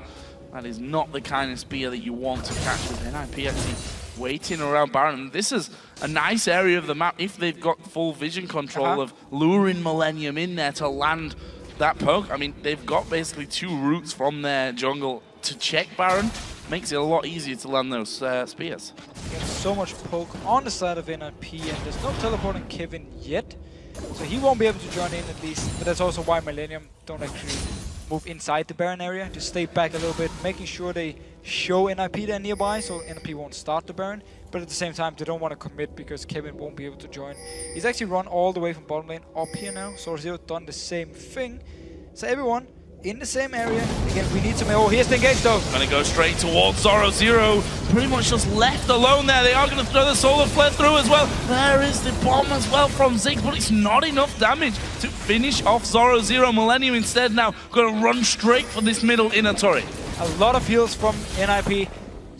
Make sure that Zoro could actually stay alive, but he needs to recall, and this turret here can take a lot of damage. And probably go down. Look at it, half of its health already removed. There is the laser coming through, and it's not quite enough damage there Teleport. to pick any up. Kill. Yeah, cancelled there. And Zoro really feeling, okay, I can come through for this one. And alright, they're already further up the map, or further up the lane than I think he expected from that one. Decides not to join. Had actually picked up the Zephyr there as he did go back and heal himself up. We've got another Dragon coming in 140. And obviously, that's going to be the next big target for this game. So we did get to see, still, pretty tanky Zoro here. A lot of members from Millennium went towards him. And then, of course, with the Mikhail's heal from Miffy, with the heal from Nuke Dog, I actually managed to stay alive. I believe Summoner heal was probably used as well from someone like Freeze on Zoro, making sure he stayed alive. So NP invested a lot into it, but at least they got the ultimate from Colmex, which is going to be up fairly soon again. Still though, you see Millennium, whenever they're feeling healthy, they just engage. Like, they don't even care who they go for, they just engage because they know they are so strong. And to be fair though, we have to point it out, Nuke Dog, his spears in the last 10 minutes, not being connected. Not being connected, and it doesn't matter how much damage they do if they don't land. They're not going to help you whatsoever in that game. And we actually saw Kevin move to that bottom lane. His teleport is back off cooldown, so he's going to be able to draw someone down there from NIP. In fact, it is the Dragon that's coming up here next, so they should be able to just walk up from that bottom lane to actually get involved in it. And you see that Cotnex is already waiting there on the bottom side of the map. Ziggs moving away from it. Blue buff. Lucian not so close either, so 20 seconds. They're going to have to try and delay NIP until Kerp can come around a little. Should be in time here. Kerp moving already. 10 seconds still before it spawns. Remember, there's no summoners on Zoro, so he could be a target for Millennium if he overextends. He's actually going towards Kevin here. I'm not sure he wants this one though. There is the Nocturne diving in, and Zoro will be able to just dash off towards that minion. There's a spear landing. Cotnex not able to shield that one out, but now the rest of the team coming around. Jerry throws out his ultimate. A lot of damage coming back. The Culling will force them away, but ultimate's been burnt left and right here. Will NIP now have enough damage to take down this Dragon quickly? We see that Cotnex is still waiting on the bottom side. Engage is gone for them. There's another satchel charge just to annoy them so slightly. It's picked up in the end by Holberto without the use of Smite. Dangerous. Yeah, but Millennium still... Actually, yeah, he didn't use Smite. It was a bit weird. Very risky against the Ziggs. Could have stolen away. Especially when the satchel charge was there. But anyway, Zoro here went onto Kevin and actually forced out the ultimate from Cotnex, or baited it out so he was gone. That's the main engage here, together with Leona from the side of Millennium. And then Jerry tried to land his ultimate. NIP dodged out of it. Kerp tried to land his ultimate, only hit one, I believe, like Miffy and maybe Zoro. So didn't even do too much here. And it meant NIP could then poke back onto Millennium, then take the Dragon. So some missed ultimates from Millennium here, but still showing they are very strong, even though they gave up this Dragon. And both teams are very even in gold. Really is not much of a difference. 300 or so gold separating the two teams, and we are 40 minutes into this game, so still a very, very close one. One could still go either way. I know I was saying that after 60-something minutes in the last game as well. 76 minutes. Yeah, it was a long game, and you know the way this one's going now, 5-4 in kills, 4-3 in turrets. even in gold. You could imagine this one might stretch out a bit as well as they go in towards Nukeduck. He will actually flash away, already use that summoner heal as well. Have they got the damage? There's the Mega Inferno bomb. Wow, Nukeduck actually dodged it. Ah, he gets caught up there though. In the end, Kevin now falling low. He will just walk away. Freeze falls low. He uses a Valkyrie to get back out. That's the laser coming in as well from Vel'Koz, and they managed to knock Millennium away from it. Kevin went super low. The only casualty in the end of that one was Nukeduck. Nukeduck was the only guy going down here. Again, NIP, when you're out of position, when Millennium feel confident, they will just engage. They don't hesitate at all. Went for him here. He managed actually to dodge the ultimate from Curve, but still, there were so many members from Millennium to kill him, and in the end, they just take a very nice kill, and they can keep doing this, keep delaying NIP for doing anything on the map, and it's, as we talked about, the longer we go in the game, the better it is for Millennium. Kevin himself has now that Void staff in there. Obviously, Xerath and the Rod of Ages already done a good while ago in this game. That gold still sitting close. It's 1,000 gold at the end of the day. 41 minutes into the game. We, by this point, in most games, see a considerably larger advantage for one side. Scorpion just waiting to see what poke he can get down with that vision that he's got. Cottonex off to the side as well. We have how many Banshees Veils here? 1, but there's at least another 3 coming up by the looks of it here. That's going to help them out a little bit for that initial burst that comes through from the spear or from whoever that poke may land from. It's a very good item against something like Nidalee to plug it if, because again, Millennium's been doing a very good job dodging around, and then if you do mess up, get hit by one, the Banshee will grab it for you.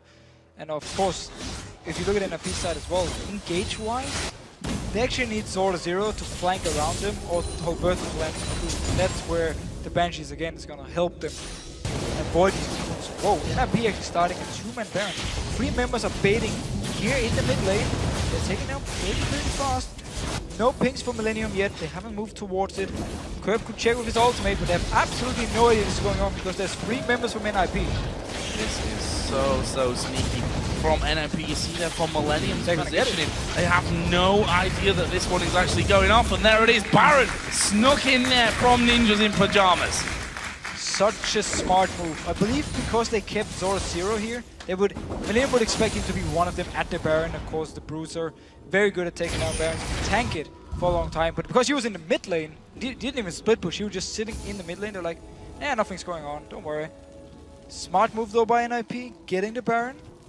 And now they really need to use this advantage. They have to push up and just land some spears, land some poke from Vel'Koz, from Corgi, and try and force down some towers. Otherwise, Millennium can just extend the game like we saw in the last game and go to this late game point where I'm just looking at Kevin already. 4 items, Void Staff and everything. Like, he's already a monster on Rise. Well, if anything was said by NIP to each other after that last game, it surely must be we have to be more aggressive when we have an advantage, when we have that Baron buff on, because at the end of the day, they didn't capitalize on the advantages in that last game. This time, though, we already see them starting to move through the enemy jungle. They'll be taking away not only the creeps, but surely getting some wards down there as well. Actually, there's a wave pushing decently onto the inner turret in the bottom lane, so you can imagine that might be their next target. Already seen more Banshees Veils starting to appear. AD carry mid lane, jungler, and soon to be the top lane are going to have Banshees Veils in there. That makes it a lot harder when it comes to the poke game, but they have so much poke, I think, here at NIP, that they can pop those Banshees without too much problem. Like Zora Zero here, popping every single Banshee. Freeze got one of them, and then Zora Zero got the rest of his ultimate. Kevin actually took a lot of damage. This is what they need. Get someone low so they're forced to recall. They can go in, get some hits on the tower, and make sure Millennium can never engage onto them. Well, of course, that wave clear remains strong for Millennium, and we'll see how much of a problem that becomes. The minefield put down, the bouncing bombs coming through as well. Finally, that minion wave does make it through. There's a Mega Inferno bomb, didn't really do all that much damage, and that is of concern. Zora Zero, you notice they're tanking up this turret, and they finally push Millennium away. That's going to be turret number 4 for NIP. Millennium needs, NIP needs to keep doing this. They can't just back away now. I mean, this is the time for them where they can regen from the Baron buff, and at the same time, just try and land some poke, because if they back away now, they're just going to buy Millennium more time. It's a thing we've seen before. They need to stay here and continue to push up, and they just need to land some good poke, get the tower like they just did before. Oh, back up here. Zoro got his ultimate back up as well. We see he just uses that in there, throws them out. See you later, Banshee's Veils. Kevin getting hit by the spear. Actually, Cocoon landed onto Curb, so he will be taking a little bit more damage than he maybe would have liked to in that scenario. And they're trying their best to hold on to this one, but honestly, that poke is so ridiculously strong coming out of NIP's side. Oh, that spear could mean at least a few extra hits on the tower. Every single one counts for them. Getting some very good damage in. Let's see here. Jerry, he's sitting down here at the bottom of your screen, looking to engage, and NIP actually backs away now. Minion wave was cleared out. Dragon is up. Yes, they can go get the dragon here, but the Baron buff will be running out, and they won't actually be able to push on for the next one here. So Millennium only lost one tower. They should be happy. Yeah, very much a sneaky chance Baron there as well from NIP. So although they take that, maybe not feeling quite strong enough to be going all out on that push. This time they actually have to turn around. I like this from Millennium, moving very quickly towards his inner turret in the mid lane. They're going to take it down as well. Doesn't get better, much better as a response as to what they just did there. No, very good move. They knew NIP would go for the dragon, so they just rushed up the mid lane, got the turret, and already taking a lot of damage from before. Oh, wow. And now towards the top lane. Big wave. NIP is stuck in the mid lane, not reacting at all. Trying to move up there with Irelia, but that's not going to be quick enough. They're going to get another inner turret here. So NIP, despite getting that Baron, losing out a little bit here in terms of the turrets. And now look at this, Cornex going in. They managed to lock up Zoro Zero to the point where he has to flash over the wall. Honestly, the the Death Ray not really doing all that much from Mithy. And in the end, NIP do force him to back away, but two quick turrets from Millennium. Very strong move. And NIP, they were the team with the Baron buff. Because they went for Dragon, Millennium instantly responded, took mid, took top turret. Very good movements around the map, very fast calls here, good rotations from them, and making sure they don't fall behind in gold, at least not by much. So coming up here for the next fight, we need to see if NIP feels confident going down as 5 members again, trying to do the same and just rely on the heals from Nukedog here to sustain themselves, or if they actually feel like we have to play passive now because we don't want Millennium just engage onwards. We'll be finding out here shortly. The farm continues on that one. Just to go back to a couple of items recently picked up in the 47th minute of this game. The Aegis for Leona, Infinity Edge now in there for Corki, Azonia's for Nukedog on Nidalee. Frozen Heart finished off as well here for Zoro Zero on Irelia. That puts them in good stead with 140 until the next Baron buff comes in. Gonna be very strong, especially Zoro Zero. So tanky, a lot of damage, a lot of mobility for him. He's really gonna be one of the people NIP needs to have, like, he play a perfect team, like to get a kill on someone like Curb, like Creaton, or maybe peel for Freeze to kill the Nocturne. We saw it in the last game. He actually went back and kept trying to kill Cotnex with Freeze. Simply also because Freeze couldn't do anything by himself. It's gonna be the same deal here. I mean, look at Cotnex as well. He's very strong. I have forced Millennium to back away from this one for now. Jerry was trying to recall earlier. Now we'll get the chance to actually finish that one off and head back home to do a little bit more shopping up. Jumping in the wall. Yeah. It always happens when the camera... It's a bad look omen, I think. When the camera's following you, it's like, uh-oh. No pressure to make these little jumps over the wall. Got it the second time around, though, so let's not be too harsh on him for that. Half a minute now for that Baron to come up. That's going to be a big... I mean, we saw a lot of Barons the last game. We're probably going to see quite a lot of Barons in this one. Certainly the second one of the game now coming in as the poke continues. That Leander is, of course, added into the damage that Mithy can now do with the Vel'Koz. There we see the bombs coming over. In its own right, strong poke from Millennium's side as well. Yeah, but Curb, of course, decided to go, oh, here's the engage! Gonna go in towards Nukedog. Actually, there's a lot of damage coming in from it. They dive right to the backside. Cornex going for Mithy on this one. He's got 2 men actually trying to take him down, but he's got a Guardian Angel, and now he turns over towards Alberto. Can he actually get the kill? He's gonna go into the tower. Creaton takes a big hit. There's a Phosphorus Bomb, not enough damage there to come through. Alberto did repel and was able to survive, so in the end, just a 1 for nothing, but that was in time for the Baron spawn, and Millennium turned back around to it. And Zoro Zero was stuck down in the bot lane. He didn't even join in. He tried to teleport up, but it was way behind Millennium, so he cancelled it. He wasn't there. And just Connex, the power of this Nocturne, going in all by himself, getting a kill. NRP, they don't even have enough damage to kill him here. And this should actually be the Baron for Millennium, but NRP tried to respond by pushing here. Could still be risky. Creaton down to 50% HP. But yeah, NRP, they need to move now. They're going to move on for this one. A big spear from the side can be a big Baron stealing moment as they get the ward over. They see it, but it's too late. Millennium pick up the second Baron of the game, and they're going to back away to spend all that gold that they get from that one. So far, looking pretty good from this 2,000, over 2,000 gold to spend for Curb. Over 1,000 for both Rise and Lucian here as well. So next time around, not only that Baron buff, but an extra spike there in items as well. I really gotta give Millennium credit for the way they play this comp. Yes, there's not been a lot of kills this game, and actually every time they do go in, they only get like 1 kill. But they see the chances and they go for them with like Jerry flashed ultimated there. Followed up then by Nocturne coming in. Teleport was late from Zoro Zero, he had to cancel it, he couldn't join in. Simply meant NRP had no answer for the fight, and that's what Millennium has been doing all game long now. Whenever there was a chance to get 1 kill, they would pick it up. Whenever there was a chance to get a dragon, they would take it as well. So Millennium just, I wouldn't say outplaying NRP in team fights, but at least simply because Millennium is in control of the engages, they've been using them perfectly, leaving very little room for NRP to respond. Push here then from Millennium, trying to gain some real control over the map. The red buff here will be going over to Freeze, but Millennium already starting to work in now. He's coming through. Connex didn't even get his GA popped in that, and that's after diving into 3 men. Right at the back was alone for quite a while, and you have to give the credit here to Connex. We were wondering if he could come up big for Millennium today, if he could play when that Kha'Zix has banned to his max potential. Can't say anything bad about him in these last 2 games, that's for sure. Definitely not. His Nocturne has been perfect for him. I mean, 2 games in a row now. Being the guy in the front line and just surviving. We talked about how NRP's comp in the late game is not anything to be too proud of. I mean, the damage falls off for multiple of their champions when it goes into the late game. Also the support, of course. And that's why Connex can just dive in there. He can survive it. Doesn't even get his GA pop because, again, the damage is not there from NRP at the moment. Well, they're going to dive here on these turrets. You see the Connex actually pushing out that top wave.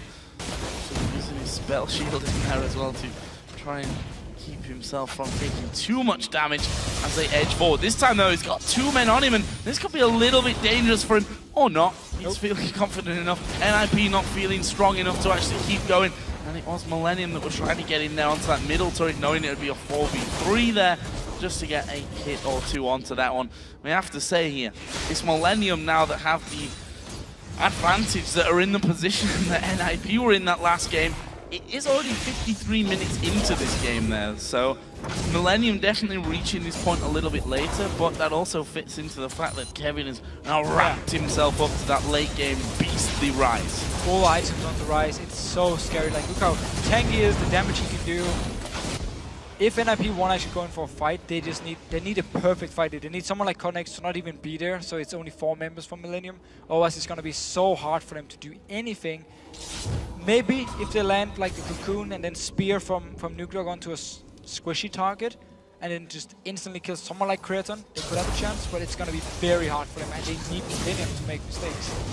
Creaton, I feel, only needs to have the right positioning in this one. It's going to be hard from anyone from NIP to, outside of maybe Zoro Zero, to dive onto him and actually get the damage there that they need to take him out of this game. Here's another Dragon actually going over to Millennium after they back away. And of course, that Baron buff will be running out very, very shortly as well.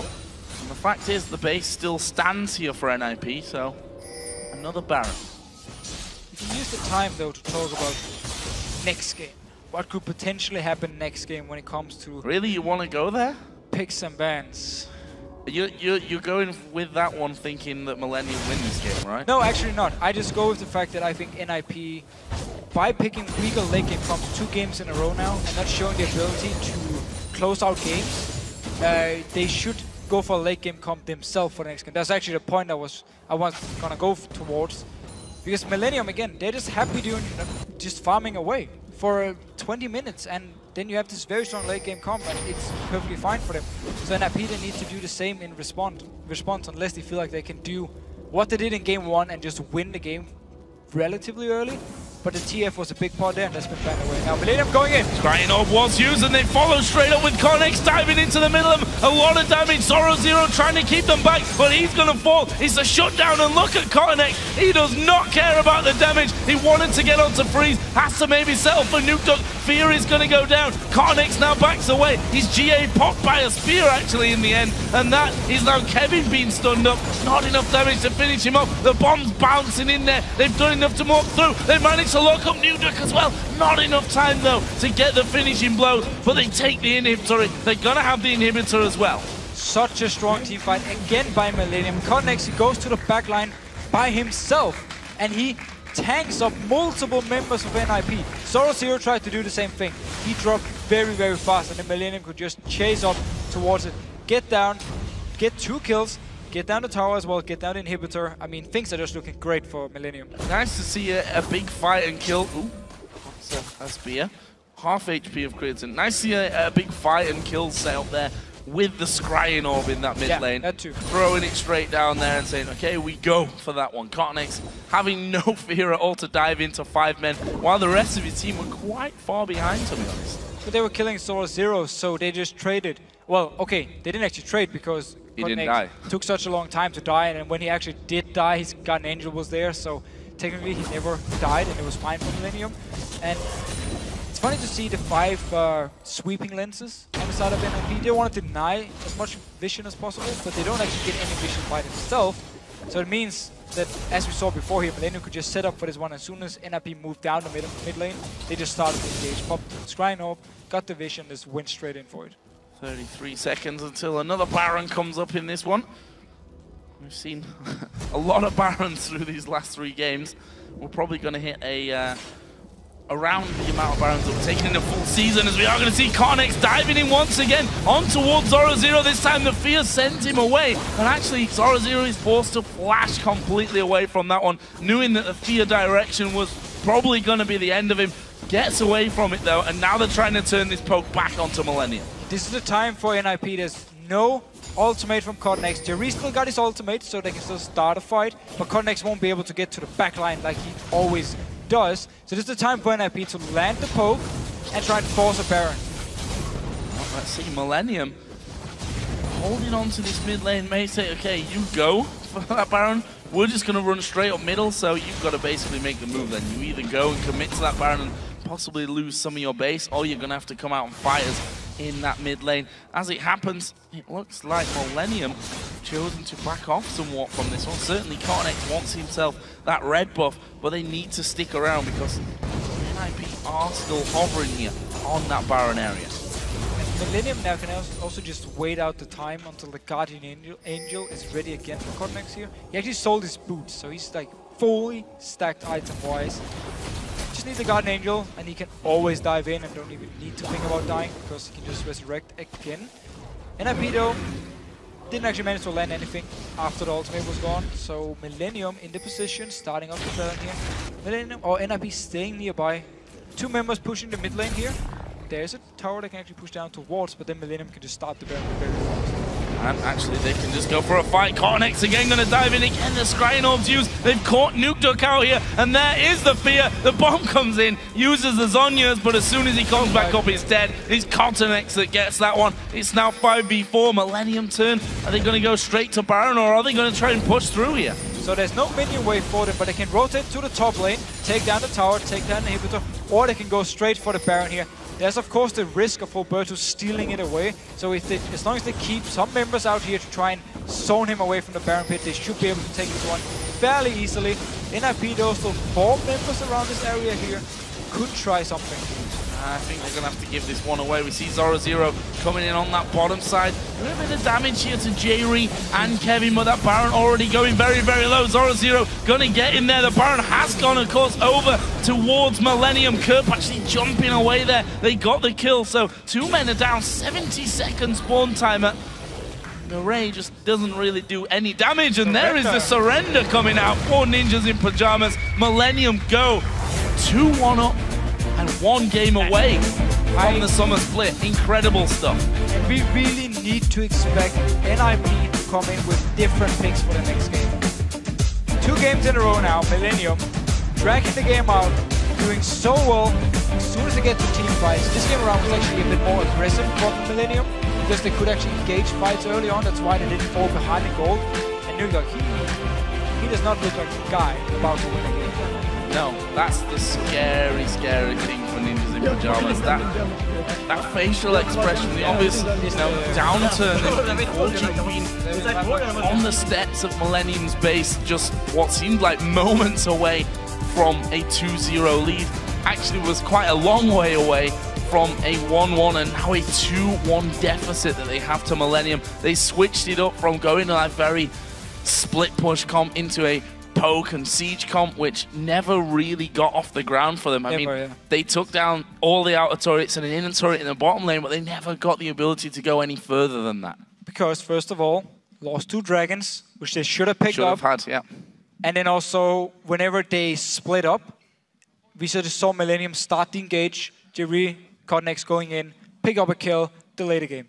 Yeah. Over and over and over. It's very few kills this game. I believe it's like 5-4 to Millennium for a long, long time because they just wanted to delay the game, just wanted to go late game, wanted to go late game. Because I don't know if the faces from NIP here are telling me we don't really have an answer to this late game stuff. I mean, we've been banning LeBlanc, Jax, and Kha'Zix in every game.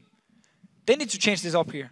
I agree on the Jax one, I agree on the Kha'Zix one. They need to let LeBlanc go through. They have to ban away something else, like the Nocturne here from Codnex, because it's doing so much work for Millennium and for him as a player. Well, if you're going to ban Kha'Zix in the first place, you obviously put a lot of emphasis on how strong Codnex can be. And if he's doing that on Nocturne, then surely he's worth a ban as well. Or give him the Kha'Zix. Leave it open. Ban LeBlanc, ban away the Jax, and find something else, Ziggs or Rise or something. Ban this one away. Give him the Kha'Zix so he won't be able to do the same kind of engages like we've seen him do in these 2 games here, making it so hard for NIP to split push, making it hard for them to team fight.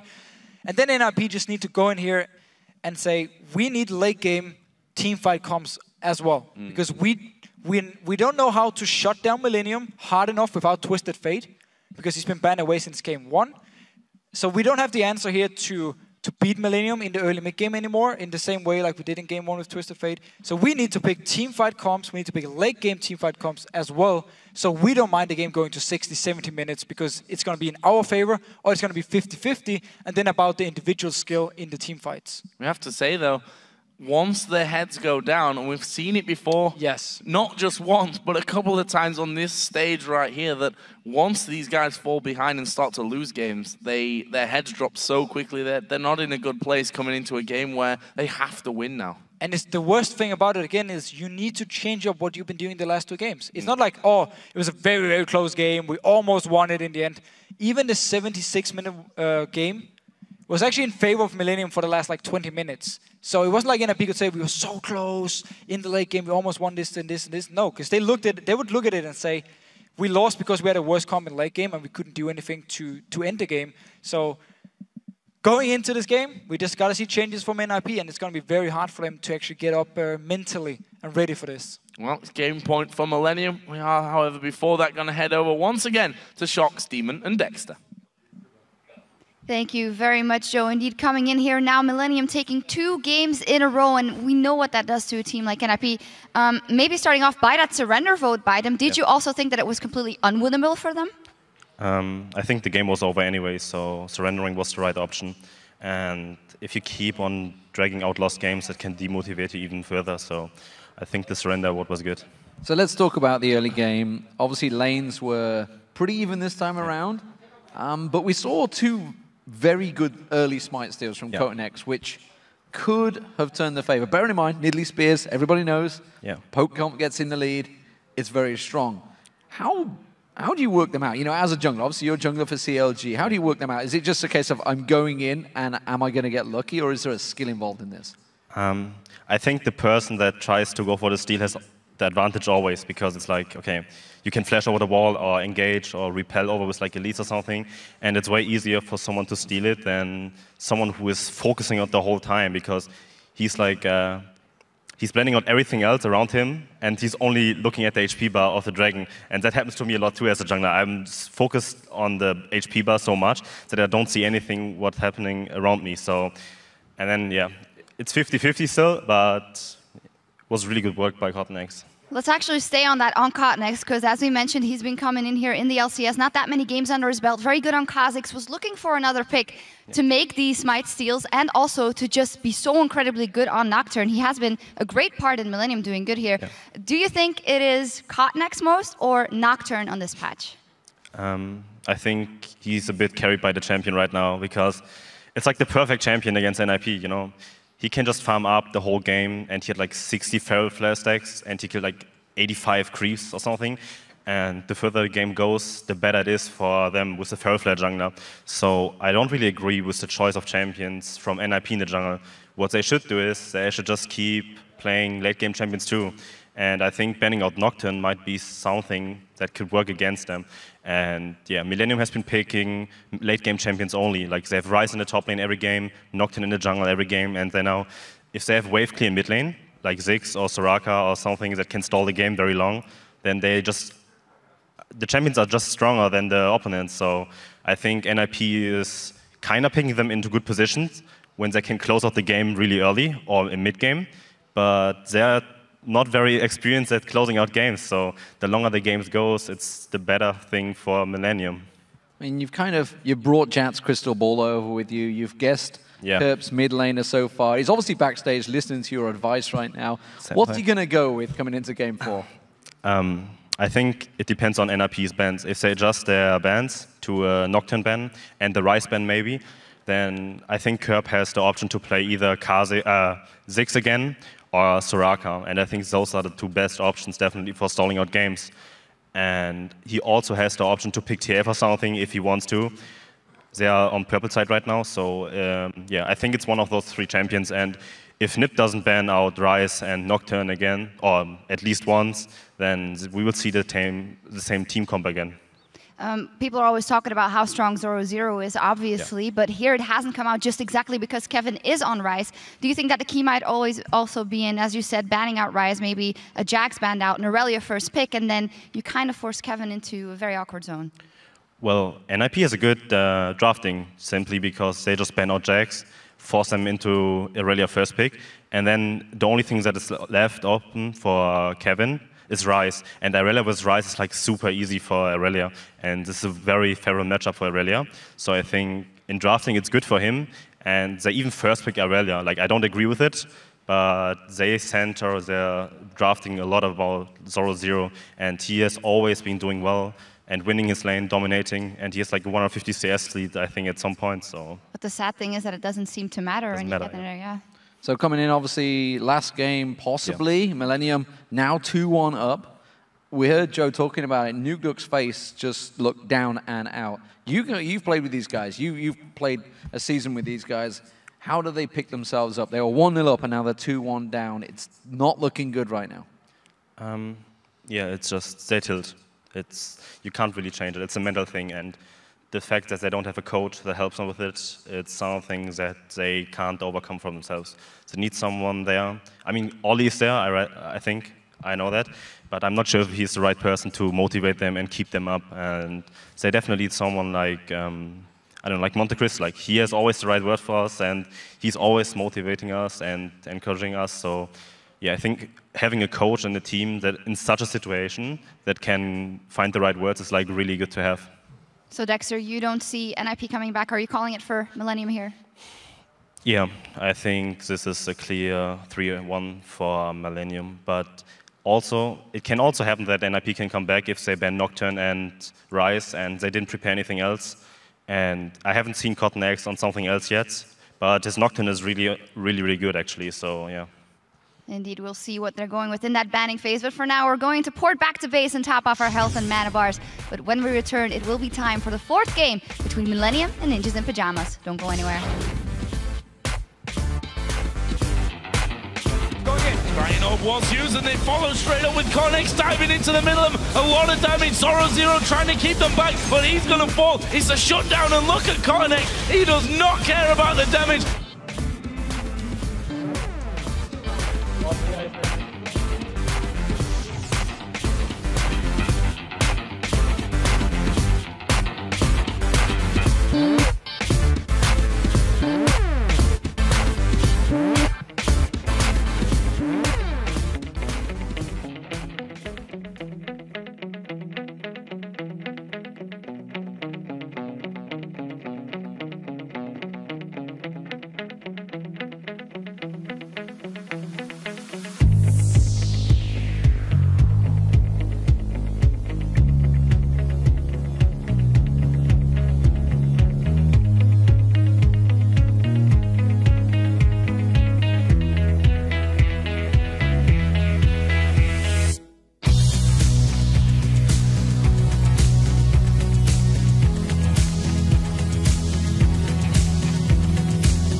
Hello again, everyone. With only 2 matches left in this series where Millennium has 2 wins to 1 for the Ninjas in Pajamas, we're getting right down to the wire. And Millennium could actually seal up their spot in the Summer LCS with this game that's coming up right now. And going back to game 1, after the game I was like, whoa, NRP looked very, very strong. After game 2, I was like, yeah, you know, it's a very long game, could have gone both ways. After game 3, also, I think Millennium is the favorites now. I mean, the comms have been working for them. The late game things have been working. NRP didn't have an answer. Dexter said it as well, how NRP is not a team who just closes out games very, very fast. Yeah. So Millennium, obviously, they just figured out. Pick full late game comp and survive early mid game and then just take it from there. If they get the same kind of comp here in this game and NRP won't be able to respond, I see Millennium take it. A pretty decisive finish at forcing the surrender even after picking up that Baron in the last game. And as he said, now it leaves NIP to having to completely turn their fortune here and win 2 games in a row after losing 2 games in a row. Very, very difficult, especially when you've already seen NIP and how their players react to this kind of pressure. Yeah, very hard. You saw them before, after the game, 5 people just sitting there, stone cold, looking into the screen. Didn't even talk with each other, just sat there like, what's going on? I mean, they really need to now show, as a team, they've grown, and they know how to come back from a defeat, and they know how to change things up. It's always, this lineup here always had the issues when it came to adapting during games, doing a big series, like, ooh, what should we ban now, what should we pick now, and predict the tactics being used by the other team, and this is really now the game where they need to show, we've learned this, we're better now than we were 3-4 months ago when we played against KMT, and this time we can now win this game, going to the last one, which is of course going to be an all or nothing game. Well, it's time to get your hashtags ready once again. Will Millennium win the series right here in this next game, or will Ninjas in Pajamas force a game 5? All you have to do, tweet hashtag NIPWin or hash MILWin to at LOL Esports, that's the one, and we'll check in shortly to see how you voted. Something tells me that vote will be swinging even further than it did after the second game Millennium win going into game 3. I think people are going to go like 65% Millennium now. I mean, and it's well deserved. Millennium, especially in the last game, were the better team. Started the right fights, got to late game, and from there on there was no chance for NRP to ever respond back with anything. Coming into this game though, we talked a little bit about it shortly in the game, and then also a little bit after the game, how Nocturne needs to be a ban from NRP, or needs to be picked by Alberto as like the first thing. Because it's just, they have no idea what to do against it. Like Codnex, every single ultimate he uses gives something, a kill, an objective for Millennium. They need to ban away. And also need to possibly even like a rise or something, like get rid of this late game power from Millennium. Well, we're going to find out exactly what's going to be banned here as we head into Champion Select for game number 4. Millennium on match point right now on LCS Summer Split Point, we can really call it. If they win this one, then they are safe. And there it is, the Nocturne ban from Ninjas in Pajamas. We'll see if Millennium switch up their strategy as well. Up till now, it's the same. Lulu banned out by them. A Rise ban as well by NIP, so they're totally changing their strategy. Just hitting towards the late game power Millennium had in the last game. We could even see Ziggs being banned away. We could see other late game champs. It is going to be the Ziggs. So Jax is left open for the first time. I'm not sure if Sora Zero wants to first pick it, or they don't mind giving the Jax over to Kevin, which, newsflash, is also a very strong late game champ. Wonder if they're going to leave Kha'Zix open and NIP will take that first with the Nocturne ban. Could do. We'll see about this one. Final ban coming out won't actually be a change here, I think. They're going to stay, with LeBlanc. First pick was very quick here. Lucian taken away. This time, for the first time, actually, towards Creator, but that leads to incredible champions for Millennium. Jax and Kha'Zix. 2 of the strongest champions at the moment. 2 champions who work scales into the late game as well. I mean, of course, Jax and Rise, both of them are complete monsters in the late game here. So Kevin, he'll be very happy. But of course, Ninjas in Pajamas, they would have known it would be the Jax. As soon as they didn't ban it, as soon as they first picked the Lucian, there was no chance Millennium wouldn't pick a Jax here. So obviously they must, there was something ready against it, because it was a very expected pick. Kha'Zix, it's a case of what's the evil of the of the two champions. He's already done well on Nocturne, so get rid of that. Let him play Kha'Zix and see how he does with that one, maybe. We are seeing more picks coming out, though, for NIP. Leona is the choice for the support, and they're going to take Shyvana here for that top lane for Zoro Zero, champion which he's played multiple times. He's a very good Shyvana player. Very, very strong Shyvana player. Still, issues for him going into late game. Jax will be able to out-sustain him and force him out of the lane. So that can be an issue for NIP. And also, wow, Twisted Fate was actually left open by Millennium, and they might be picking it up this time.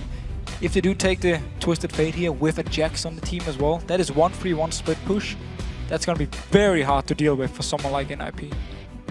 Let's see whether Kurt wants to do that now, though. Well, apparently he's going to answer that for me by just locking that one in. So Kurt will be playing Twisted Fate, and Graves also coming back into the mix. So Graves is actually a still fairly new AD carry. A lot of people in NA plays it, and one of the reasons he's very, very strong at the moment is the fact that people in this meta, they will dive towards you, and you're very hard to kill. And you're one of the hard AD carries to kill because of your passive gives you extra armor, and at the same time, the closer people are to you, the more damage you do with your Q, of course, with your ultimate to the first target right in your face. And he was buffed as well here in 4.5. More damage in the ultimate, less mana cost on his dash. So he's a very good pickup at the moment.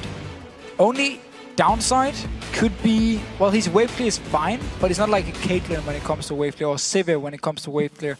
And if Millennium wants to 1-3-1 split push, they would really want someone to wave clear a lot in the mid lane, while TF then could be in one lane and Jax in the other lane. But of course, if they are together as a team, Graves plus TF is enough wave clear. So NIP gonna round off their comp here with Kayle, a champion which basically stopped them joining the LCS. So you can't forget those games that Overpower had on Kayle against them in the spring promotion tournament. Also, the Lee Sin being picked up here for Hulberto. So with Lee Sin, obviously there's a lot of early game power. Late game, you become more of a tank and a person who can try and set something up with your ultimate, but you don't actually bring too much. Compared it to Kha'Zix as a jungler, he's an absolute beast when it comes to team fights. In your face, 50% damage reduction from his ultimate, very hard to deal with. Yes, okay, you did pick up the Kayle now, you got the Lucian, you got Shyvana, all three champions doing well in the late game. Of course, Kayle's late game was nerfed a little bit a few patches ago, down to 0.6 ratio on his Q now instead of the 1.0 ratio he had before, so his damage is slightly less, but still a very strong late game champ. So NIP going more late game style, but still with some early game here, of course, Hulberto and Lee Sin can try and apply a lot of pressure. Millennium, their late game again is just looking very, very strong. Laning phase wise, Graves and Morgana is a good lane. If you land a binding, you get some free poke from Graves here, and it's very easy to set up ganks with TF when you have Morgana. Also because he can port in and you can black shield him, so NIP won't be able to just turn around and just instantly kill him like they normally could. So the comp here from Millennium, very, very strong. A lot is going to rely on Kevin on this Jax. If he beats out Zoro Zero in this 1v1, being late game or being in the mid game, the entire pressure is on NIP. NIP needs to do something, because if something happens, if they try and go and gank him, TF joins in. Kha'Zix is there with his stealth coming in as well. So this Jax pick for Kevin can be the one deciding the entire game. And I think NIP have to get off to a good start here, not just because of the way that these comps work, but for their mental state here as well. If they go into this game and end up giving a couple of kills at the start and a dragon, then they're going to be completely down and out, I feel. I 100% agree. It's one thing is setting yourself up to the game now. Another thing is saying after the champ select, oh, are we happy with what we got here? Are we unhappy? And then when you get into the game, if you get this bad start, that's where you just start giving up mentally. Well, here we go then into game number 4. It's 2-1 to Millennium. NIP need 2 games in a row to be in with a chance. Well, if they win 2 games in a row, they're the team going to the LCS, but they cannot afford mistakes at this point.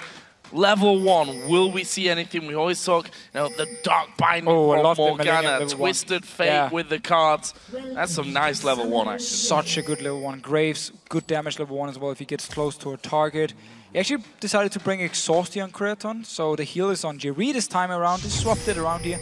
Could mean we're going to see Creaton actually be one of the split pushers, and then the Exhaust is going to help him in the 1v1s here, especially against the likes of a Kayle, which is very burst focused, like Exhaust him when the Q comes in and you take a lot of damage away from it. and then there's some time before the queue comes up. 62% of you now voting for Millennium, and there is that swing. We already started to see a little bit of it move through. Okay, 63%.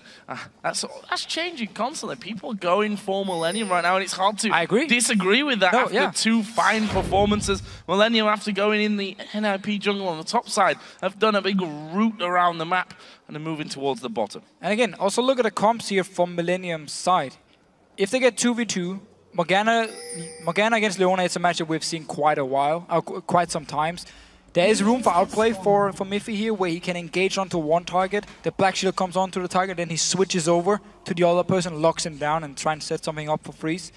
But it's hard to pull off, and at the same time, he needs to do it actually, he needs to win the lane then, because going into team fights, the Black Shield from Jerry here is going to stop the engage from NIP. Like, if he Black Shield the key target, the one Miffy want to engage on, he's going to stop it, and then the only thing they got left is either Roberto landing his Sonic Wave or Zoro flanking around. Otherwise, Millennium can just disengage and just focus on split pushing. Well, we see a standard start here, actually, as it comes down to it. Both junglers doing the blue, and the crossover onto their own sides of red buffs as well. Down in the bottom lane, this 2v2, Leona and Lucian versus Graves and Morgana. Jerry actually going to get pushed onto here. Miffy going to do some decent damage into him. Freeze just catching Creatine there as well. In the end, Millennium trying to play the pushback game as well, not allowing NIP to get a control and scare them out of position. It's very important they hit level 2 at the same time, because if Miffy gets level 2, he can instantly go towards Jerry without the Black Shield, without the binding, and force a summoner away. So that's why Millennium put so much focus, and here's actually level 2. You see Millennium instantly moved back, like they knew there was a chance of NIP getting level 2, rushed back, didn't want to risk anything, but now both of them got it. And they can stay in the lane for now. Black Shield was the second thing Jerry actually took, so I want to stop someone to engage. Well, missing as well will make that easier. Did actually get the Black Shield on himself anyway in the meantime from that one. That makes his bottom lane all the more interesting. Good deep ward there from Kevin. Will stop anyone coming up through the river. By anyone, of course, I mean Alberto from Ninjas in Pajamas. There's a good dash away from Creatine. As the Zenith Blade once again doesn't connect from Miffy. Just for now, both junglers farming away. It's definitely, again, Kha'Zix, fine, you can farm all you want. Dexter talked about it after the game, how junglers where you can farm a lot, because the early game is often a bit passive for NIP, is very, very strong. He can do it here, connects. Actually decides to sit ready for potential gank here. Curb though, with the wave at his own turret, it's gonna be hard, because Newdog is not gonna move all the way up here. So just waiting around for connects. Alberto though is farming away, he's going to the Wolf camp. He's actually going to hit level 4 before connects, so that's slightly hit this time around. See if he can actually do anything with this one. And that target, if it's the top lane, already warded off, and Zoro is, or was recalled in there. Both top laners again are holding the teleport and flash, so expect them to maybe be getting involved around the map, especially once the likes of Kerp actually gets to level 6. I can use that Destiny to become a bit more mobile and have some big impacts. As we are going to see Zenith Blade coming in there. Good Black Shield again from Jerry. Timing very, very strong so far on that Black Shield. And you see how Miffy is moving. Uses E onto Creatine. As soon as the Black Shield is there, he doesn't activate his Q at all. He moves towards Jerry. Jerry though was too far away, couldn't actually stun lock him, so no damage coming in. Instead though, both of them just farming away. Very, very even. And we need to see though, when the level 6 from Curb comes in, will he go towards the bot lane, try to set something up? Will he go up top lane, try and get Kevin rolling? We talked about how good Jax is late game, and he will be able to beat out Shyvana in a straight up 1v1. So it could be the target for Millennium, just get him ahead as much as possible early with all the ganks from TF. I have to feel that he's got a good target. Stop this Jax from getting to the position where he's just pretty much uncontrollable. He's one of those champions that if he does get rolling, you have such a hard time to actually do anything about it. We see him there just walking past Zoro to get a ward down. Actually, as it was, Alberto didn't even bother heading that way. He'd already backed away into his own jungle after getting a ward by the Wraith camp, which won't matter too much for now. Kha'Zix is still off in his base. Still off in the base. Both junglers though, again, we haven't seen any action. Another engage from Miffy, backing away. Very fast Black Shield from Jerry. Pretty much can hover over Creatine this entire time, ready to throw that Black Shield on. That's going to be his job. And hitting a binding here and there certainly won't go amiss for Millennium, especially if if they want to get Cotton-X involved on this action. He's now level 5. Curb will be hitting level 6 here shortly as well. And that means Destiny coming around. There is, in fact, the level 6 hit by Curb. Alberto, though, is he going to try and get around the backside? Kha'Zix is on the other side of the jungle there. They spotted him with that ward, so they know exactly where Cotton-X is. One thing we didn't talk about yet is the exhaust on Curb here. We saw Nukeduck in the game 1 with Ghost and Flash on TF, but Curb decides to go with exhaust, so it's gonna make him a lot stronger 1v1. It also means it's a lot harder for Nukeduck to actually kill him. And that's one of the good things about Twisted Fate here. You can bring exhaust, you can bring Ghost. There's multiple summoners you can bring. You don't need Ignite on Twisted Fate. So you can bring all these good summoners, and that's also why he can stay and potentially even try and 1v1 Nukeduck in the late game. It's gonna be hard though, and he needs to time the exhaust, and that's obviously, it's not gonna be the main thing for Millennium here. They don't want the Twisted Fate to do the 1v1s, but it's at least gonna help him try and survive. Pretty much a farm game up until now. Yep. Both teams knowing exactly what's on the line. Millennium, I'm sure they can do without the stress of having a 5th game to win this series with. Throwing it up here would be a big move from. Look at this Curb, he's moving. He's not going to be spotted here by a ward.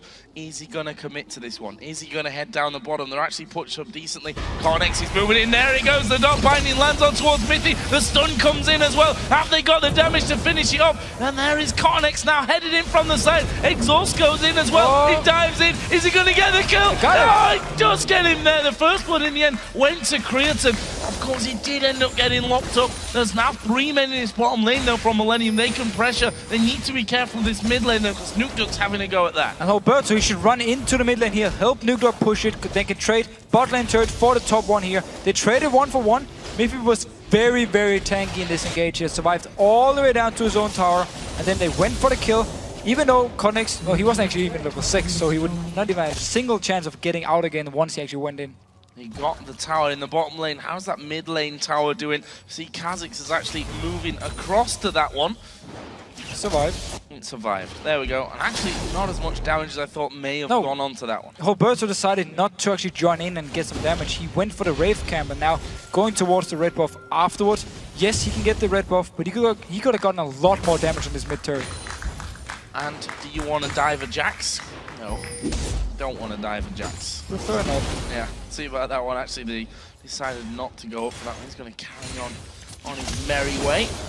In the end, Millennium getting that turret in the bottom side, getting themselves the first blood. Okay, losing Cotton-X in the process.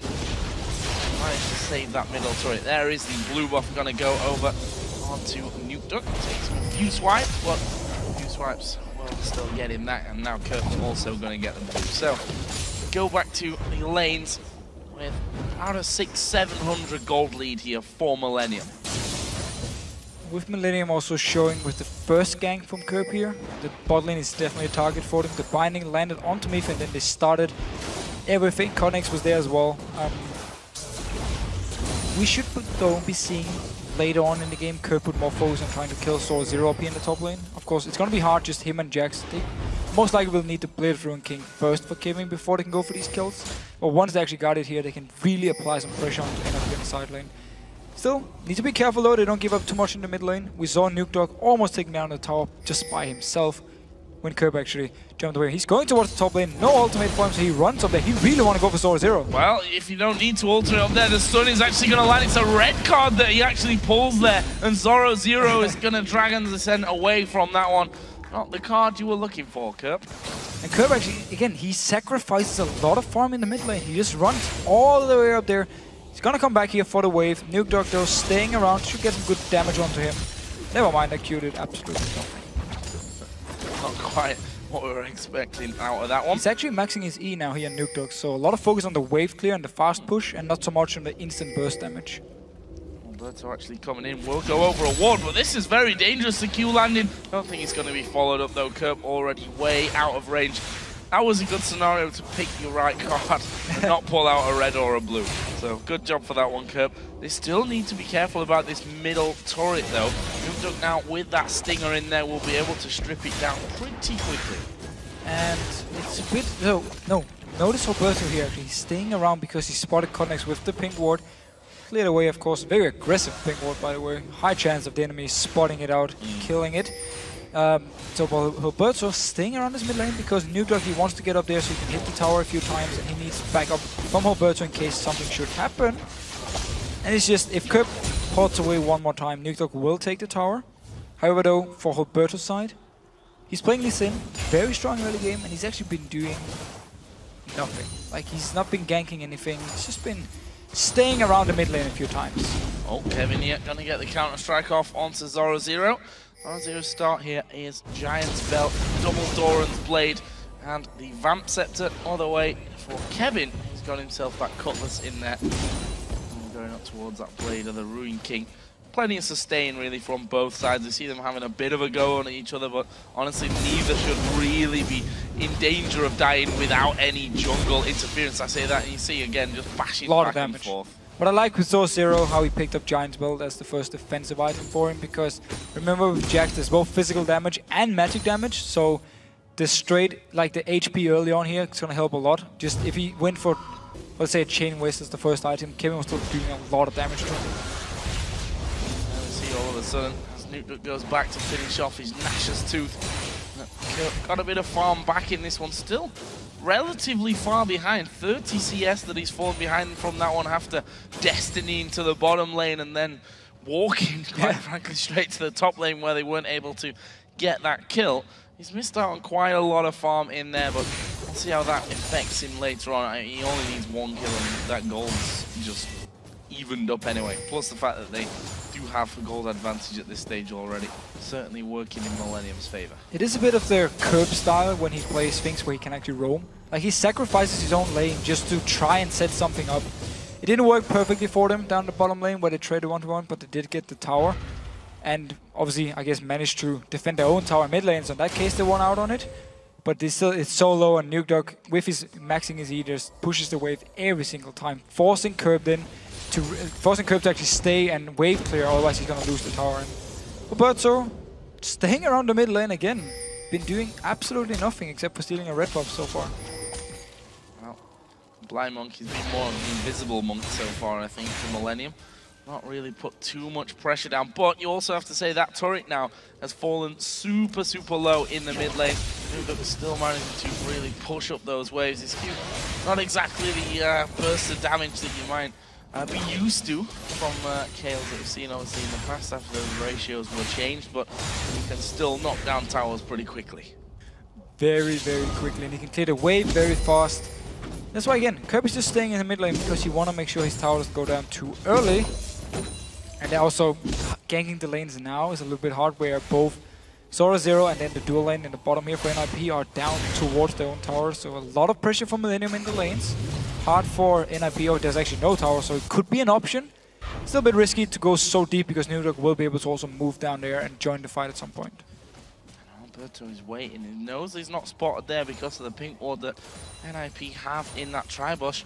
But again, deciding not to go for it. They lost sight of Twisted Fate, and when you've lost sight of him, you never know which side of the map he's going to be on, whether he's actually recalled or what have you, and if he's going to all of a sudden jump in and make that what is your advantage in a fight into an even one. And that's exactly why Alberto's been playing so passive, because he doesn't want to start a fight and then Kerb comes in or Codnex is nearby and they turn it around because Nukedog is still in the mid lane and they end up losing it. So he's just been farming instead, but that's where it's heavily in favor of Millennium, because your jungler scales so well into the late game, where NIP's jungler pretty much just becomes a tank in the late game. Like, he won't be able to kill anyone by himself. Black Shield from J-Ree, gonna give him credit there, has been absolutely spot on so far. So he used it there once again. And NIP weren't able to come in. Alberto had actually come back down to that tri-bush to see if they could actually get involved with it, but in the end, again, nothing pushed through. So that leaves us here 15.5 minutes in almost. 22.3 to 21.2. So still only 1,000 gold between them. This top lane, Kevin, well, he's Jax. And that's what he does best. Look at that turret going down so quickly. Leap strikes off and will lose very little health for all that time that Zoro0 is trying to take him. Blade of the Ruin King is like the go-to signal now for Kevin, just to say, I don't even care about Zoro0 anymore because I got so much sustain. That's actually why Nukedog is forced to move up here, otherwise the tower is going to go down. Kevin staying around for now. Actually just jumped in. Nuke will come in here. Yeah, that's really, really bad news for him. Actually going to try and throw the counter-strike down. There is the blade of the Ruin King used, and his ultimate, his leap strike comes back up with the ward. You don't catch your Jax that easy. And this should open up the Dragon now for Millennium. Dark Binding comes in, has actually landed on towards Mithy. Do they have the damage? That is a good exhaust coming onto Creaton. And the Destiny also popped. They're going to go for Alberto. Is he going to get away? Stun card comes in. It's Kurt to pick up the kill. So a kill here for Millennium. Nuke Dog rejoined what was remaining of his team at least to try and stop this Dragon. He's staying around here. Everything is ready for Nuke Dog, but he might just go into the mid lane and take the tower instead, because both Miffy and Freeze went down to the bottom lane here. Millennium actually cancelled the Dragon to defend the lanes. Connex though, red buff coming in here. Can Jerry land a binding? Well, he's going to try and push through. They're at pretty max range from this one. They are coming back though, because I mean, see Nuke Duke actually coming in. They're going to go for Jerry. Solar Flare goes down. Jerry going incredibly low as his ultimate comes out. He flashes away. Can he escape? No. Auto attack comes down from Freeze to get the kill. 2 versus 3 here for NIP, turning it around. Black Shield was on cooldown, went on to Jerry and just killed him there. Very nice play by the bottom lane, and now Nuke Dog here to push it. Alberto trying to hold the mid lane from Kurt. And will probably do so as well. This bottom turret though is going down. That's to say Millennium did get the top turret. That was Kevin who finally pushed that through, even though Zoro was there. Jax not really caring that anyone's around him to try and stop that. Meanwhile, this mid turret, Alberto, as he said before, came in to do that one, but a wave clear of Twisted Fate, just far too strong. They don't really go past that turret, and Kerp is going to take it down. That's all 3 outer turrets now taken out by Millennium to the single one that NIP have managed to get. There's a good response here. Gave up a kill, yes, gave up the bottom lane turret, but then Kerp will just stay in. He's so much stronger than Alberto, who is very weak at the moment. Didn't even care about him being there, just took down the tower. And of course, up in the top lane, Zoro still the tower left he needs to get, but Kevin, he's just so strong. Look at him in these fights. That was a really nice move as well. Used the blade of the Ruin King to get the speed in there so that the counter-strike could get the stun onto Zoro. Not quite enough damage in the end, though, to actually kill him, but nonetheless will force him out of that top lane, and he's going to give Kevin a little bit more free from. He's actually slightly behind that of Zoro, probably mostly because Zoro has just gone through and taken quite a few of those golem counts as well on his way out. So NIP at the moment needs to send at least 1 more member up to try and kill Kevin. Because again, Zoro can try and clear the wave and just back off from there. He won't be able to kill Kevin. That's where they need Nuke Dog to move up. Alberto, I'm not even sure if they can 2v1 Kevin. Actually, once there's a 24 on Kevin, it's going to be even harder at least, which is the one he's going towards now. But we need to see if NIP want to send multiple members to try and kill him. And then we of course need to remember, Twisted Fate can always join in. Kha'Zix, if he's nearby with his ultimate, very mobile with his jumps, can get in as well and help out Kevin. And this makes it so scary for NIP when the split pushing really starts. See Nuke already chopping down those waves, got a Sheen in there, head up towards that Lich Bane. Almost getting, he wanted that pink ward, I think, was chased actually out of things. Is Kerp going to get blasted? But not quite got the burst, not got the damage here for this one. However, we are going to see a move towards the Dragon. Alberto getting completely caught out. He's Lee Sin though, he just jumps off to the pink ward. Jumps away, Zoro's down here. Kerp down to 50%, Dragon is still up. Teleport is ready for Kevin though, he just want to push this wave all the way out before he joins in with his team. Seems though NIP don't want to go for the Dragon because they know Kevin can join in, so they're just returning to the lanes. Might actually look for Kevin here. Both Zero and Nuke Duck headed up towards his position. Kevin's like, I want this one, but he needs to get away there. Nuke Duck was coming in for the blue buff, and wisely decided by Kevin to actually back off. A little bit of gold as well to add towards that Trinity Force, which of course already has the Sheen. The Phage now has the Sheen on top of it. And NIP just need to be very careful they don't let this game go too long, because we already see the issues Kevin give towards them. I mean, how he's just farming away. Sheen picked up now for him, so his upfront burst damage is very high if he gets the 2 stacks from his ultimate, and then the third one, of course, jumps in, empower it, get the hit from it, and then the Sheen, just boom. There's a lot of burst you can do straight into someone. And he's just staying in the top lane. Teleport again is still up for him, so he can always join in for the Dragon, which none of the teams actually started the Dragon yet, just been staying around it to see what happened. Also have to bear in mind, Kale also, towards the late game, is going to be a major threat for Millennium. Although, you're going to argue now as well, 40% less of a threat than she was before. Well, yeah, true. Also double exhaust onto the side of Millennium here. Kha'Zix, of course, is hard to take down for kill with his ultimate. Black Shield is going to stop some of the CC coming in, the engage coming in from NIP, so it's going to be harder for Nukedog to find his targets. It's going to make it hard for him, even though he scales well into the late game. So does a Twisted Fate. I mean, there's a lot of damage on Twisted Fate, a lot of wave clear, a lot of tower damage on a Twisted Fate late game. Now, both teams set up in middle. That turret is so incredibly low, but between Graves and TF, those waves don't make it anywhere near the turret, to be honest. Gets 2 out before the waves can even be cleared by NIP. Top lane as well, just as we expected, is Kevin putting pressure on towards Zoro. Zero is trying his best here to keep that farm up. Dropped slightly behind now. See that he has that Sunfire cape, working up towards the Blade of the Ruin King as well. He really needs it for the 1v1. I'm not sure if he's gonna keep it at the Cutlass for now and try and go more tanky, so he can provide more, so he can be better in team fights. Because obviously there's a lot of damage from the side of Millennium, like jumping into the face of a Graves who's gonna fire his Q and his ultimate right in your face. I mean, you need to be tanky to survive the burst here from Millennium's side. And obviously he's gonna be the guy in the front line together with Alberto. Dragon here warded up by Millennium. Both teams being very, very cautious around that Dragon area. Speaking of Dragon, both top laners have teleport available for use here as well. Oh, I was going to say getting caught out, but he's managed to get the quick draw off just before the stun actually landed onto Creaton there. That could have been the death of him if he'd not used that quick draw when he did. Yeah, very good reactions. Just see the animation from the ultimate and you just instantly dash away. Black Shield was not in range, so Jerry wouldn't be able to help him in case he had been locked up here.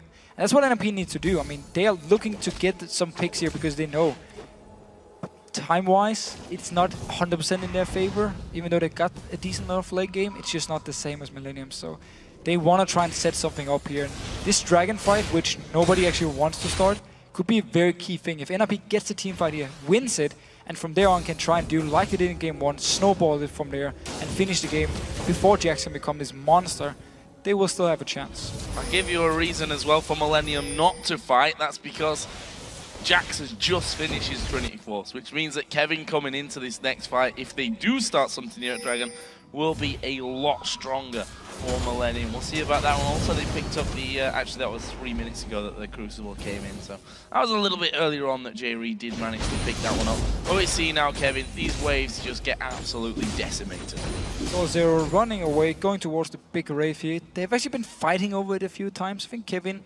leads at least. I think he picked up 3, where Zero got 1. So Really? You've been counting that? a little bit. I'm not 100% sure it's correct. There's probably someone who did count it. Okay, so you're just making it up. No, I'm pretty sure Kevin got it a few times at least. Someone please correct me if I'm wrong. Oh, I'm sure they will. Kevin going back there though, that wave had just started to push through. Got the vision down for that all-important Yes, Wraith. it's all about that big Fight. Wraith. Oh, white as he Come on, actually go is. for it. Go Millennium for it. here are going to move towards the Baron. Not the Baron, the Dragon. That turret was bound to fall anyway. Think it's a good trade if they can stay involved in this one. The question is, will Jax get into the fight here? Will Zoro try to dive him out of that teleport and stop him from joining in? There's a Culling going down. Good damage. Konek's actually taking a lot of damage here. He's going to use his ultimate, and there is Nukedog from the backside. That is a ton of damage coming in, and they managed to lock up all 3 of them. Can they wipe them out? Creaton will fall as well, and it's only J. Reed to try and walk away from this one, and he will once again locked up. And Nukedog is coming in. This is a quadra kill for Nukedog. That is exactly what you didn't want to happen if you're a Millennium fan. But wow, oh, Kevin going aggressive onto Zero, jumping away. However, in this Dragon fight here, we actually just talk about how NIP would like a fight, and then if they can win it, get far ahead and then start snowballing. Gold-wise, of course, they're actually still going to be behind because Kevin should be able to, never mind, backs away. So NIP will be ahead now. Of course, getting the big Wraith, the all-important one. But Nukedog picking up a quadra kill. Couldn't be any better for NIP. Look at this fight here. A lot of damage already from Freeze just before it starts. Konek's is down to 50%, and then without his ultimate being popped here, he gets stunned, instantly killed. No 50% damage reduction. And then Roberto actually doing a beautiful move. Combine that with the ultimate from Miffy, locking up multiple members, and then just Nukedog in the back with Freeze, hammering away, chasing him up. Got the quadra kill, got the Dragon. this is just perfect for NIP. I mean, you want this kill here to be so strong in the late game. Quadra finish off. That is bad news, as I said, for Millennium. 4-0-0. Rabadon's death cap added to that Nash's Tooth, who said, okay, you're going to go Lich Bane next. Well, if that happens to you, 4 kills and a dragon, you can say, you know what, I'm just going to go straight for the real power. Picks himself up the death cap. Funnily enough, Kevin and Zoro0 not even involved in that 4 versus 4 fight. Yeah, but Kevin did get a lot of damage onto the tower here because, again, Zoro0 was forced to ultimate away. Even on his own tower, Kevin was a lot stronger. That's why NIP now sending multiple members. Cotnex is nearby, though. This could be a 2v3. It will be a 2v3 by the looks of it. Actually, they dive straight on towards Kevin. Twist of Fate going to get involved now. Who are they going to go for? Kerp actually being focused. Nukedog is going to go down, though. That is a kill for Millennium, but Kevin falling superbly low. Kerp is low as well, and they actually flash onto him. It's a double kill for Zoro0. Now Cotnex looking for more. He does get one and then jumps away. All about whether they can land the Q, and he does land the Q. Alberto follows through, and that was a 4 for 2. Such a strong fight again by NIP, really taking control of this game.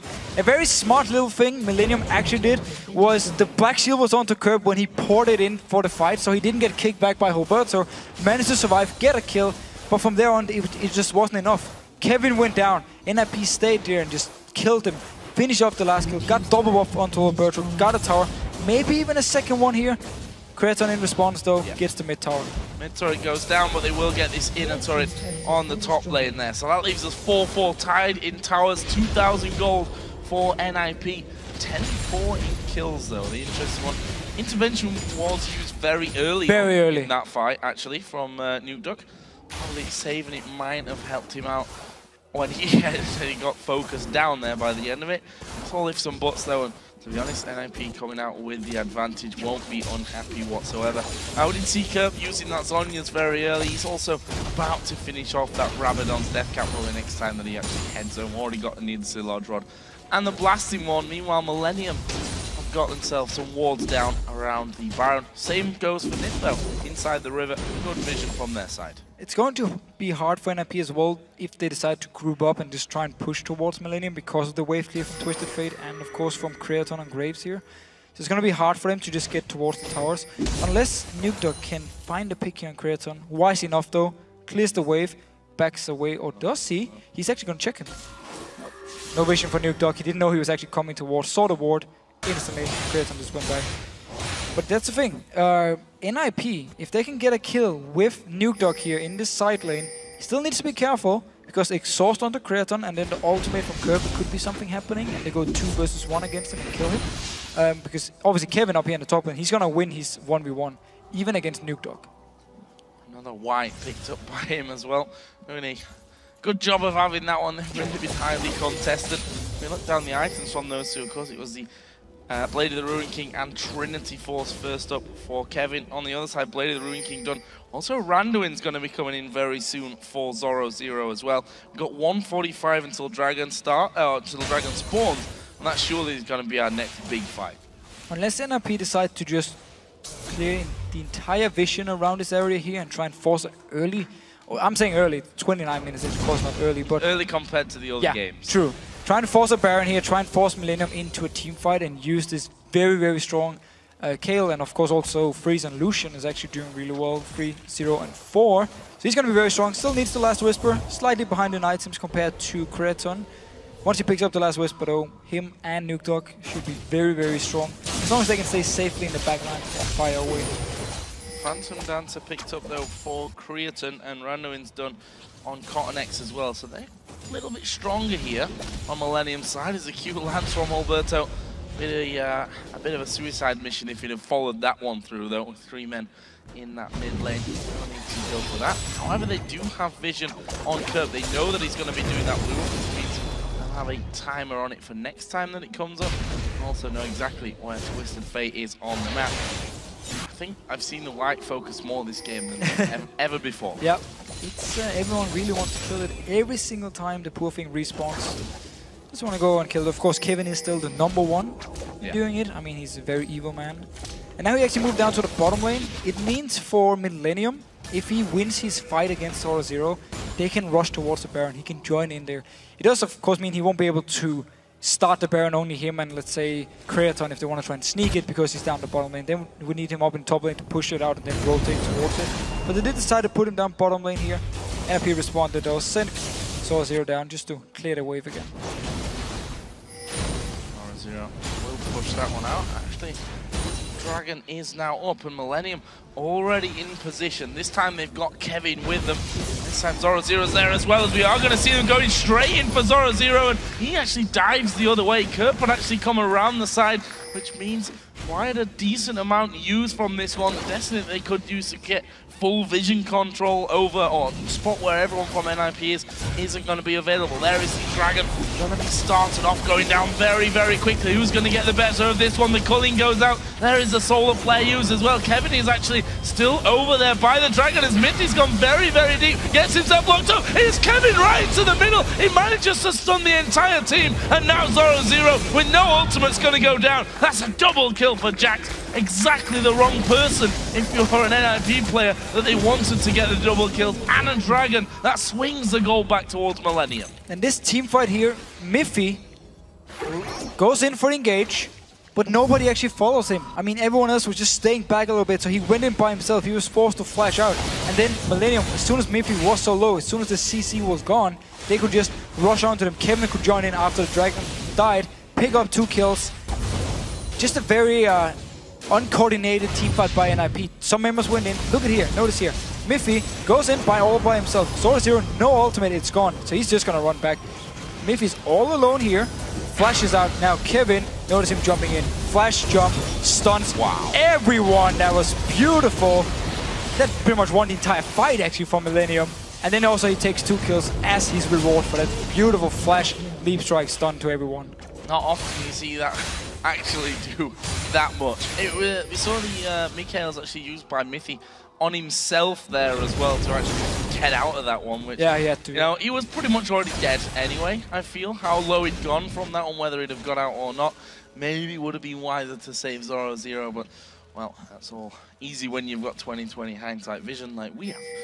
Millennium here, gonna push down once again. Kevin just going back to that rinse and repeat. They've managed to stun him. Zoro Zero though. There is a counter strike coming in as well. Have they got enough to finish? The Randuin's obviously slowing them down to a crawl. They are, however, gonna get the turret. Great use of Twisted Fate here because of all the pressure from Jax. He can join in, take a very easy tower, and maybe even come in behind NIP here if they want to collapse and want to fight. Seems not just want to back away here.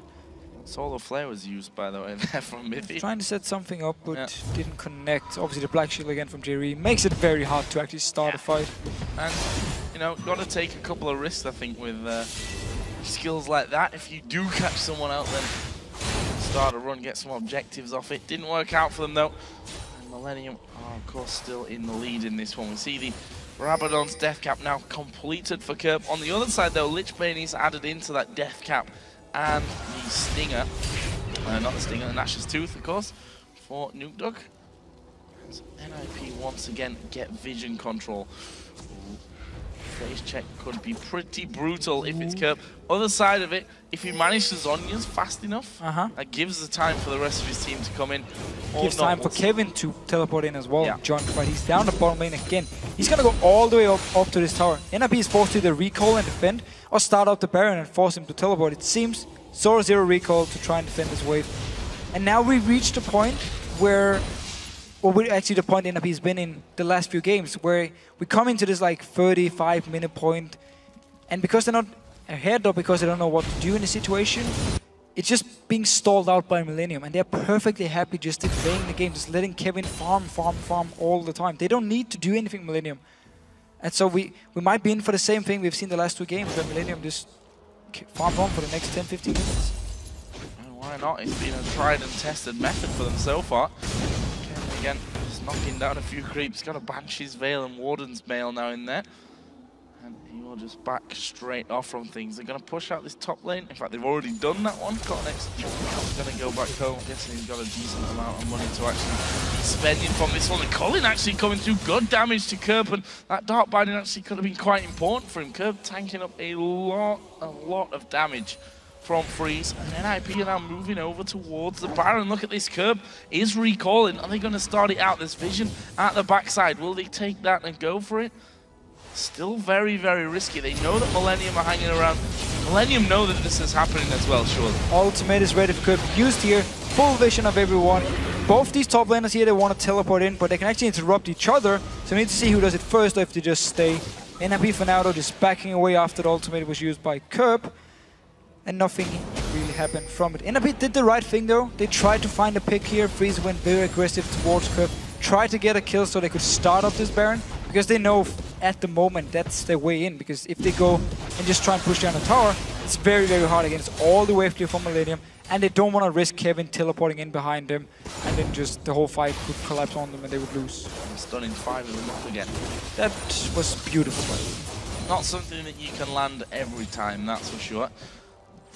Kevin and Zorazoo, if you look at their farm, considering we're now 36 minutes in, they're up at around 370 farm. Very, very even between the two. Same can't really be said between the mid laners though. 390 to 316.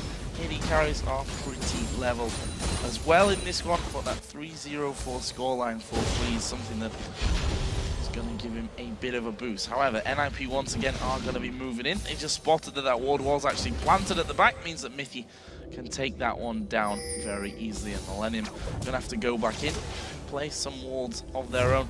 Dragon's actually coming up in 3/4 of a minute, which I feel is maybe a more realistic target for both sides at this stage. But not really a target that's going to do too much from the game. At this point now, we're getting into the late game.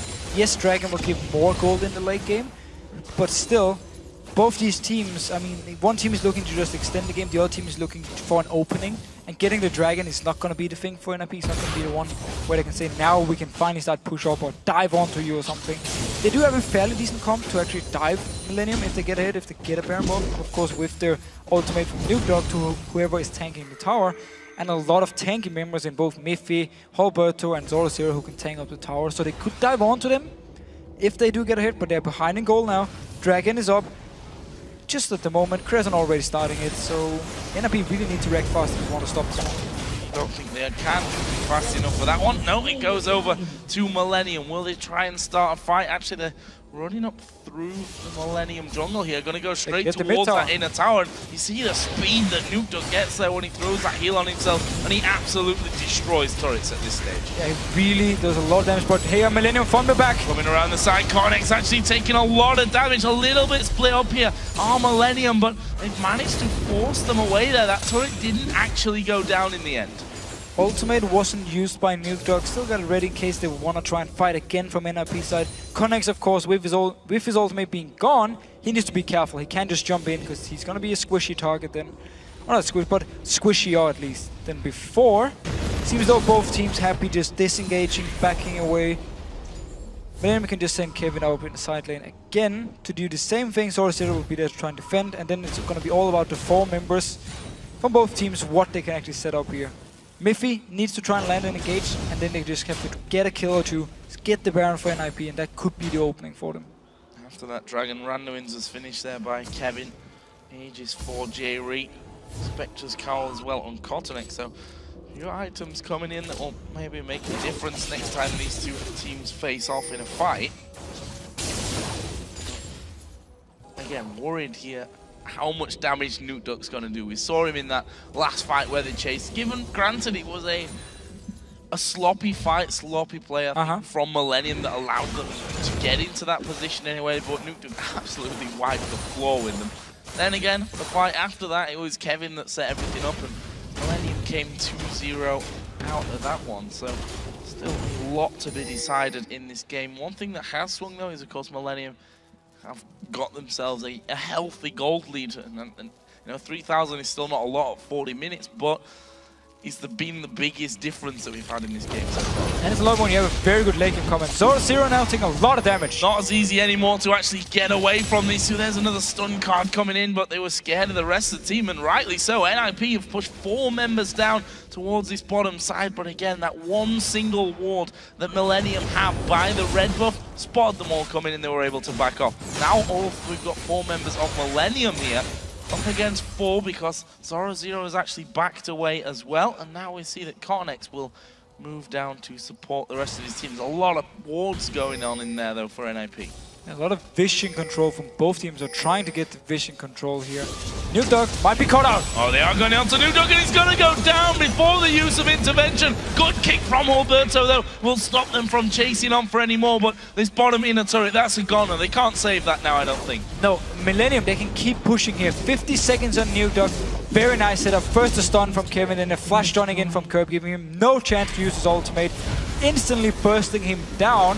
No Black Shield, of course, because Morgana's on the other side, which is the big difference between the two teams comp here in the late game. It was a 50-second spawn timer as well here. Millennium might be able to get some damage down. They are going to stun up Alberto. Dark Binding comes through as well, which will land, but struggling to really push through on that one. Here comes another wave, though. This is where things may just change. Zoro getting up front, that turret down to half HP. Kevin has to back away. Creaton trying to finish things off. They've stunned up Jerry as well. Now's the signal to back away. 14 seconds for Nuke Dog. The Cullen coming through. It's all catching on to Creaton. But have they got enough to finish it off? Zoro has his ultimate. Carnex turns around. Kirk tried to get his stun card off as well, but they're going to keep going on this one. Zoro does get stunned up. Carnex may just sacrifice himself here. No, he's popped his ultimate. He's going to jump over the top of the golems. He'll be able to walk away. Great disengage by Millennium. They didn't get the tower though. Needed one more hit from either Creaton or Curb to go down.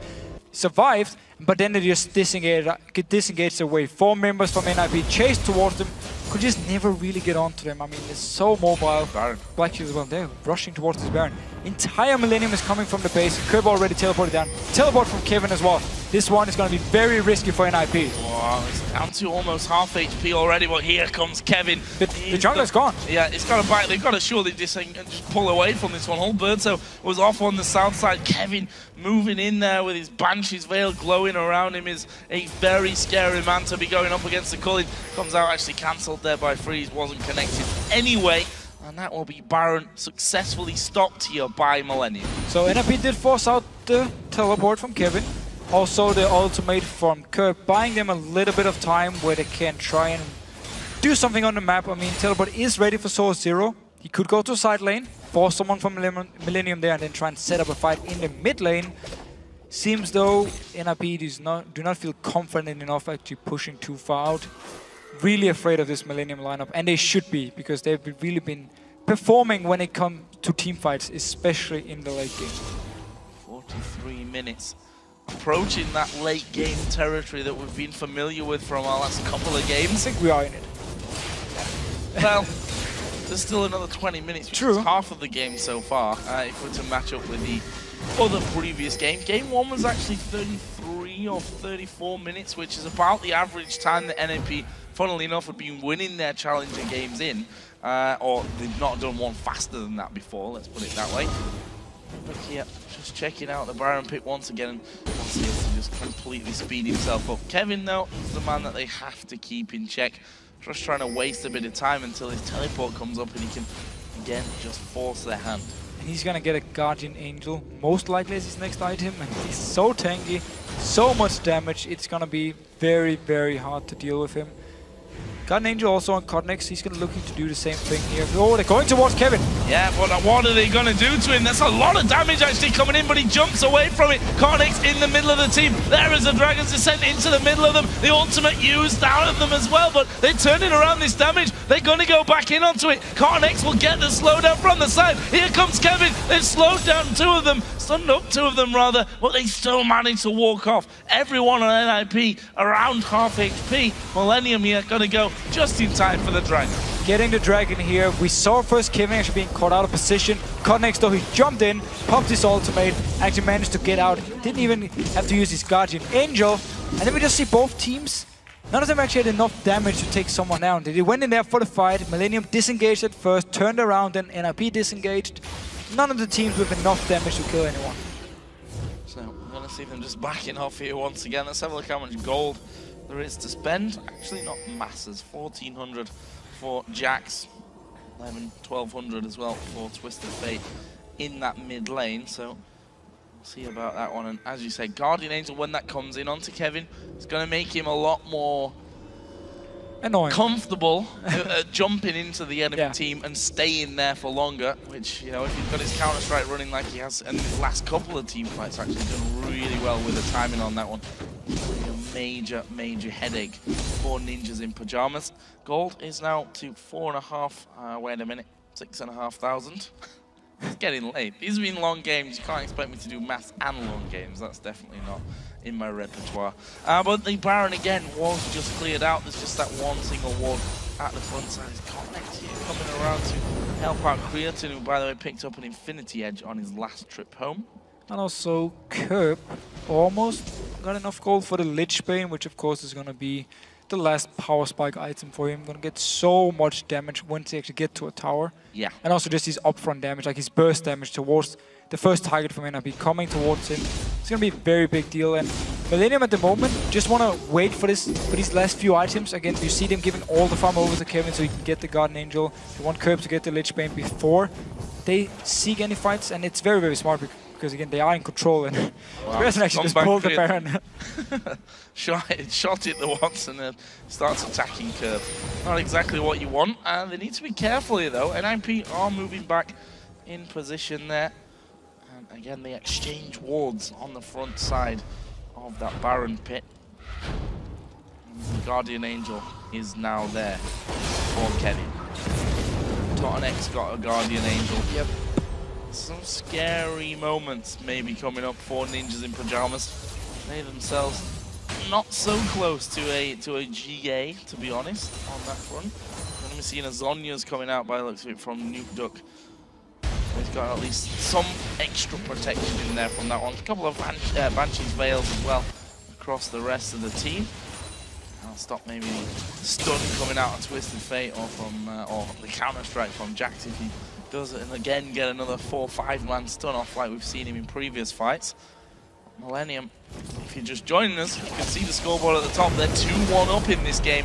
They win this one, they will be holding on to their position in the LCS. Baron is going to be started off. Here comes a teleport down the back, but is he going to be alone? Kevin is right in the middle of them. He's going to stun up 3. Millennium looking to turn this one around. A lot of damage on the backside though from Nuke Duck. He's already used his intervention, and Kerb just stopped all that damage coming in with the fact that he was able to use the Zhonya's. Good kick. Nuke Duck's gone down to Cottonex though, and there is the flash into the Dark Binding. It was Mikhail's which actually got Mithy away from him, but look at this. Cottonex is coming around the side. Guardian Angel still intact. There's another 3-man stun coming in from Kevin. They get another kill. Can they get 0-0? Exploded, and Kevin still going for it. That's a 3 for nothing in favor of Millennium. Now they're going to go back to Baron. So as soon as the Guardian Angel were completed by Kevin, he walked down to the bottom lane and Millennium just walked straight to the Baron. They wanted to force NIP to move there. They wanted to force a fight, and it worked for them. NIP went in there to try and stop it.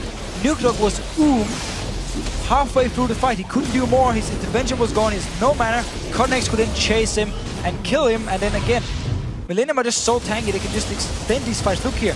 Nuke Duck here in the side using... He's actually almost from the start. He's going to be the target first from here on. His mana is gone. He's basically not going to be able to do much other than try and kill Kerb. Zhonya's meanwhile though up in the top. Cottonex will kill Nuke Duck.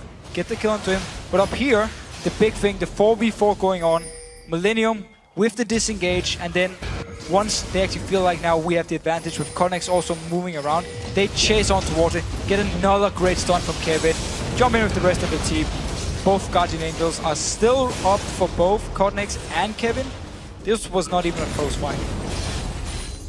Really worrying signs as well for Ninjas in Pajamas. Well, it's late game. Again, Millennium with the better late game comp. NIP failed to do anything on the map early on. They didn't actually get a lead. Millennium played really well as a team here. And as soon as they get to these late game team fights, that's where they get the reward because they are just so strong. And here we go. Can they take down this turret? Actually, they're going to go for Crimson. He got a little bit too far forward, and that is a lot of damage coming his way. He's going to get focused. Nuke Duck actually is going to blow him up. Cottonex may find himself in trouble. He jumps away from that one. flashes as well. He's used his ultimate, so they shouldn't be locking him down, and they do. It's Freeze that lands the final damage. His GA gets popped, and it's easy to finish him off after that. This now could be an it's 2 inhibitor. men down. 70 seconds for Cotton X, 60 as well for Grid, and this is bad for Millennium. Ninjas in Pajamas just need to push all the way up. They have to get an inhibitor from this. Kreaton, he moved in as the front guy to hit the tower, took a lot of damage, and then they engaged. Black Shield was late from JV, so the stun landed onto him, and it was easy for NIP to get the kill.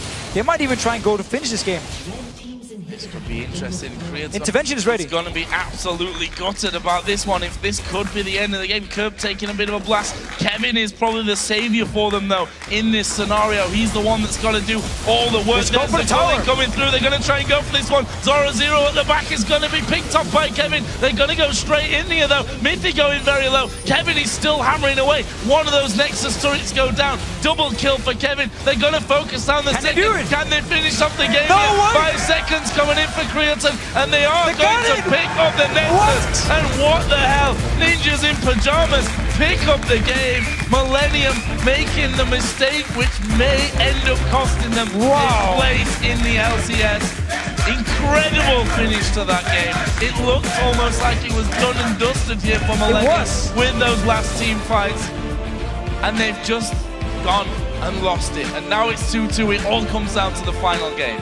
This game was won by Millennium until Kreaton got too greedy for the tower, stood as the first guy in the front line, took a lot of damage, and then the Black Shield from JV, once the ultimate came down from Miffy, was too late. He got locked down, he got stunned, and they just killed him instantly. Big mistake by Millennium. They were far ahead in gold, they had a great comp for this one. It was really their game, and then NIP just one mistake. Well, two you can say with Theory, it's a delayed Black Shield here. 2 mistakes in from NIP in one fight, instant turn around and just rush towards the Nexus. And you have to give credit to NIP, you know, they were gifted that on a plate and they took it. They took it. They absolutely did. Just pushing on straight through from that one. Yes, maybe you'd say, did they have to risk it there by the end? Those spawn times, they were so long. I mean, we were 51 minutes into that game. It didn't feel like quite the long game that it was in the end. Kills were tied. They were behind by 6,000 gold almost. And that just goes to show at that stage of the game, that late on, you cannot afford to make a mistake however far forward you are. 100%. I mean, it doesn't matter how good of a team you are. Make one mistake in the late game, like we just saw here, and then everything can be turned around. People can rush down, take your base. I mean, especially Kreaton is going to feel very down after this one. So he just needs to get back up here because, again, Millennium, they were in control. They did everything right in this game. They had, okay, except for the Dragon fight where the quarter kill happened for Nukedog. But still, they were in the lead. They had a very good comp. They can go into this next game still with confidence and just try and ignore this game here. Of course, for NIP, though, this is going to be the victory they needed to say, one more game. Everything can happen. Even though we are 10,000 gold behind, we can still win the game and just go in and believe. They shouldn't have won that game, though, which I'm now going to ask you, where do they change the plan? I mean, Kevin was an absolute pain for them. Cotton X was an absolute pain for them. Did they say, okay, Nocturne wasn't as bad as the Kha'Zix was, or vice versa, and keep it how it was? Did they say the same between Rax and Jais, or Jax and Rise is what I was actually trying to say? Well, personally, I would actually give them something like Kha'Zix again, and just ban both Rise and Jax away from Kevin. Early pick something like the Shyvana for Zoro here and see what Kevin then will bring up, because Kevin's been playing these late game champs in every single game now. Or of course Aurelia could be a choice as well. It was banned away in the last one, but could still be a choice for Zoro. I would target towards Kevin, because he's Jax this game. NIP knew, once we first picked this Lucian, we didn't ban Jax, we didn't ban Kha'Zix. They knew the first two picks here. And yet, they didn't really have an answer for them. Shyvana is not the answer against Jax here. Yes, he could farm, but all the pressure was for Jax. Well, I'm mistaken. What NIP will surely see as a bit of a lucky break brings them back to 2-2 in this best of 5. It all comes down to that final series. But before we get to that, we're going to send things over to Shox, Demon, and Dexter for more about that game. Thank you very much, guys. Whoa, what an incredible series this is shaping up to be. It's going to be winner-take-all Game 5. Let us break down picks and bans. First pick Lucian over to NIP, which is something that we actually thought they would do a couple of games earlier, which did leave Kha'Zix and Jax the first pick for Millennium. What did you make of the strategy of both teams? I don't think they prioritize solutions that that hard, because they just left it open all the 2 games. But I think it's a really good first pick in this patch right now. So Graves, it's like a skill matchup. Lucian with Graves is like a skill matchup, and if they're confident in their ability to win any lane, then Lucian is definitely a good pickup. But I don't agree with leaving up Jax. So, I mean, what do we take from that game? Because there were so many different things happened. There was a 5-man Jax Counter-Strike stun. Yeah.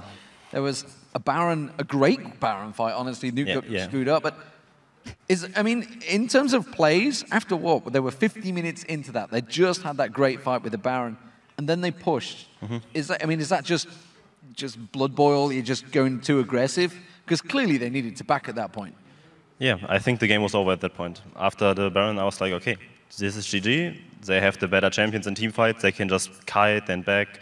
They have a Morgana with a TF together. It's like chain CC for 5 seconds. And Shyvana is really a non-factor compared to Jax. So, yeah, I think it was just a misplay from Millennium. Like, it was not really good play by NIP. It was just straight-up misplay by Millennium. So from that, I mean, how does your mental stability go after that? I mean, you've just gone 2-1, and then suddenly you were about to win the game, and are we going to be back in the LCS? And no, we're suddenly in a winner-takes-all game. The most important thing about this is don't change your game plan. Like, stick to what you want to do. And I think if we see a similar champion selection, that Millennium can win. But yeah, it can also go to NIP. But I think NIP should just stick with Ryze and Nocturne ban, and maybe add the Jax ban, and then it's like equal playing field. So top lane doesn't have a high scaling top laner then, and yeah, Cotton X didn't really have that much of an impact on Kha'Zix as he had on Nocturne. Yeah, scaling seems to be the central word here, because you said the main thing will be they have to pick champions that can outscale. They didn't really succeed, but what did you make of the comp in terms of trying to counter every scaling element that was on Millennium? I think Millennium misplaying the Dragon with the quadruple for Kayle was really unnecessary. Like, Dragon is not worth it. If you have a fat Jax who can just one-on-one top lane, and you know that you can't contest it, just leave it. Dragon is not worth it. So we learned it the hard way in CLG too. Dragon is not worth anything in early game, just leave it. If you can get farm on your Jax or something, don't even risk it, because you know that you will outscale them 100%. So yeah, I think that was the biggest misplay that got NIP the advantage. And even when NIP didn't really use the advantage, it kept them in the game somehow. So yeah, it was just like Millennium taking advantage of NIP's really passive game and then throwing it away. And that not only once. So they just have to play it correctly and know what they have to do and know their win conditions. So obviously all 4 games so far have been, what, 50+ minutes. Yeah. Do they suddenly take a gamble and go, let's go for the really early game strategy and just try and rush them? Because clearly Millennium are comfortable when it goes long. Well, at this point I know that Millennium will pick Soraka or Ziggs again probably, because it will be open. And NIP wants the same champions, I think. So yeah, we just have to see how it works out. And like, it can work out that they can just stall for 50 minutes again and hope for the better late game, or they can just go for hyper aggression early game. But I think we can expect another 50-minute game, to be honest. If we look at some lanes where things could possibly go different, something that has been kind of strange to me is the absence of Caitlyn altogether, something that would work very well with the Nidalee last game, for instance. Why do you think it is that these teams don't prioritize that here? I don't know, actually. It's like every team has Lucian preference, actually, because he's like the best AD carry by far. And yeah, that's pretty much it. I think Lucian has the highest priority for both teams. Even when NIP wanted to leave it open, I don't think they wanted to risk it that something can happen. But yeah, I think they will pick it on the first rotation on purple this game. So we know what you think they would do. What would you do if we were in this position right now? What would be going through your brain? You know, you're backstage, talking to your team, you've got a 10-minute break between the games. Yeah. What do you say? Do you stay quiet? Do you talk to your team? You know, is there some sort of moral words of wisdom you can pull out here? Because I don't know. I don't think I'm the right person for the words of wisdom or something, because I'm tilting really hard too. Like, it can happen, you know. You need someone else that does it, but I would just say, okay, guys, stick to the game plan, and yeah, let's try it again. We beat them. We know we can beat them for both teams. Yeah.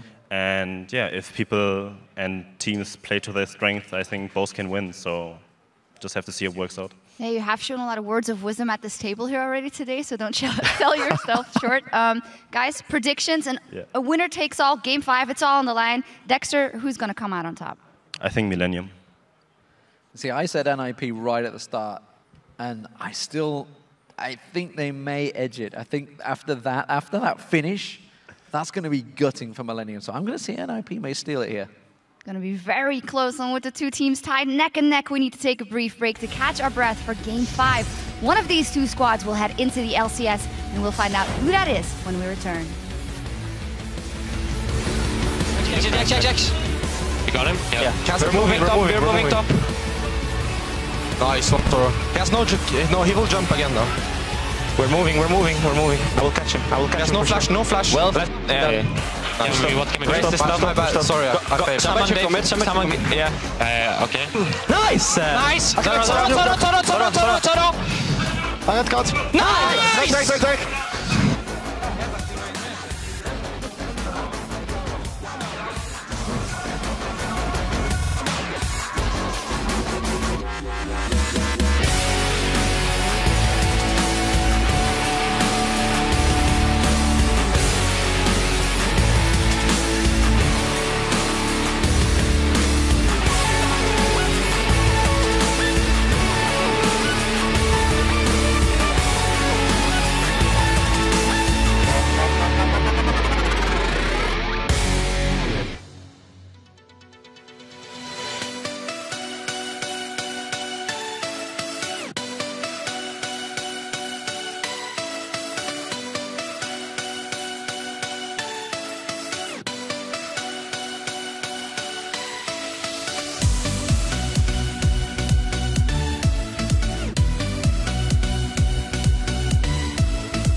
Welcome back into a series that has gone the full distance as we are here for game number 5. Both Millennium and the Ninjas in Pajamas now have 2 wins each, and this deciding game will tell us who will head into the LCS for the summer split.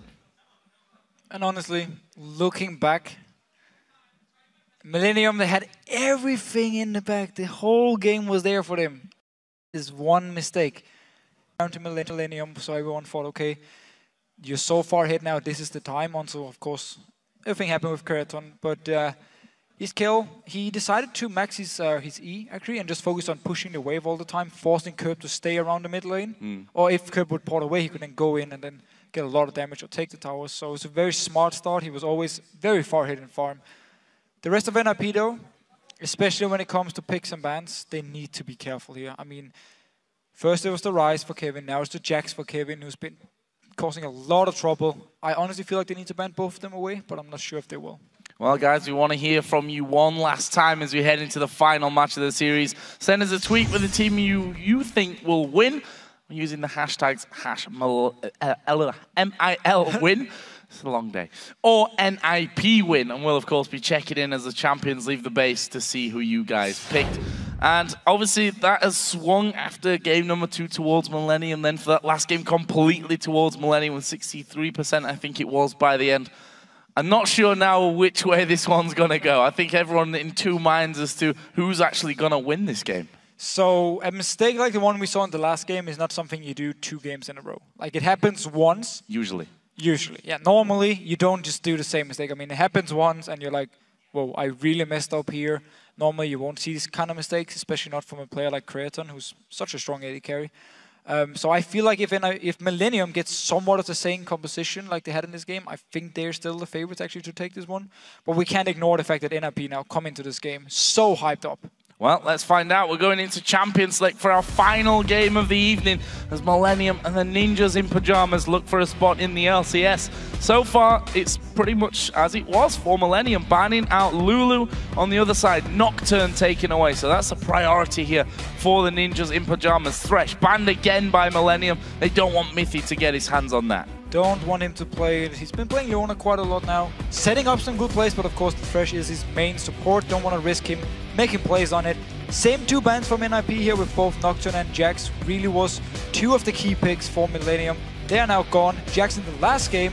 And now I really just hope they're going to ban away the Rise as the last thing.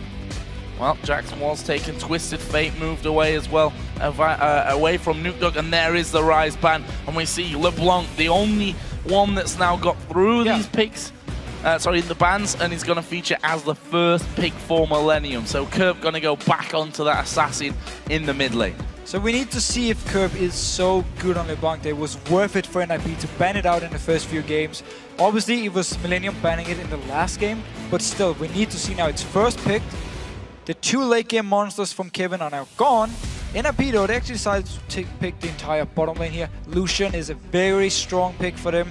And of course, Leona has been the one for Mithy, except for 1 game which replayed it and actually had a very good game. So I like this Leona login. They have the engage ready, and they actually don't even care about the Kha'Zix. They give it over to Millennium. Yep, Cornex going to get that one here as well. And well, we see Irelia locked in for this top lane for Kevin. We've seen Zora Zero already bringing out a couple of games in a row. Of course, they had Rise both those times in Millennium. This time around, it's going to be Kevin that has that Irelia, and there are the lock-ins. So, LeBlanc, Kha'Zix, Irelia, the first 3 picks for Millennium. And again, it's fun to see also how NIP prioritizes their bottom lane so heavily, even though there's a lot of options, both AD carry and support-wise. They didn't go for Kha'Zix, didn't go for Irelia for Zora Zero, something I expected them to do. But again, they feel like this Shyvana pick here for Zora Zero is gonna be enough. And Irelia, she's strong late game, but she doesn't bring the same amount of pushing power as a Jax here. So it should be easier for Zora Zero to handle this Irelia. And then at the same time, blocking in Evelynn.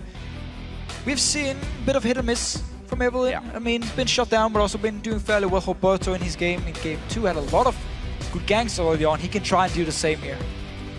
Are we going to see this Karma support locked in? Actually, we've been seeing, a few games of Karma here and there. Not a champion really that J-Reed's played a whole lot so far this year. And it looks like actually will be switching away more towards Morgana. Of course, Graves, we've seen already, like Creaton, will play that one without too much hesitation, and Morgana possibly going to come in as well for Jerry. So again, a bit of the same comp here from Millennium. Very strong in the late game once again. Good laning phase all around for them. Aurelia's a little bit weak in the early game, but so is Shyvana, so they should go even against each other.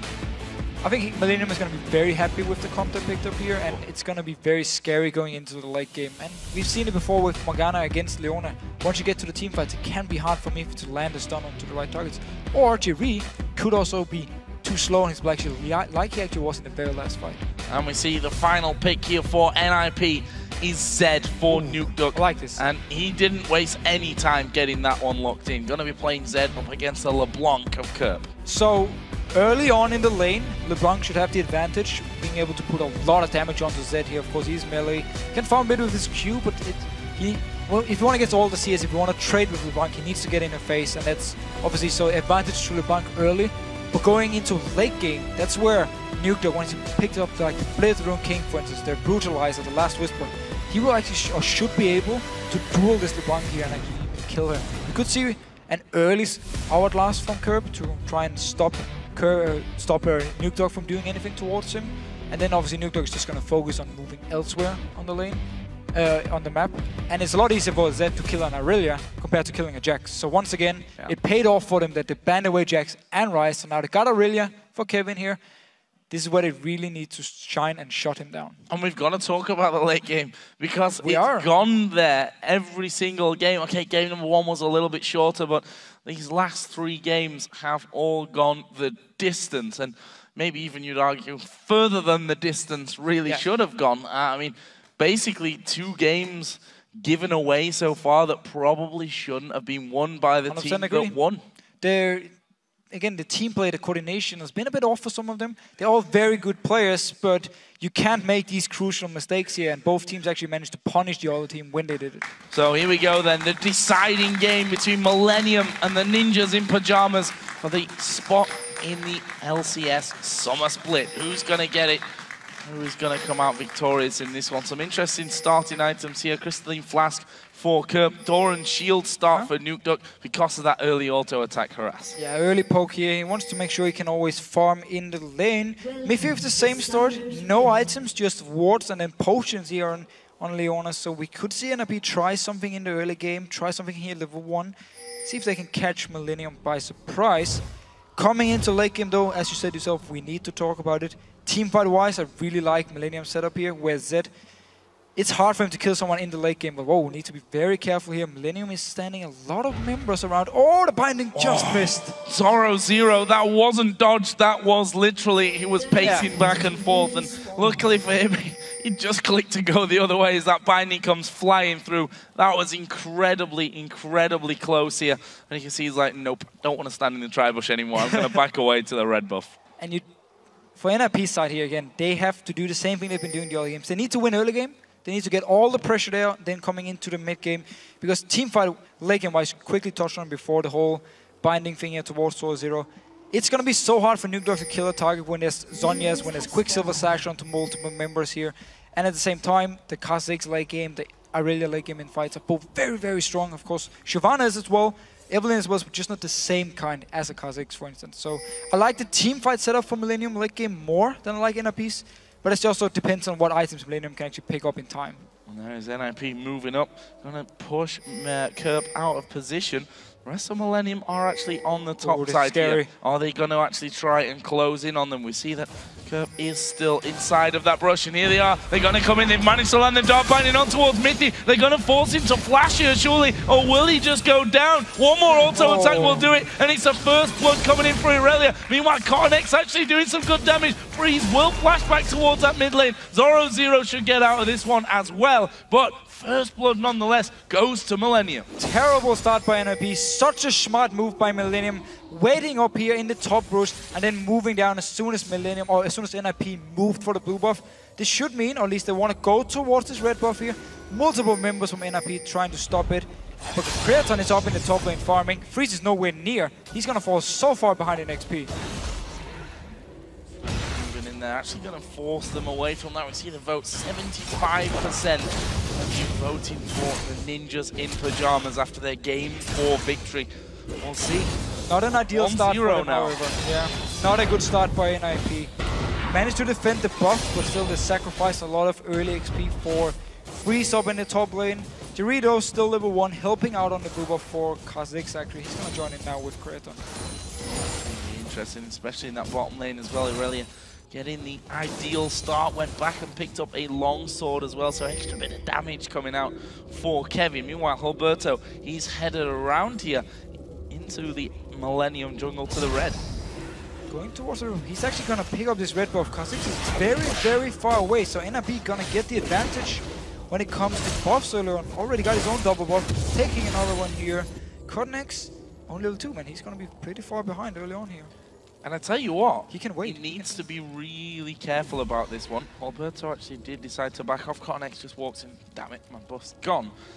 And he moves towards a race. Alberto fancying his chances. He's got a level advantage here on Cotnex. Nukeduck starting to move over as well. That is a lot of damage coming in. Flash wards up for Cotnex. And he does get himself back, but Flash is now down. He lost his buff. He's lost the big wraith there as well. So very, very good start by Cotnex. Oh, Alberto, sorry. Shutting down Cotnex. Very hard. He has forced a recall. Dorito, very good binding. Getting some poke now. Creaton going aggressive. Oh, Mitty down to less than half HP. Couple of auto attacks from Creaton will force him to back away. Try and get some health back. Meanwhile, Alberto's just seen that ward go down from Kerb, so he knows, not do the Wraith because that will be in full vision. Instead, he's going to clear out what was left of that red camp. And we need to remember with Miffy up here in the top lane, with the full ward start, he doesn't have an item early on, so in a bit of a disadvantage. And Millennium using the XP advantage on Creaton, and also the fact that Miffy now is so weak here early on, he just bullied him out of the lane. Look at Creaton, level 4, only level 3 on Freeze. Fantastic job of that one. Doubles, yes, 32 to 14. That is a very, very strong start for Creaton in this 2v2 up in the top lane. Down in the bottom lane, the 1v1, 25 to 29 in favor of Zoro Zero. We see a second Doran's Blade for Kevin on top of that longsword that he picked up after getting the first blood as well. So he's still a danger here. Very, very dangerous. And he's going for this early game here with double Doran's Blade so he can try and bully out Zoro Zero. For now though, he's actually gonna be behind in farm once this wave comes into Zoro Zero. He is at least doing a good job by Zoro Zero's side, getting the farm he needs early on. So, Evelyn, let's see what Alberto can do about this one. Currently walking through the Millennium Jungle, getting a fairly deep wall down over between the white and that blue buff camp, and he's now going to come straight up towards this top lane. Actually not spotted here, but because Millennium were headed back to recall anyway, I think he figured that he was maybe spotted from somewhere along there, and decides to go back on his way into his own jungle. Although he's going to get level 6 before Cotnex, and that's where he can try and set something up. I like the ward he put up here, simply also to see if, first of all, is Cotnex there during the big raid? Can I try and go in and steal it? And then secondly, whenever he moved for the gank, he would know if Cotnex was moving as well, if there was a chance of a counter gank. So very good deep ward by him, by Alberto. Getting very far ahead in CS early on as well, jungle. He's going to be happy, getting the level 6, and then we can see if he can start. Cotnex had a bit of a ropey start, that's for sure, losing out on that buff, having to use his flash and being bullied out of his own jungle by Alberto. As Kirby are going to go into Nukeduck. He has in fact used that death mark. Here comes Alberto. Manages to pop the passive there of Kurt, but not finish off the kill. Very good move by Nukeduck though, dodging out of the ultimate from Kerb and then going straight towards him. Didn't take the damage, didn't get silenced, and then actually stopped his recall as well, forced him to go back here. It's going to take even longer. Alberto straight into the jungle, taking away more things from Cotnex. Good stuff jungle-wise, but the AD carry duel is definitely in favor of Millennium and Creaton up on his top side of the map. 50 to 29 CS, double Doran's Blade and a Vamp Scepter compared to the Vamp Scepter and a single Doran's Blade up until now. And Miri just trying to line those bindings for what would be then free damage coming out of Creaton. NIP needs help from Alberto. He's level 6 now, so he can actually start a gang up here. Of course, the Black Shield is going to make it harder. They need to really either bait it out or choose the right target. He's very far away though, so the help is not going to be here for now. Creaton can try and extend his lead even more. Notice how he's, every single time Freeze moves over to try and last at a minion, Creaton moves with the minion and just hits him in the face. Every single time. No chance of Freeze to even reply back to Creaton. It is going to get pushed up here, although Cannon Mini are going to slow things down for them. And again, there it is. Step forward from Creatine. And as soon as he gets close, buckshot straight onto him, does it once again. I see Cotton X actually moving up. That ward that was put down earlier, just on that corner by Alberto, will actually spot Cotton X's position. Would have to be a full-on dive anyway if they were to do anything up on that top side of the map. Meanwhile, Nuke Duck is going to go down towards the Wraith, spotted by the pink ward and the ward inside of the brush. Not really for the Wraith camp that he wants to go there, or to just get the vision down to see if he can catch out Cotton X moving around the side. First blue buff for the game here as well, donated over to Cup. So there's in game 2, where Alberto was playing Evelyn, we saw Millennium do the same thing with their pink boats. They put them very defensively, they don't want to put them too deep in. And now going on to Predator, near Black Shield is there. And they turn around, they go straight for J. Reeves, forced to flash straight out of that one, but Creatine turning around, the Dark Binding doesn't quite land onto Mithy. If that had have landed, it could have changed how that fight actually went in the end, especially since Creatine is level 6 now.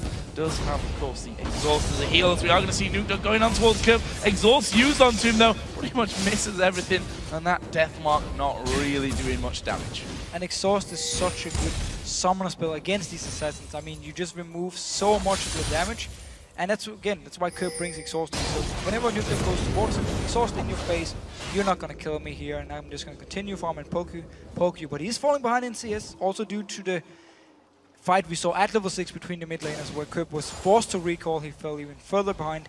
And bottom lane wise, they're actually fairly even now in form, but Sword Zero was far ahead beforehand. Alberto though going towards Curve. And he's got his flash back up, uses that one pretty much instantly. No death mark for Nuke Duck. That's the problem with his combo in the mid lane. Not really any hard CC to lock down Curve. Even if he doesn't have the flash, of course, has a distortion to just back away.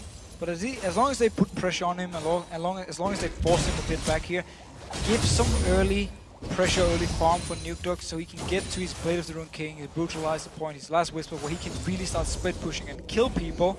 That's the goal for him, and we see him now already with the Brutalizer, so in a straight up fight. As long as the Exhaust is not there, he got a lot of damage. But look here, Alberto coming towards top lane again. This is bad news for Jerry. He, of course, uses flash in that last encounter. Mithy going to come into this one. How's he going to throw down the ultimate? Doesn't even need to. Jerry does go down in the end. The culling from Freeze is actually what gets him the kill. Here's the response from Millennium, though. Straight to Dragon. Straight towards the Dragon here. So NRP actually trade a kill for Dragon. Definitely worth it for Millennium, except for the fact that Freeze fell so far behind in the lane. They actually had to do this move because they needed to give him some time, needed to give him a kill and some time to farm, otherwise he would just fall so far behind. So they had to trade away a kill and some farm on Freeze for the Dragon to Millennium. Leaves Millennium 1,000 gold up in this matchup, and there's some damage onto Cotton X, just stopping him from going back. The chain's actually missing. He uses his ultimate here to get a bit more damage down. There's the dive in. Deathmark gonna go out, but I think Nuke Duck's gonna die. Slow comes down. Cotton X got too deep. The Ignite ticking away. Oh, got him. Wow. Just enough damage from Nuke Duck. Says thank you very much for the kill, and I'll take your red buff too. That was beautiful. Remember also here in 4.5, the ultimate from Kha'Zix does not reduce the tower damage anymore, so he took the extra damage there, ended up dying. Very, very nice play by Nuke Duck, and it's just what the NRP need. They need him to get going so he can just carry the game. Alberto is going to come down bottom. Kevin has his flash available, so don't imagine that they'll be in too much trouble, especially since Alberto doesn't have his ultimate available. And again, their CC is not exactly what you would call impressive. Kevin just dashes off to Alberto, even turning around, and quick auto attack does decent amounts of damage to him. Not really any danger there for Kevin. No, not the ideal gank here from Alberto. Just wanted to try and put some pressure. Maybe even force away a flash from Kevin. Could be he would just flash in and spotted him. They get some damage onto him though, and Sword Zero just continue to pressure. Is ahead in CS, but there's a good wave coming for Kevin. He can pick up and even things out. A lot of pink wards here though. Both defensive pink wards for Millennium are still up here. That's again the good thing about putting them so defensively, because NRP are not just gonna walk by and check them. And now actually Nuke Duck gonna spot out Cotton X, who also should have been spotting out the pink ward from NIP. Not sure, he seems to move towards the top lane. Puts his own pink ward down, which now as an Evelyn, you're probably gonna check that bush when you know someone has gone up there. Oh, look at Kerp. For now, Alberto waiting. Kerp is gonna come up as well. They know there's no vision there for NRP because of that ward that Cotton X has just put down. They spot that one off to the side, in range of the pink as well, so Kerp will be able to get rid of that one. In the end, Alberto took the long way around as well, so he didn't actually cross over Cottonex and Kerp's path. No real action to be had on that front. So let's have a look down some of the items here then. That mid lane in particular, you see the Fiendish Codex plus the Seeker's Arm Guard coming out from Kerp early on. On the other side, Brutalizer was picked up first for Nukeduck and has now got the Cutlass as well. Got the Cutlass as well. He needs the Blazerun King, it's the big power spike for him. And yeah, of course, we see Kerp going towards the Outlaws. Very, very smart. So he's going to completely destroy the combo from Nukeduck towards him, and should actually mean he can turn around in these fights here. Or Nukeduck would at least have to then run away after the whole combo is used if Kerp times it properly. Also makes it harder to kill Kerp in a team fight, which is the thing we talked about here. Going into late game when there is hourglasses, Quicksilver Sash, everything, it becomes very hard for Zed to find a target in the team fight to actually kill. Wandering back up, those pink wards still remain in the Death Brush in the top side of River and here on the corner, which Alberto will finally spot out. Him and Nukeduck can get rid of that one quickly. Alberto can carry on his merry way. Of course, the top turret did go down earlier on, so both Freeze and Mithy there got the added danger of having no turret in behind them. Kha'Zix, of course, they can spot a little bit easier going unless he opens through that tri-bush where they've got the ward. In fact, they're all just going to be backing away now as that wave did go past the halfway point. Too dangerous to follow through. Yeah, don't want to risk anything, don't want to use the summoners. Mithy actually didn't have his flash, so in case something would have happened, he would have been the target to go for. So Zero getting a lot of damage to Kevin again, but Kevin doing really well, keeping up on farm. Should have a lot of gold actually, been in the lane for quite a while. Yeah, 2,300 gold for Kevin, 2,200 as well for Zoro. So plenty to spend here when they go back. And for now, they're just quite happy to get that farm. There is that pink ward finally taken down. Took him an extra hit there to actually deal with that one. Well, that is all well and good. A move now to this mid lane. I'm going to try and put some pressure in. Still 1.5 minutes until the Dragon actually comes back into play. Good binding off, but Nukeduck already way behind the tower. Not exactly a position where you can follow through on that binding landing. So Kraton is actually missing some minions up in the top lane now. Because he rotated mid and then decided to back off instantly, they couldn't actually get any damage onto the tower. But yeah, Dragon is going to be the next big thing here. Millennium, if they can pressure onto this mid lane, get a few hits onto someone like Nukeduck before the whole fight starts, it's going to be very hard for NRP to actually fight it. On the other side, with Leona here, with someone like Alberto coming from the side, NRP can start it if they feel like they're in a good position. There's Nukeduck not missing any of that farm that comes through to him. Pretty much all freebies. We can see one thing I want to point out here on the Millennium side, boots for everyone across the map and a lot of pink wards. A lot of pink wards here. NRP actually also just put boots for everyone, so they want the mobility, and yeah, as you just pointed out, a lot of pink wards. They want to make sure they can get full safety if they put all of them very defensively, but also they want them towards this Dragon area here to deny vision, but also to spot out Alberto because he wants to try and flank around. If you just engage from the front with an Evelynn, it's too easy for the enemy team to just spot you running towards them. So you need to come in from the sides here. Zoro would love to do the same as well. And with some good pink wards from Millennium, it will become very hard and actually very scary for Alberto because they can just turn with this LeBlanc and jump right in his face before he even notices it and just kill it. Ward just went down there and tried to get it while he was still in vision. Took them too long, and now the Dragon started off here by the ninjas in pajamas. Millennium off to the side, and actually Kevin is nowhere to be seen. Does have his ultimate as they go in there. Cornex has managed to steal out the Dragon. This should not be happening. It's happened in this best of fight far too often. But in this case here, when they jump in, it's so 50-50 because it's so hard to do anything. Like 2 members jumping in, hitting only the Dragon, trying to jump out. Very well played though by Cornex again, stealing away the Dragon, and then Zoro teleports top lane because they actually already rotated by Millennium here. Kevin base and then went straight towards top lane to push it out. Zoro got all the farm though. Still, Dragon from Millennium is the thing we've seen before where NRP sets it up as opposed to actually get it, and then Cornex just steals it away. Did it twice already today in game 3, which actually was the game when Millennium won, or was it game 2? I might mix them up. Millennium won game 2 and 3. Yeah, but I mean the game where he stole the 2 dragons. That was game 2 or 3 as well. Thank you. This has been some long games today. I think game 3, actually. I believe so too. Yeah. See right now, push down again. The duo's lining up this time in the bottom side of the map. The outer turret down to just above half HP. Creaton is, by the way, still holding on to a healthy CS lead, about 40 that he currently has over Freeze. If we look at our items, both got that Bloodthirster in there. Of course, Lucian going to be headed more towards the Trinity Force.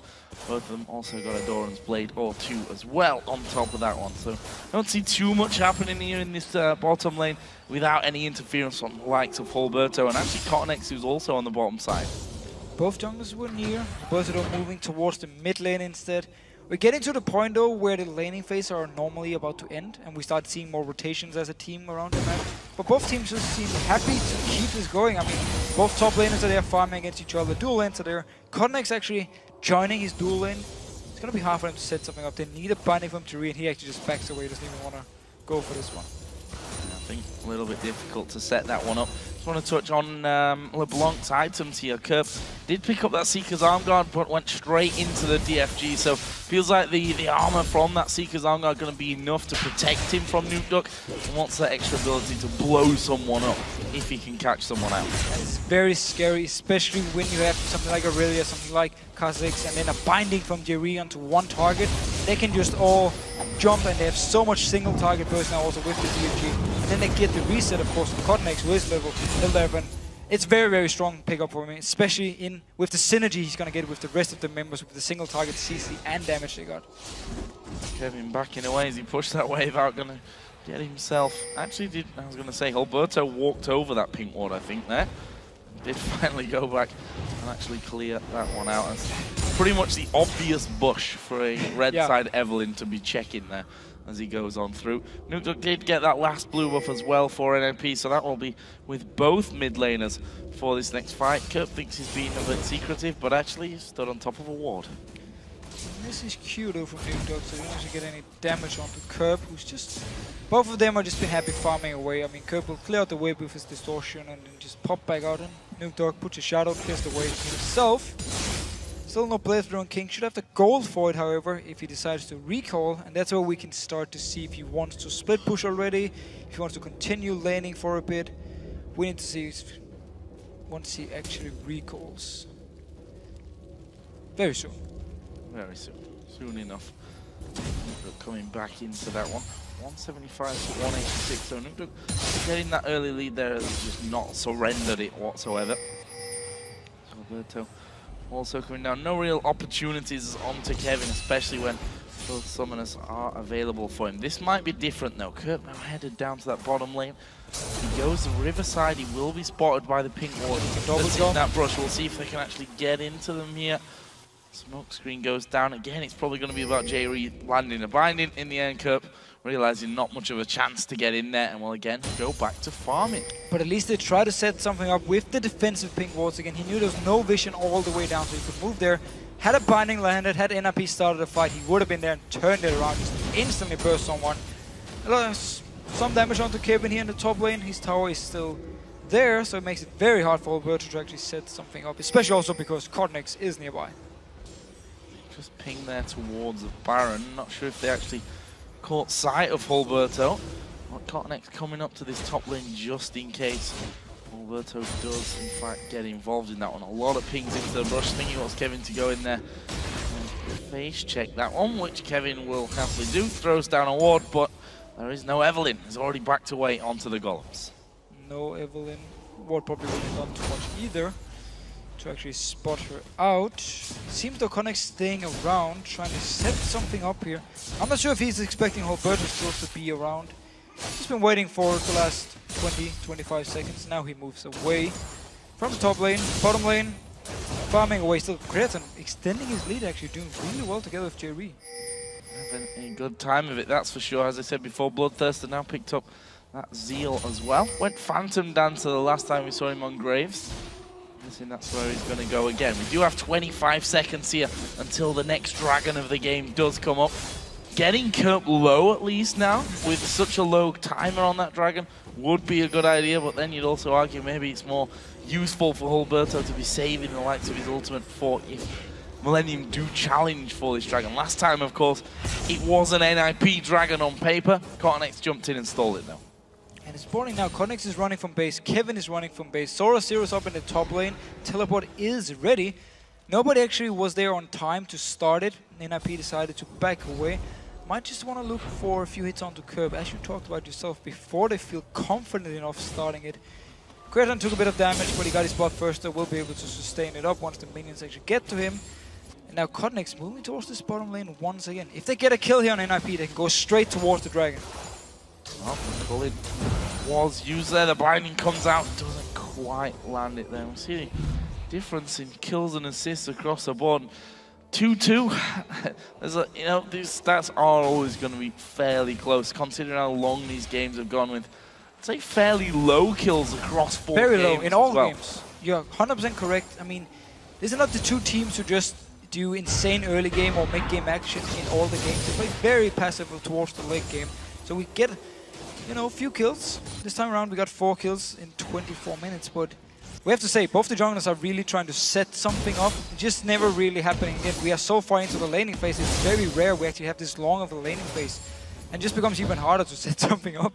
And that's why when both junglers are there, nothing actually happens. And they need someone like Curb or Nukedog to move to a side lane to start something if they want to kill a target. Oh, they're going to go in Kreton, stepping forward, then he played landing, but a quick black shield this time will actually stop them. And actually they're going to turn it around. There is the damage coming back. Kreton is going to go low. Jayree's actually lower though. Alberto tries to get in, but now it's Cottonex jumping onto Freeze. Irelia there as well. They can't push through because of that exhaust, but now they've locked up Alberto. He's going to go down. Kevin gets that kill. Nukedog has come in as well, and all of a sudden, all the players down in the bottom lane. Everyone, teleports came in, the junglers were there, starting the fight. Only the minions came in, binding onto Zoro Zero. Oh, he's not going to survive this one. Cottonex will pick that one up, and that is 2 men down for NIP. And look at the spawn time is already 40 seconds there on Zoro Zero. They turn around. This is going to be their Dragon. And it's been the same in so many games now, where whenever we actually get to fights, Millennium, they do so well in them. They get some kills, get an objective. NIP, man, they set something up, countered by Millennium instantly. 3 dragons for them, 2 kills as well. Millennium looking very strong in this game. Now, waiting, I was going to say setting a trap, but as they scan there, they spot the ward was already in position. So with that one all kicking off and going in Millennium's favor, let's have a look at the gold. First of all, Zhonya's Hourglass was picked up, but they're all sat on a large amount of gold right now to be going home and spend. Look at that, 3k on Kreton, 1700 on the support, 14 on the jungler, 18 on the top laner. That's a lot of items going to be coming out when Millennium go back. Yeah, and again, we've talked about how late game-wise, Millennium been such a strong team. This time around, Nukedog, who is he going to kill? He's not going to kill the Blanc anymore, that's the Sonya's. We actually see the early magic resist now for Kreton. He can build it into the Quicksilver Sash, remove the ultimate from Nukedog, making it even harder for him to kill anyone. And it's just going to be the same situation as in game 2 where NIP, well, NIP was ahead in that game. But then they couldn't actually split push, got into team fights and were just a lot weaker. The game got extended and Millennium won it. This time around though, Millennium are actually ahead in the early or in the mid game with a very strong team fight comms. So it looks very good for them, and at the moment they should feel very confident. To be honest, they look pretty confident the way that they grouped up and had to go there down in the bottom lane, moving straight into Dragon. Curb stepping forward, Mithy and Free saying no, don't want any of that. I'll just back away completely. Meanwhile, in that top lane, we are going to be seeing the two of them going head to head as Kevin doing a lot of damage here onto Zoro Zero. He's got Randuin's and Trinity Force now. Decided not to use his Randuin's there, which actually would have allowed him a lot more damage out onto Zoro Zero. Maybe could have forced away the ultimate, but Zoro Zero used the playthrough King to escape. Freeze now in the mid lane needs to be careful. He's going to go fully in. DFG was used, but the rest of the combo not really connecting onto him. And it's all because of that flash that Freeze used. Didn't want any part of that. And now they stack up here to have a go on this mid turret. Already the minions gone though. Don't want to be tanking that up at this stage. 27 minutes into the game, and it's a 4,000 goal exactly lead that Millennium have. 2-1 up in turrets, still level on the 3-3 at kills though. Notice how Nukedog was down the bottom lane before to split push. Millennium didn't care. Millennium just moved 4 members to mid lane, tried to set up something on Freeze, and then tried to push down the tower, so they forced Nukedog to move away, to move up there. and potentially defend if Millennium had stayed around. So they didn't even care about him split pushing. It could still be an issue. I mean, the one-on-one between him and Curb could be the decider of this one, unless Millennium want to send someone else down to try and stop Nuke Duck if he gets in the position where he can actually split push far enough up. See, Trinity Force as well. 4 frees on that last back, so that's definitely painful if you get on the wrong side of him. Last Whisper as well, just a little bit earlier on, picked up for Nuke Duck.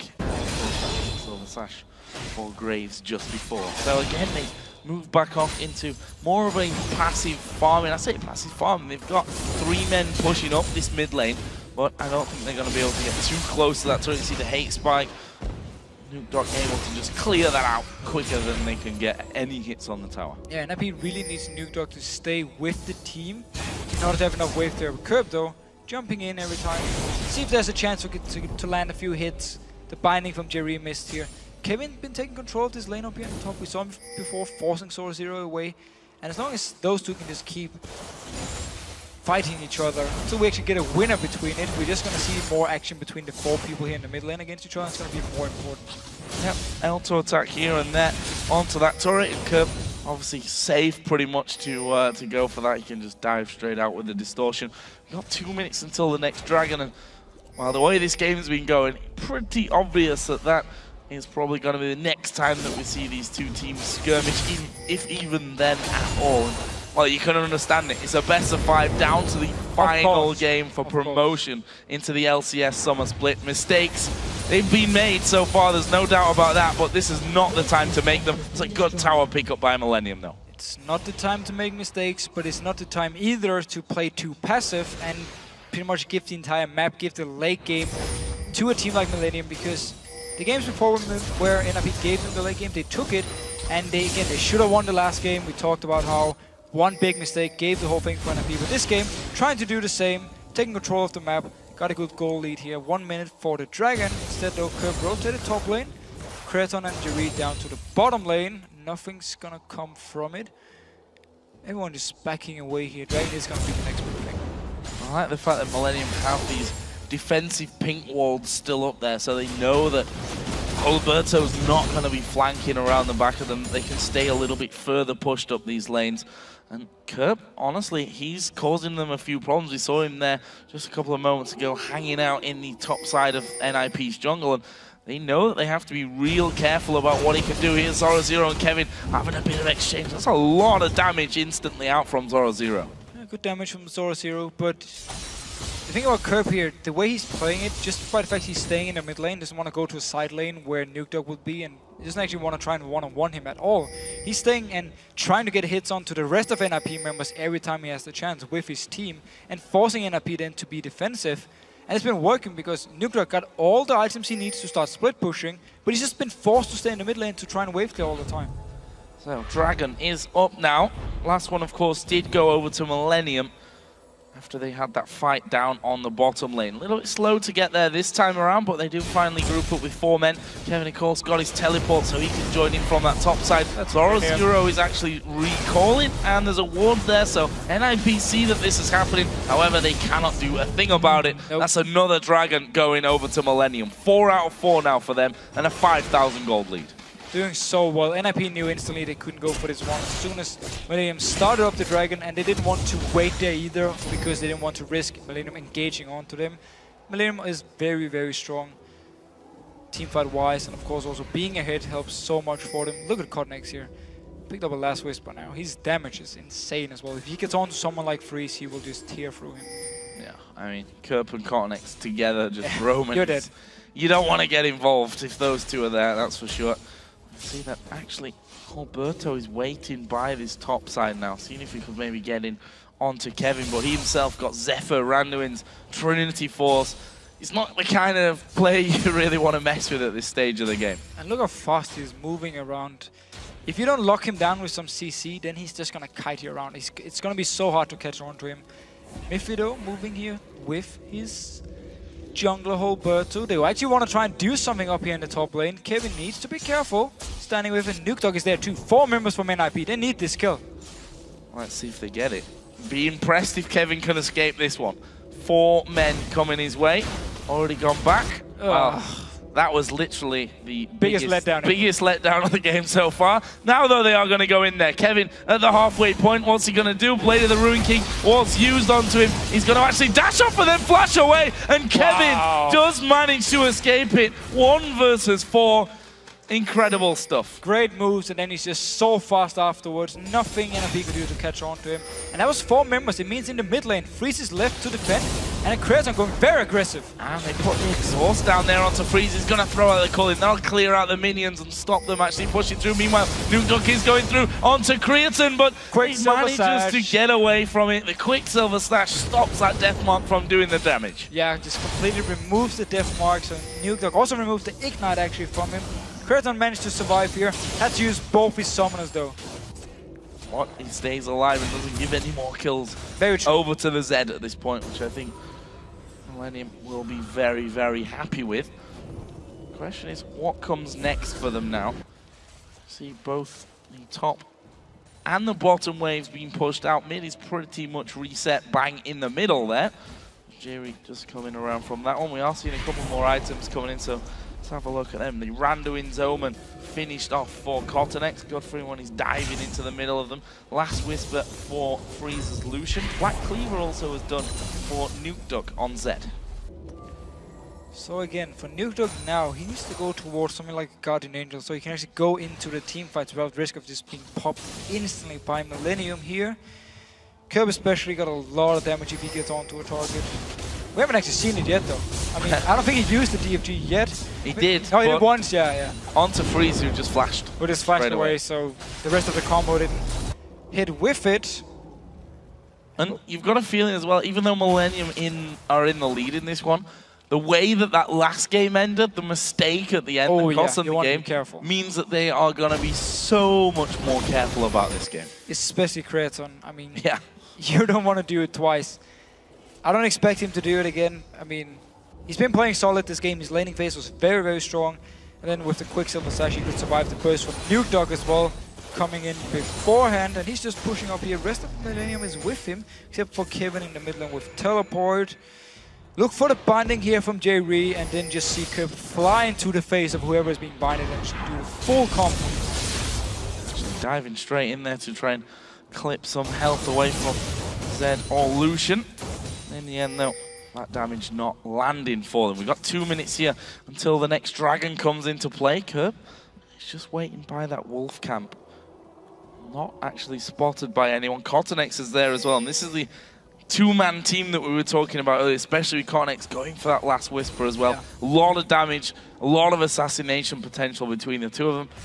Credit to NIP though, they've not been caught out yet by that duel. True, they tried to set something up in the top lane, didn't work for them, some very good moves from Kevin. And then the mid lane, Nukeduck tried to kill Kratos, and that's been the action the last few minutes here. The last dragon, of course, went straight to Millennium. NIP was not in a position or didn't feel confident of fighting for it. Instead, though, just farming away, and as we've talked about in the other games, Millennium are more than happy to just farm. Like, they don't need to finish the game now. They can go to the 50-minute mark and they can be happy with their comp. Also, the later you go, the more that mistakes cost you. We should know. And as we've seen from that last one as well, I think it was 70-second spawn time when Creaton actually ended up dying there on the steps of the NIP base. This time around, no mistakes, the name of the game for both these teams. And you can expect that a 5th game in a best-of-5 that's 2-2 for what's on the line here. I mean, this is half a year, this is a split's worth of professional gamer, you know? This is a chance of getting to the World Championship as well. Exactly. I mean, you play for everything here. It's not just a tournament where you get some prize money. Like, you play for everything as a professional League of Legends player. You want to be in the LCS. That's how it is. If you want to get in here, it's where all the best teams is. This is where everyone is watching, and also with the chance to qualify for the World Championship. So both teams, of course, playing very careful for now. Still an issue for NIP. They don't really want to go full late game against this Millennium combo. Binding comes through there, was between Zed and Lucian. One of those two would have been a juicy target. They are going to go towards Kevin. They do manage to lock him up for now, but have they got the damage? He actually jumped away. The rest of Millennium now coming in from this one. Cottonex going very, very low, but have they got the damage to finish anyone off? No, they don't, and they're not going to chase it either. Nuketook decided not to use his ultimate here. Sora Zero still got his ultimate. Dragon is still alive. Jerry with ultimate, good binding on the Sora Zero. Just get a few hits. A lot of ultimates used, but still some very key ones left. Look for Nuketook now to try and go towards someone like Creaton. Dragon is alive. Nip are making a move for it now. Moving down the backside. It's going to be J-Ree to throw Dark Bindings in there and see who we can catch. You see they're backing away ever so slightly, so scared of Cornex making his move over. In the end, though, it's Kerp that goes through. A little bit too early on that one. He did good damage to it. That just helped NIP in the end. Alberto smiting that one away. That's the first Dragon out of 5, actually, that goes over to Ninjas in Pajamas. Still leaves them almost 6,000 gold behind. Now they're going to make a move on to this mid turret. I don't think Millennium are really in a position to defend it. One more will do it. They actually go towards Freeze, but again, not got the damage there. Got the hit though, Lucian then dashing away. Again, this is why Lucian is such a good champ. I mean, you got wave clear, you can push the towers, and at the same time, you do so well in the entire game. So they got the tower here, got the dragon. Very good for NIP to get some objective gold they needed, because also all the members here. And Millennium couldn't actually get engaged on. They needed either Connex to jump in or Binding to land, or of course Kevin to jump in, but Kevin wasn't there in position. Connex, I don't think his ultimate was ready yet. After the first fight, they couldn't actually go in for it. That's the most fun you can have, clearing waves. Cost half the mana pool though. That's true. 2-0-1, he's actually got that Guardian Angel there we just saw on top of his Trinity for Randuin's Omen and Zephyr. Kevin definitely will be more comfortable, and here we see maybe, possibly the start of the dance around Baron. The Baron dance again. Connex, he's gonna go for his Guardian Angel as well. So gonna be the same for the front line of Millennium. Both will have Guardian Angel. Jump into the face of NIP. Tank them for a long time, and even if they should go down, we'll come back up and just be more annoying. And it means for NIP, they need to try and either do the same with Alberto and Sora Zero onto the back line of Millennium, or they have to kite fight. Like, get the kill, keep kiting backwards, keep cutting backwards, but that's very, very hard when you're against something like LeBlanc, for instance, who's gonna catch someone out of position and just burst them down. But we do see more Banshee's Veils being picked up over on the side of Ninjas in Pajamas. Zoro Zero has one. We have one in the jungle as well for Alberto, and I'm assuming more gonna be coming across as well, along with Guardian Angel. So not gonna be easy to blow someone up. He's gotta pick his target very, very carefully here, Kerp. Very carefully. The same goes for Nuketook, of course. Like, both assassins here, it's gonna be hard for them with exhaust as well on both sides. It's gonna be hard to actually get in there, get down the target you want. And also with Kerp, since he went for the DFGs, a lot of focus on his upfront like burst damage. He could have gone for an Fiends and Death Cap instead and had more overall damage longer in fights, but went for the damage early on. Again, we talked about how it's good synergy with something like Kha'Zix to get him this early kill so he can get a reset and move on. More wards cleared out. Kerp again setting up a bit of a trap on this top side. No one really spotted. It's Kevin. Just have the Baron a little bit. Just test out how squishy the Baron is at this point, and I think realizing, okay, can't quite solo him just yet. And Kerp still waits up there, playing the patience game. Sadly for him, Leona, who was over the other side of the Golem camp wall, is just recalled. Alberto's not close either. Has Sora Zero even been in this game? Who? Sora Zero. Has he been in the game? Oh. It's a long day. Like, I don't know. I haven't seen him. Like, there's never been a chance for him to do anything. I mean, he's 0-1-0, not been part of anything. Only 3 kills. So. I think the answer you're looking for is yes, he's got the most farm in the game, which kind of tells you how he's really played this one. Farm, farm, farm, farm. Got himself Sunfire Cape, Randuin's, Blade of the Ruin King, and that Banshee's Veil. I mean, we're 42 minutes in again, which I'm going to go ahead and say is pretty much still early game between these two teams. Sadly, it is true. I don't know, man. This has been a good one so far. Binding goes through. Nuketook just sidestepping that one. And NIP saying, okay, we need to get in there and hold some control of the Baron area. They literally just force their way in, make sure that Millennium go back and drop all their wards. Then they're going to walk away. And I'm guessing that Millennium are going to do exactly the same here pretty soon. There was the Banshee's Veil popped. So first, though, they wanted Codenex to go back to base, pick up his Guardian Angel. Same style again, jump into the face, he can just fall in. Kevin though needs to be a little bit careful. Here's the ulti from Miffy. And that's it. What are you going to do, really, against Kevin? Yeah, they throw the Solar Flare his way. He's got a Guardian Angel. He's got a ton of resistances and health in there. And that Black Shield, as we've seen once again. A ton of tenacity as well. Yeah, I mean, locking him down. That's true, yeah. So hard in a team fight where it's going to be like 40% if there's 4 members around him. So going to be very hard to actually lock down Kevin. Which also what we saw, but the ultimate from Miffy, of course, here in the late game is going to be up fairly soon, so he should be able to start it. Connex though, there's actually no ward, but NRP is pinging him out, so they know he's in there.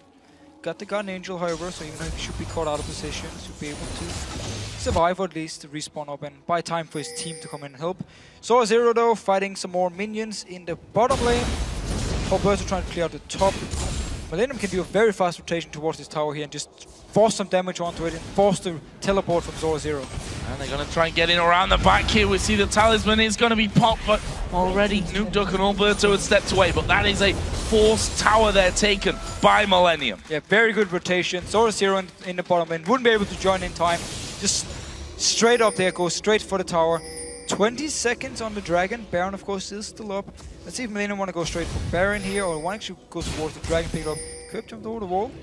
Trying to set up a trap. There we go. That was slightly strange. They jumped in. I think they it was a bit of indecision. That is so very fast. We see a TP coming down onto the bottom side. Zoro Zero leaving that bottom lane to get involved with the fight. He is at the front, but the Baron's already gone down. Millennium picked that one up. Are they going to look for the fight? There is actually the jump in. I'm not sure that Mithy really wants that one. They're going to blow into pieces. It's Jay Ree that gets the kill in the end. Bit of a mistake, I feel, there from Mithy to go in for that. And now they're going to try and track down the red. Cortex goes in. They're going to go for Zoro Zero. He uses his ultimate to get back to the tower. And that will be a 1-for-0 with the Baron. And the Dragon, yeah, probably is going to follow. Well, again, Millennium, though, controlling the map. First they rotate top lane, take a tower, no response from NIP. And then because they got full vision down here, set up the trap, first let Baron just jump over, take it down so fast. The teleport from Zoro Zero couldn't come in time, and NIP was not in a position to stop it anyhow. So Millennium now, full control of this game. It's been pretty much the same throughout the entire game, actually. After they turned around the gank in bottom lane and took the Dragon, Millennium has just been in control, and NIP with no response. They need to hope for a mistake from Millennium, like we saw in the last game again. Stepping forward, and look at Kevin. He's right up the front there, doesn't even care of the damage coming his way. Pretty much soaks up the entire culling. Nuke can still do some good damage to him there, though. Creatine here, he was the one, of course, that got caught out on the steps in the last game that allowed Ninjas in Pajamas to push straight back the massive spawn timers and win the game to bring it all the way to this final game of the best of 5. Right now, Millennium, 1,000 gold. That'd be good for NIP, I suppose, at this stage. A little bit more than that at 11,000 gold. 45 minutes in, still only 4-3 kills. A recurring theme from this best of 5. Yeah. All of them being low scoring. It's been a lot about farming, a lot about searching for mistakes by the enemy team before you went in for something, and very safe play all around throughout the entire series. Nobody really wanted to take any chances with this one. NIP will pick up a turret, very big wave coming with them here. Still very far behind. And again, if you notice Nuke Duck here, whenever a fight is about to start, he actually doesn't use his ultimate because there's no target for him. Is he going to go on the Guardian Angel tanks? Is he going to go on the Sonya's Outlaws? Is he going to go on the Quicksilver Slash? I mean, he actually needs to go and kill Jerry in the fights. It's the target for him, but then from there on you've invested so much from the Z, he's not going to be able to bring much else. One problem that they obviously had that last game was the unwillingness to tank the turrets, which is why Creatine ended up getting caught out because the rest of the team have backed off. There's a Thorn Mail now from Kevin, and we saw in that last push that he is the one that's basically going to have to grow up there and stand right in the way. It's Kirk going in on towards Freeze. The DFP was used. They're going to get this one. They are going to try and fight. Alberto comes from the side. There is a Zonya's used by Kirk. Can they follow up on him? Millennium actually disengaging to back away. Nuke Duck actually jumps back through to the rest of his team. No kills. Still ultimate on Nuke Duck. He couldn't use it. Zoro Zero with his ultimate as well. They tried to lock down Kirby, used the Sonyas, and then from there on, NIP didn't feel like they could actually go in for the fight. Everyone disengaged again. Now, when that Zonyas is down, that's the time you got to get Kirby. That's the time when Nuke Duck has to get in and kill off Kerp. They just have to try and go. He's far too mobile, I think, to actually do the follow-up damage onto him anyway. There we see once again this turret going low. Let's see if Kevin actually does step forward from this one. Gonna wait, take the safe route, wait for those minions. There's no solar flare here for Mickey, but that is coming up here in just a second. Is that turret gonna go down quick enough? Yes, it is. They pick up another one. 7th one of the game here for Millennium. And it's simply so passive play by NIP. They needed a solar flare for the engage, didn't have it, so they just gave up another tower. It is ready now, though. They have to go for something. They need to try. Otherwise, it's too easy for Millennium to just get some damage onto this tower, back out again, back in, and I fear, though, NIP is actually at the point now where, as we talked about, they need a mistake from... Wow, that's a lot of damage. That is the combo that they were looking for. Actually, they've gone into this one. Deathmark's going to go on towards Kerp. That may be enough to pop him and kill him. It will be. That's the first man down, but they're going to keep going. Cornex was basically fighting 4 of them there at the back, and now Millennium, with that kill, are going to be pushing through. Freeze, of course, died. Kerp is down. Are they going to try and go for the win here? Nuke Duck has still got his Guardian Angel. They're going to go towards Cornex. Millennium disengage and run away. And run away here, trading 1 for 1, but Inhibitor went down as well. 2 of them are now gone.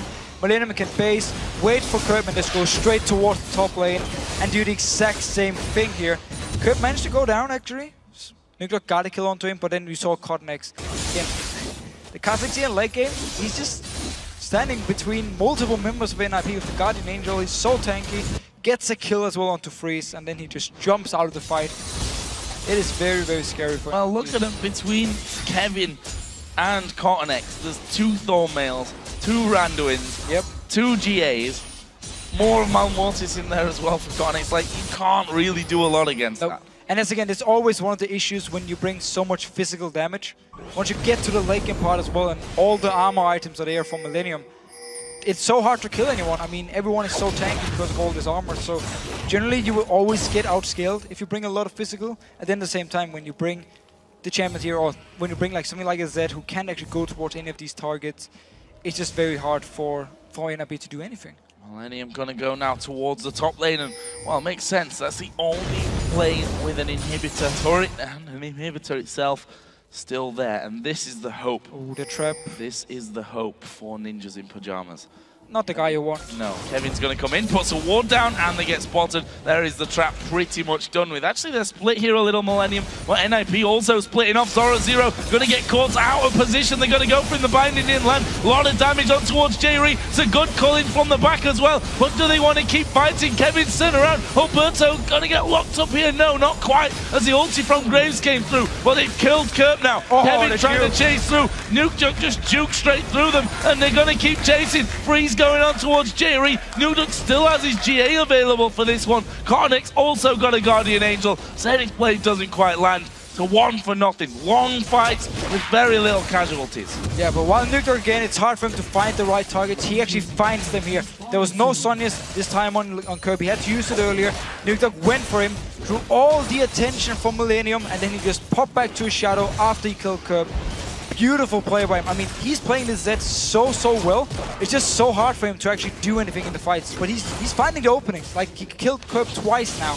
The rest of NIP then just need to be able to back him up and get some kills by himself. And we've just seen there, Alberto not really able to fight against those super minions, losing a lot of HP. Some fight. It's the same story for Evelyn. Yeah. I mean, game 2 where he picked Evelyn, it was the same thing. He got to late game, and he became pretty much a non-factor, like when it came to the team fights, and it's been the same here. He's not able to do anything. It's all about Nuke finding the kill and then Freeze trying to stay alive in the backside. But they're starting Baron. Millennium is here though, except for Kerp. A little bit dangerous for them as Zoro Zero dives through the middle. There is Creatine going to be focused, and he goes down. Alberto gets the kill, but look at the super minions onto the Nexus turrets there. They're maybe going to take this one down. They do, but not before Zoro Zero is able to TP through. That will stop the second one from going down, and now it's Millennium that go for the Baron. Kerp is coming in here, joining the team. Zoro Zero is very far away. No ultimate on Nuke, no ultimate onto Alberto. They need to back away and give this Baron over to Millennium.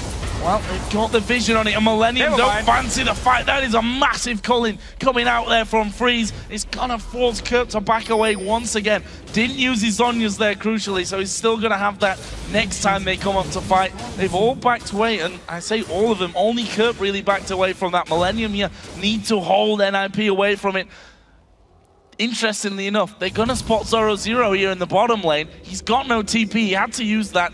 They can have a 5v4 if they weren't already recalling. That was a terrible call by me, though, for NIP to back away. Actually managed to defend the Baron here. Very good calling from Freeze, hitting every single one onto Curb, so he had to back away here. Wisely, well played by NIP, staying denied it, but now they need to be careful. Wow. Freeze losing 3/4 of his health.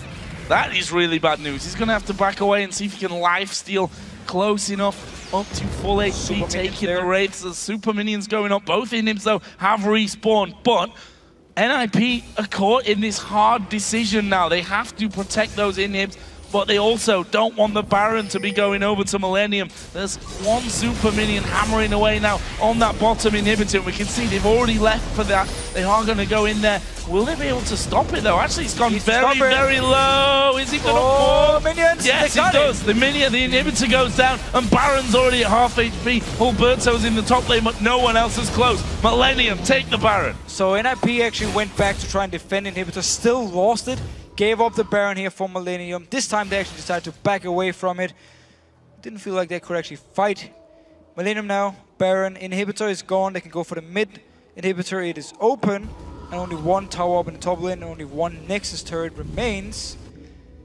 Again, this is really Millennium's game to lose. I mean, as long as they don't make a mistake, they should be winning this game. However, we have to give credit to Nukdog and NIP. They've been trying their best to win these fights, even though it's been an uphill battle, and Nukdog's been finding the right targets and also came out alive every single time. Yeah, didn't even have his GA pop there. Nope. He juked back through their own jungle.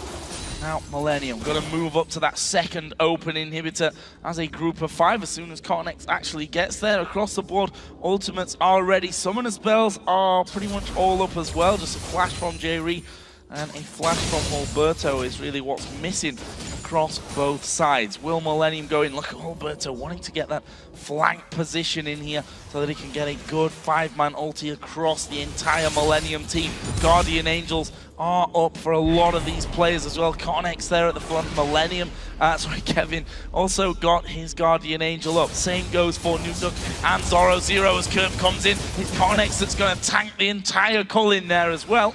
Loses not even a quarter of his HP. Now they go back in. Obviously don't really need the minions here. They want to get rid of those Banshee's Veils as quickly as they possibly can, though. This next fight is going to be long and extended like we've been used to seeing. Will it be Millennium that come out on top of it? They've got a considerable gold lead as they a little bit scared here, I think, to move forward. Kirp is the obvious... Look here, waiting for the big wave Omnitop and coming in, so that's going to get a lot of damage onto the tower. As long as they keep NIP in this mid area, the minions will do the job. Minions are getting ever closer. Millennium moving one step closer as well towards the inhib itself. Zoro Zero's Banshee's Veil gets taken down as well. Freeze just trying to hold Kevin away from things. Well, that inhib is going to slowly but surely take some damage. Nukdog goes incredibly low there, and the inhibitor is going to go down. Got the inhibitor. Nukdog actually went very low from the minions coming in, and now big wave up here in the top lane. Millennium quickly rotating, trying to get a lot of damage. They could potentially take this tower. Decides to play safe and back away. Don't want to take any chances. It's not got much HP left. A couple of hits there should be able to do it. They're trying to fight off super minions as well in the rest of the base. 2 more hits, I think, from Creaton. Funnily enough, he's probably not going to be the one that stands forward, considering how that last game ended for them. Another Dark Binding comes through. He needs to go. They're still not being able to take this one. Kevin moves in to take the damage. There is Kirp. He says, right then, screw it, I'm going to do this. Dives in, picks up the final inhibitor turret of the game. Are they going to be able to finish off the inhibitor itself? Super minions are pushing in the bottom lane. There's a big wave of super minions now coming through onto that second and only Nexus turret here for the Ninjas in Pajamas. Millennium so close to victory here as the inhibitor goes down to half. They're going to go towards Creaton. There is the damage coming in. Good black shield, and now Zoro Zero has to back away. Cottonex down to less than half. Alberto is going to be able to walk off, but now Zoro Zero flashes. Mithy is going to fall. It's now 5 versus 4. Millennium go onto the Nexus turret themselves. Nukdog does come across. He's going to go for Creaton, but he's dead as Zoro Zero gets his GA pop. That is going to be game here for Millennium. They get another kill. The Nexus turrets are already down. There's a shutdown coming in for Kevin at the end, and only the Nexus stands. And there it is. Millennium win the game 3-2 and secure their spot in the LCS Summer Split. This is so well deserved by Millennium here. They played so well today. Only game 1 was bad by them. Everything else, after they got after they extended the game in game 2, after they got past the whole early mid-game lead for NIP and got to late game, they just won out. And then here game 3, game 4, and game 5, even the game 4, which they lost, they were in control and just been in control ever since. They've just been performing really well, and NIP didn't have an answer for all these team fights. And you have to feel for NIP as well in this scenario, you know, losing out in the spring promotion. This game was so much closer for them. They'll still be ruining missed opportunities from game number 2, where they will have feel that they should have won that one and had 3 game points. But in the end, it's all about the teams that capitalize. Millennium weren't without faults today. They messed up game number 3 themselves. Sorry, game number 4 to bring us into that 2-2 scenario. Absolutely incredible stuff in this best of 5. So at least every single match was kind of the same thing, except for game 1 where the early action from NIP got the lead, snowballed it out. From there on out, it was the same tactic. Millennium said, you know what, we're going to go late game in every single game. We're going to win by stronger team fights, by better late game champions. And the tactic worked for them. That's why they sit here now with the 3 wins over NIP. Because if you looked at the laning phase itself, NIP often did really well, actually could manage to pull ahead a little bit. But then once it came to team fights, Millennium was just a lot stronger. Like, the coordination was a lot better. This guy on your screen right here, Cotnex, he was fantastic today. First on Nocturne, 2 games, then he draws the ban on it, goes to Kha'Zix, just the same thing. I mean, he was just everywhere. And of course, we have to highlight Kevin in the top lane, performing so well in every single game. Yeah, I mean, that last one, just as the obvious highlight there, 3-0-2 on Irelia. He said at playoffs when we had him here on the analysis test, I want to play some Irelia. Got to play it here today. 3-0-2, had all the items he could ever wish for and was just running rings around him. So much armor that he could tank up the turret. Also, I've got to say, Creatine there on Graves. 1-2-5, not exactly a massive score for him, but I'm more impressed about the fact that it was his fault when Millennium lost that last game, that they should have won. Still had flash, could have flashed away from all that danger. And to pick yourself up from that scenario where you're saying, wow, I may have just cost me my career and the career of my 4 teammates. To pick yourself up from that and play a solid game 5 is, well, just incredible overall. Yeah, I mean, full respect for Creatine. He did really well this game. The laning phase heavily in favor of Millennium, also because Freeze was so delayed of getting there. They just full control of the lane, punished him, forced him away, got all the farm they needed. And it was just his Graves pick here. It worked for him in team fights again, just like the rest of Millennium.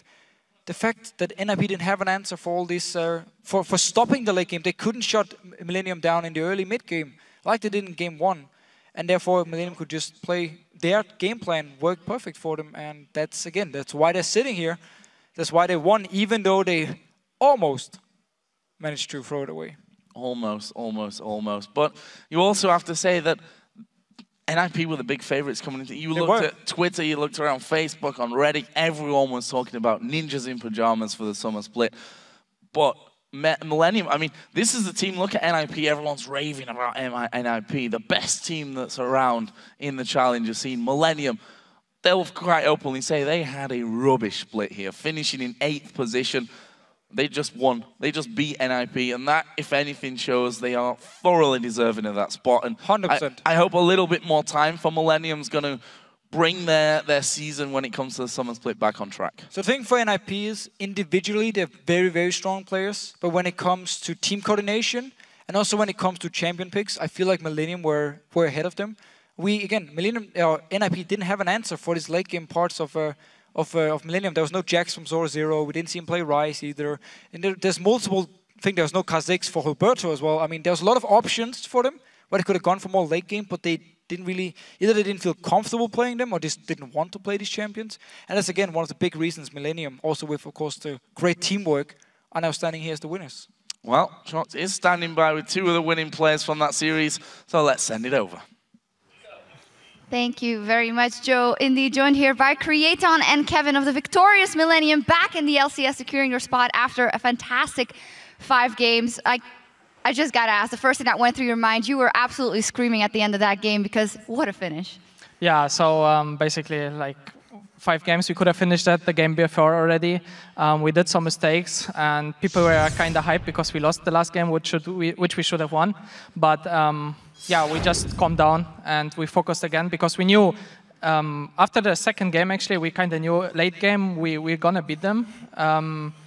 So we just kind of dropped it out there. We played their style at the beginning. We just farmed and did the same as they did, and it worked out for us. Yeah, tell us what the game plan was before, because you guys obviously had a plan going into game 1, and then you totally threw it overboard because that wasn't going to work. Tell us a little bit about how you changed into that, okay, we have to play these late game champs to beat this team. To be honest, the first game we just got stomped. The second game we could not adapt, but we somehow turtled it. Like, it was crazy for me. I still don't know how did we manage to win it. We were dancing in the base for 20 minutes. And for the third game, we kind of adapted to their playstyle. I also feel like they got a bit crushed by second game because it should be a win for them, like 4th game for us. But the 4th game for me was really sad. I expected Black Shield. It was like miscommunication. I had Flash. It's just like 1 key, you know? And it's not like I would fuck up my career, but also for people, so I'm glad we won. Yeah, it was incredibly close for you guys throughout the entire series. Maybe going a little bit further, game 2, that momentum change is so intense for you guys. I mean, how do you play that if you know, do we have a chance? Do we kind of have a chance? And then you make it. So at the beginning, we didn't thought we have a chance at that point, but then somehow we realized they cannot push. They just doesn't matter if they have Barons or it doesn't matter. They just couldn't push against us, and if they would come close, I would just snare and we would kill the person. So we were just, I don't know, a bit scared as well to go out because we know this is the safe way and this is how we could potentially win, and we just put it through even if it's boring or something, but for us, it doesn't matter. It's our career, so we will play like that if we have to. So, yeah. The games were very exciting, don't you worry about that. Creaton, how happy are you with your performance in this best of 5? We saw you going for a Graves a couple of times, and then versus the Draven, who is supposed to be very dangerous from freeze, and also did very well on it. I'm not really satisfied with my performance. I feel like lately I'm not performing as I should, and I'm gonna go home right now probably for a week at least, and I'm gonna try to fix my personal performance because I'm not really happy with myself at this point. Let us maybe talk a little bit more about that, because obviously you were in the team alternate, did so incredibly well at the beginning of the summer split last time, and then we never really saw that level again. It can, of course, only be you. Was there not enough hunger anymore in the team? What do you attribute it to? I feel like I'm not motivated as I was before, because I used to play a lot. I used to have a lot of fun just by playing solo queue. Right now, when I play like 3 games in a row, I'm just like, I don't want to play anymore. So it also comes with playing a lot. AD carry, for mechanics, you have to play a lot. The best players are the players that actually enjoy the game, in my opinion, because they would just spam and spam and spam solo queues. So I think that practice, like solo queue, is the most important thing. Not even scrims, because in scrims, like other people can lead you, but you need that mechanics. Yeah, and what about you, Kevin, taking this? It's actually almost a second chance if you see that you guys lost that first game, then fought your way all the way back. You're going to be able to play a lot of Irelia in the summer split. I hope so. I mean, Irelia is one of my favorites, even though right now Jax is my nemesis. Yeah, but yeah, I hope to see Irelia still in the competitive play, so better nerf Irelia, Kappa, and yeah. Just happy faces all around. Yeah. Not much to say. No words after that. Best of 5. Congratulations, guys. Thank you. Yeah, not one word. Like, I basically forgot how it feels to qualify for something again. Like, first time at Gamescom, it was just an amazing feeling, and right now it's just awesome again. Yeah, I can see it on your guys' faces. We'll be seeing you again in the summer split. Very much deserved. Now let's head back over to the desk for a quick recap and a look at what's coming up tomorrow. Thank you very much, Shox. And with that win in the series, Millennium will now return to the LCS and head into the summer split. And they will join Fnatic, SK Gaming, Rocket, Alliance and Gambit, along with the winners from Friday's matches. So the fate of 4 teams still need to be decided, and that will happen tomorrow in 2 best-of-5 matches. First up will be Super Hot Crew versus Cloud9 Eclipse. And they'll be followed by Copenhagen Wolves taking on Denial Esport. Those matches will begin on Friday at 5 PM Central European Summer Time, which is 8 AM Pacific. I would like to thank CLG's Dexter for joining us today as our guest analyst, which is the right word. He'll be back with us tomorrow for the first series, and we're also happy to announce that Fnatic's Peke will join us for the second half of the day. In the meantime, for myself, Deficio, Shox, Quickshot Demon, and the entire live broadcast team, thanks for watching, and we'll see you tomorrow.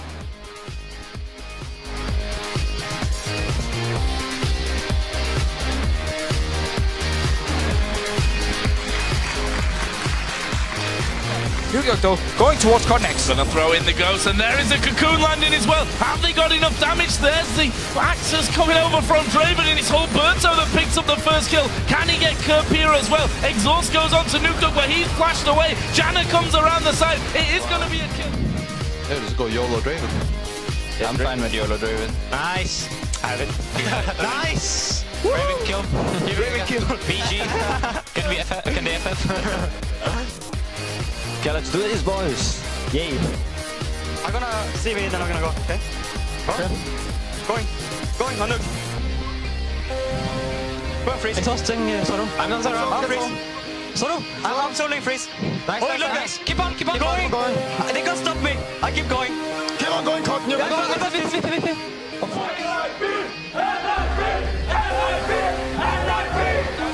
He's going to use his ultimate, and there is Nuketook from the backside. That is a ton of damage coming in, and they managed to lock up all 3 of them. Can they wipe them out? Creator will fall as well, and it's only J-Reed to try and walk away from this one, and he will once again locked up. Nuketook is coming in. This is a quadra kill. Can they finish up the game? No way. 5 seconds coming in for Creator, and they are going to pick up the Nexus. And what the hell? Ninjas in pajamas pick up the game. Nowhere to be seen. Does have his ultimate as he go in there. Cornex has managed to steal out the dragon. He's going to go for Clinton, but he's dead. As Aura Zero gets his GA pop, that is going to be game here for Millennium. They get another kill. The Nexus turrets are already down. There's a shutdown coming in for Kevin at the end, and only the Nexus stands. And there it is. Millennium win the game 3-2 and secure their spot in the LCS Summer. Thank you.